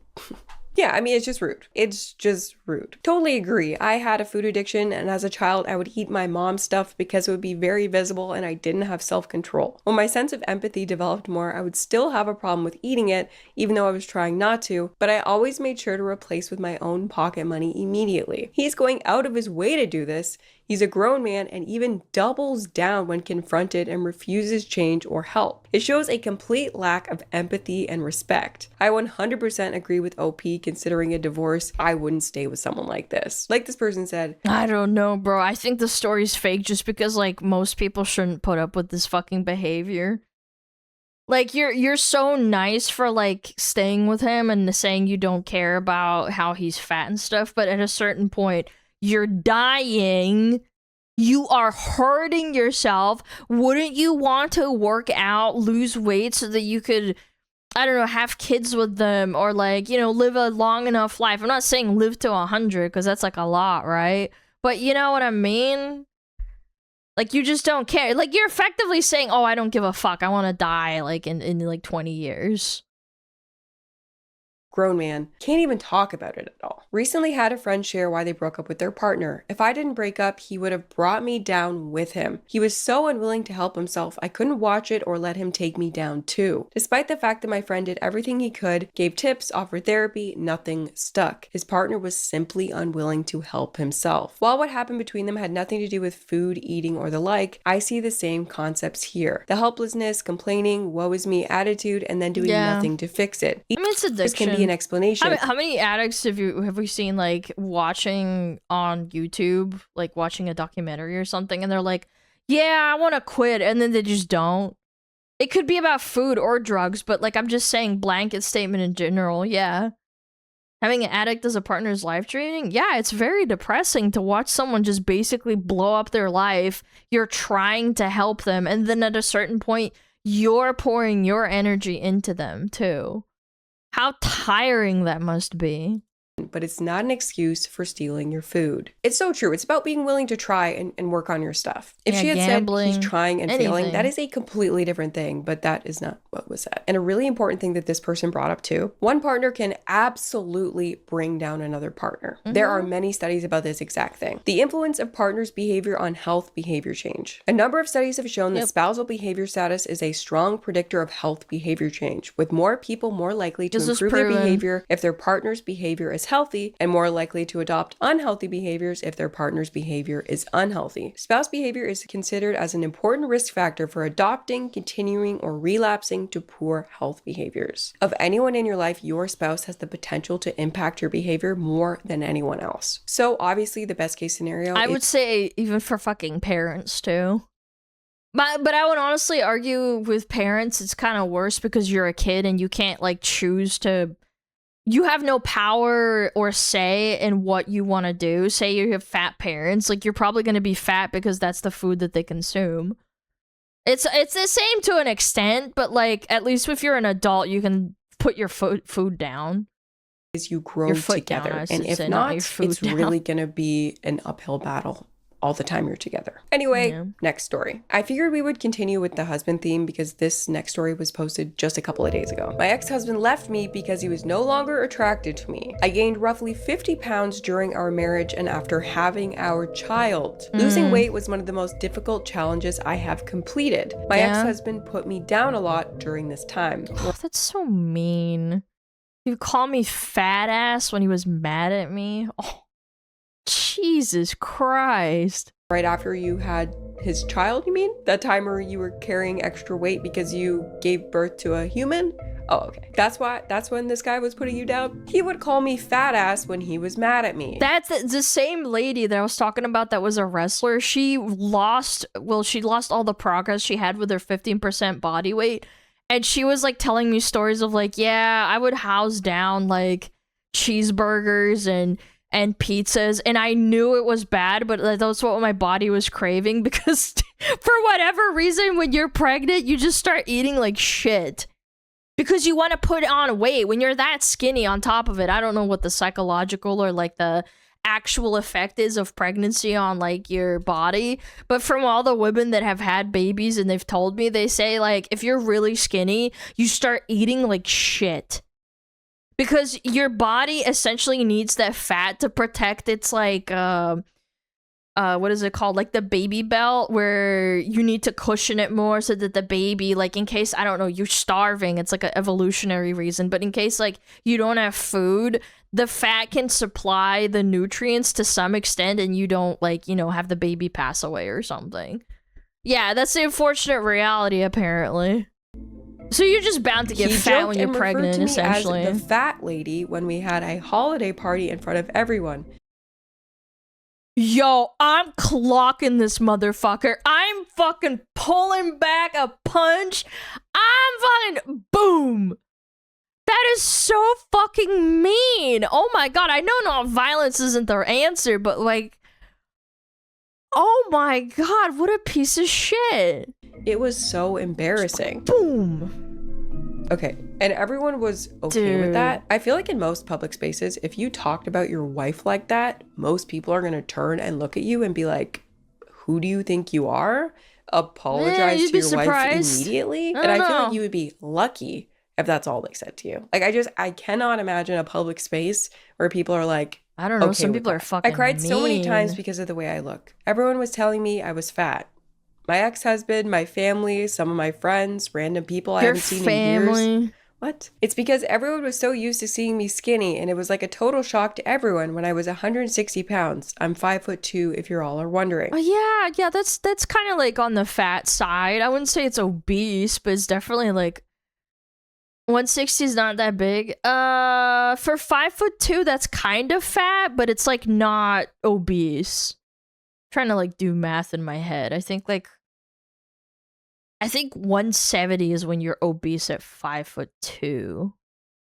Yeah, like, and also to top it off, you had a kid.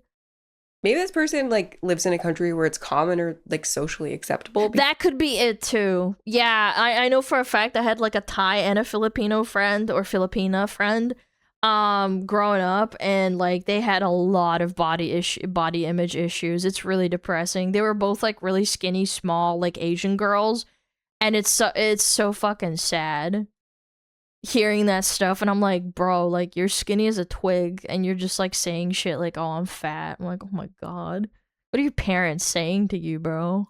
Because I can't imagine a scenario where you would gain weight and random I had a people you Vietnamese haven't friend seen too in that had years that would come up too. to you and be like, whoa, or like your family, your friends, everyone saying rude comments to you when you're like struggling to get off your postpartum weight gain.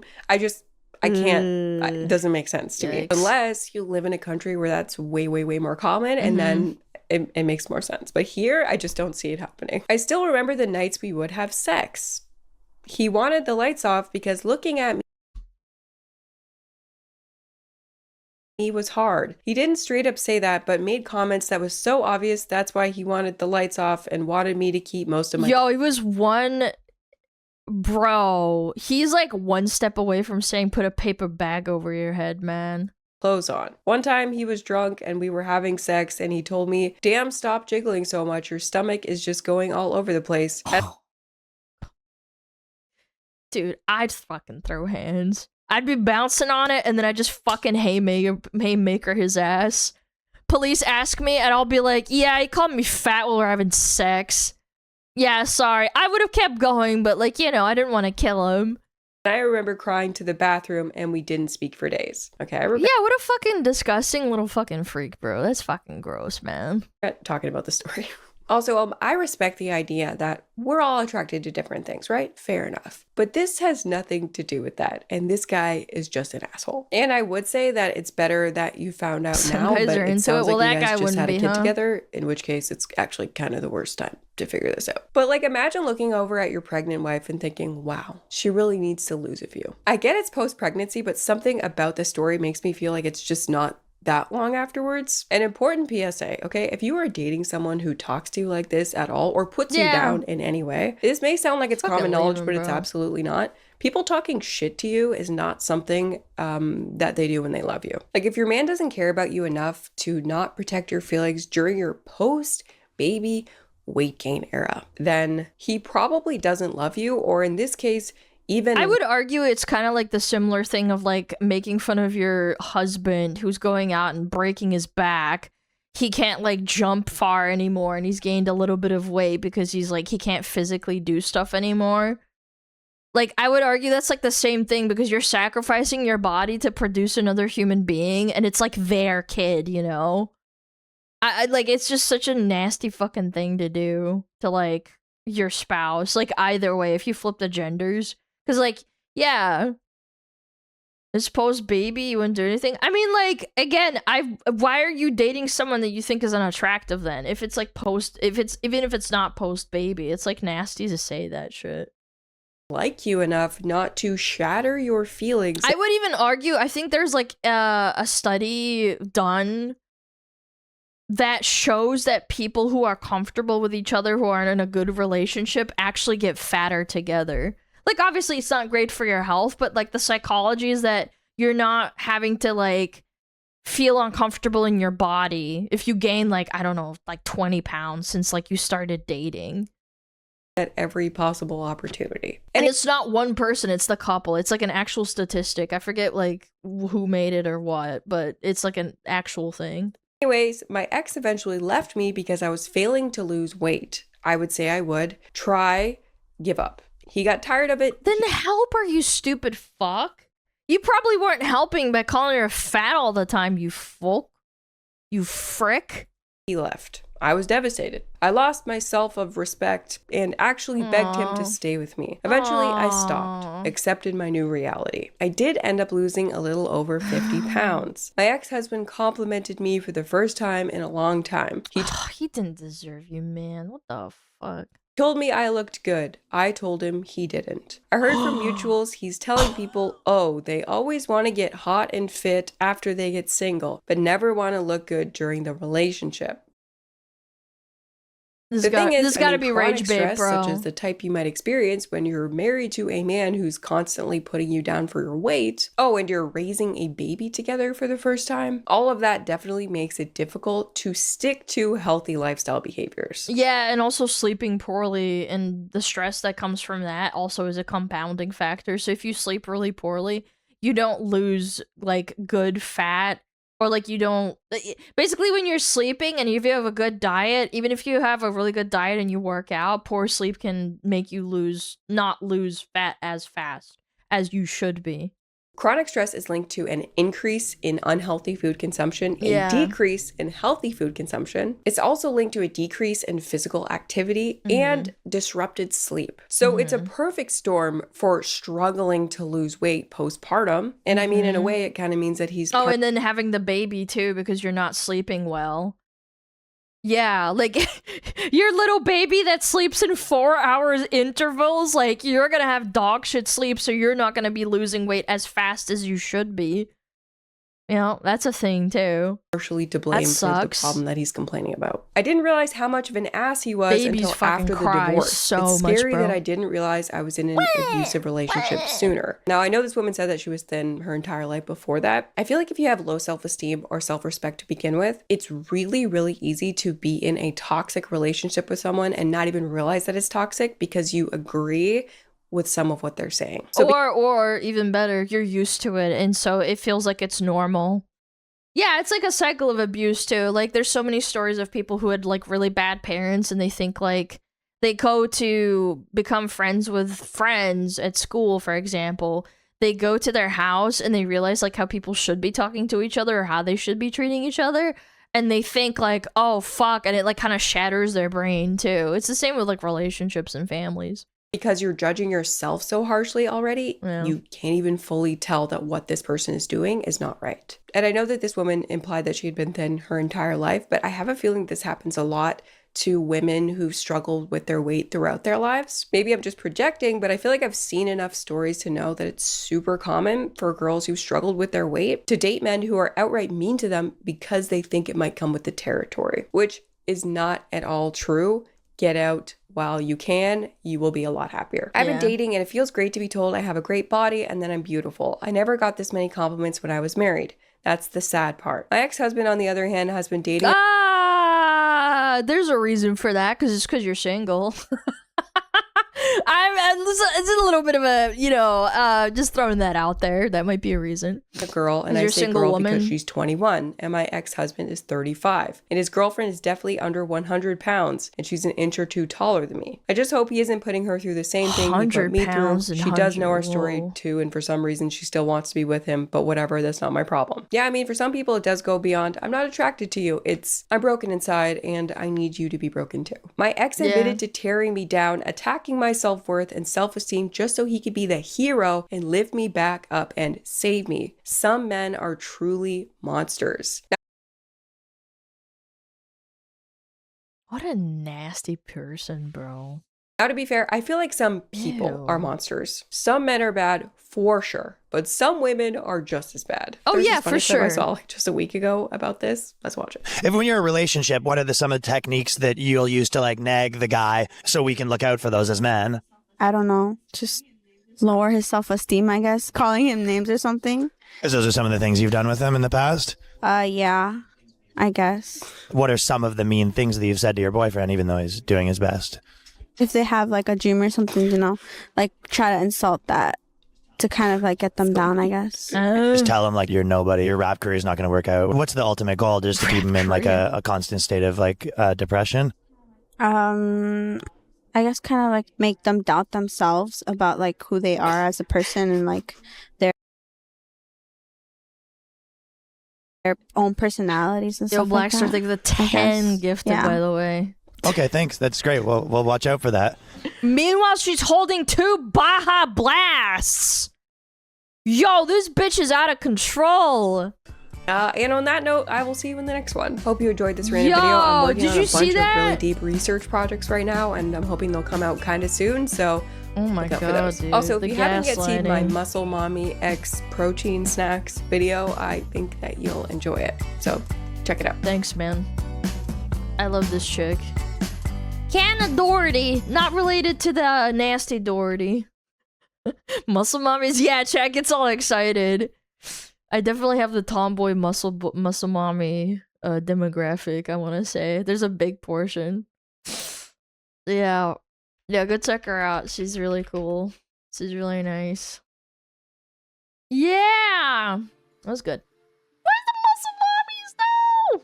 Yo, Grandpa, thank you for the 3 months. Yo, Jove, thank you for the prime. It's time. Yeah, it's time. It's about that time. It's about that time. Okay. Well, I had a lot of fun today. I don't know about you, chat. Lots and lots of fun. Big gaffes, big goofs, big laughs, big poofs. Poops. There we go. Poops. Yeah, fibrous. Ooh. Yeah. Chatta? Oh, we can raid Riri. She's actually online. I haven't raided her, I don't think. She always raids me, though. Yeah, this could be nice to the rat. Yeah, do it. I think I've raided her like once, maybe twice. I'm back. What I miss? We're gonna go raid the rat. The French rat. The French rat! Oui! Yeah, rat raid. Okay, chat. I'm gonna make some stew. I gotta go to the liquor store, get some red wine. Yeah, I gotta go get some. It'll be great. Maybe I'll take a picture if I remember before I devour it. I'll try. Yeah. We'll get the red wine. Oui. Time to get hammered? No, I don't drink. And I also, I'm planning to get shitty red wine. Like something cheap, because it's like, it's gonna get cooked down anyway. Alright, chat. Let's start the raid. Oui. Yes, delicious. Okay.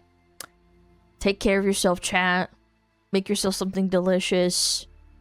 If you eat a Big Mac, go on a walk outside afterwards, okay? Do me that favor, at least. Yeah, thank you so much for watching. I hope you guys have a fantastic rest of your day.